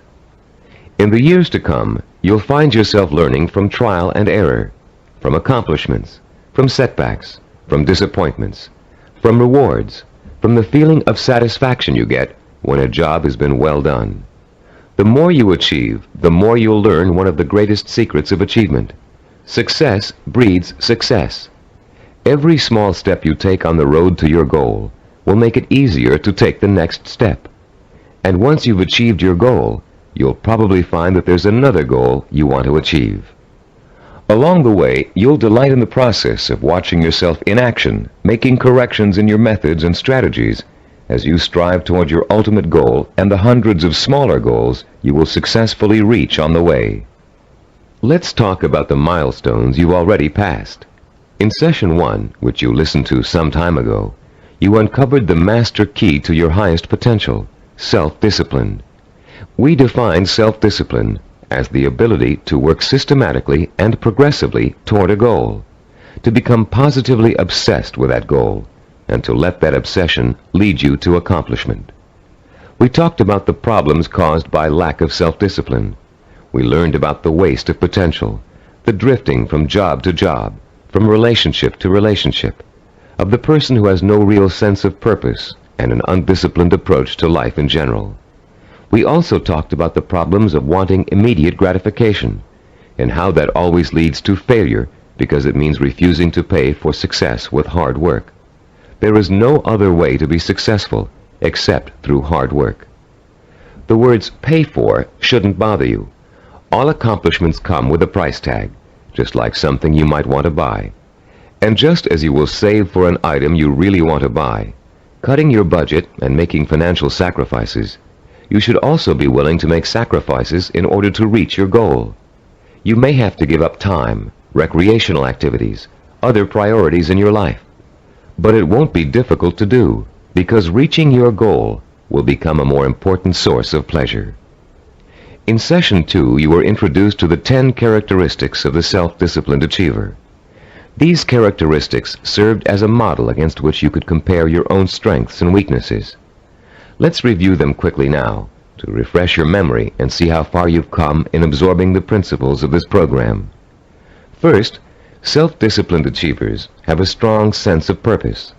They have a cause or direction to which they have chosen to dedicate their lives. This cause gives them meaning in their lives and a reason to exist. Second, the self-disciplined seek out positive role models, called mentors, to teach them how to best approach their goal and overcome setbacks and obstacles along the way. Third, self-disciplined achievers use sensory images to provoke the kind of emotion that keeps them working toward their goal for as long as it takes to achieve it. Fourth, those possessing an iron will dwell on the fulfillment of their vision rather than on fear and failure. They have a positive attitude toward themselves and their goal and refuse to let setbacks get them down. Fifth, the self-disciplined achiever has a deep-rooted belief in his or her ability to achieve. This "I know I can do it" attitude is nurtured by their study of mentors and their realization that the only thing that stands between themselves and their goals is hard work and self-discipline. Sixth, self-disciplined achievers have the ability to plan and organize. They know that a goal can never successfully be reached in a haphazard way. They understand that they must map out a blueprint for success if they are ever to realize their highest ambitions. Seventh, they know how and when to acquire the essential knowledge and skills they need to achieve their goals. This comes from the planning and organization work they did earlier. Eighth, self-disciplined achievers have patience. They understand the concept of seasoning and its importance in reaching any goal. Time does not frighten them. Ninth, people who achieve their goals do so through persistence and perseverance. They are stubborn in their efforts to achieve, and they never give up. Tenth, self-disciplined achievers have a mature attitude toward pleasure. Rather than seeking any diversion that will temporarily make them feel better, they take the most pleasure in doing the work that will help them achieve their goal. How many of these 10 characteristics did you remember? We suggest you play Session 2 over and over again until you can recall every one of them without prompting. Making these qualities a part of your own personality is what acquiring self-discipline is all about. And the more you listen to them, the more you think about them, the more they will become a part of your own life. In Session 3, we delved deeply into the scientific basis for this program. You learned how the key to success is developing the kind of constant internal motivation that keeps you on course through problems and setbacks, through temporary boredom or fatigue, through periods of doubt or discouragement. And you found out why other motivational programs fail to give you the sustenance you need to pursue your goal for weeks, months, or years. You learned about Dr. Carl Pribram's research into images of achievement and the critical role they play in motivating people to be successful. Dr. Pribram's discovery of the power of sensory-rich images to provoke the drive of motivation made the creation of this unique program possible. In Session 4, we discussed the power of purpose. Here you learn to focus your energy like a laser beam on what you want to accomplish. You learned how your macro or major purpose really could be broken down into a series of micro or minor achievements. You heard examples of how well-known achievers tackled major goals by turning them into step-by-step plans for success that they could deal with one at a time. In the same session, you participated in a fascinating exercise that let you pinpoint, perhaps for the first time, what your most important goal in life really is. You then used that goal to create a statement of purpose that would stand as a beacon in your quest for achievement. In Session 5, we talked about mentors and role models. You learned about the process of modeling, the basis for human learning. We talked about how models are both a blueprint and an inspiration for our own activity and our own growth. You learned how models help shorten the trial and error process we must all go through before chalking up an accomplishment. You also learned how to choose a role model and how to turn that model into an inspirational but not awe-inspiring figure. You learned the value of realizing that your role model has faults and weaknesses just as you do, but has succeeded in spite of them. In Session 6, you learned how to translate your purpose into sensory images that would fuel your inner fire of determination and ambition. And you learned how to daily reinforce your mental images of achievement, to make them a permanent part of your body and mind. In Session 7, you were introduced to visual network planning. This planning system applies to any endeavor from making a movie to making a run for the presidency. The system works by breaking down what you want to accomplish into logical building blocks. It helps you keep track of your achievements over a long period of time and is a reward in itself for work well done. In the same session, you learned to become a storyteller. The story was that of your own success. You used your rich powers of imagination and your best verbal skills to detail the steps you took to accomplish your most important goals. In Session 8, you learned about the self-disciplined achiever's attitude toward time. You learned how achievers value patience, how they oppose the kind of quick-fix mentality that leads to general dissatisfaction with life, and how they use single-minded hard work to experience time quickening, a sensation that time is passing much more rapidly than it really is. You also learned about the problem of procrastination, its psychological causes, and the ways in which you can overcome it. You learned why it is considered the single most important cause of failure, and why it's so important for you to develop a do-it-now attitude before you try to do anything else. In Session 9, you learned how to plan to acquire the knowledge and skills you need in order to achieve your goals. You were introduced to the concept of mega-learning, a powerful 4-step system that enables you to master any subject, no matter how difficult or complex. You also learned how knowledge is the building block of creativity.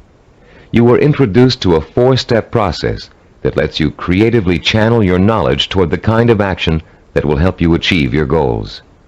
And you learned that your belief in your ability to learn is 90% of the learning process. Finally, in Session 10, you learned how to develop the powers of persistence and perseverance, the critical characteristics that will see you through to the successful completion of your vision and purpose, no matter how long it takes or how difficult it is.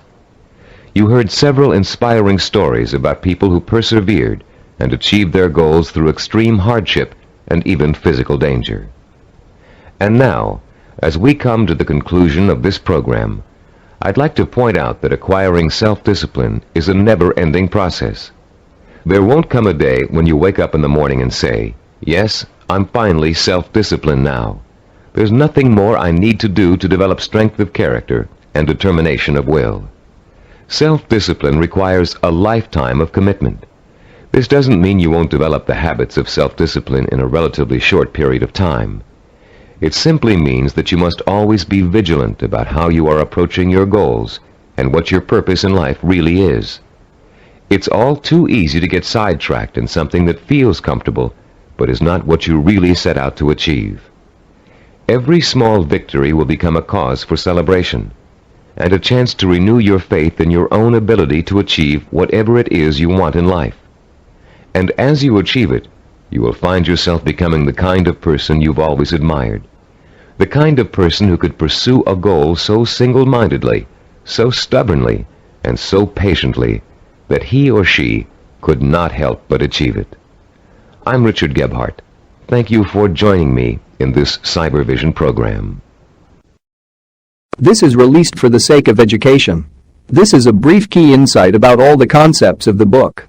We provide free audiobooks, key insights, summaries, and brief study notes on the concepts of the books.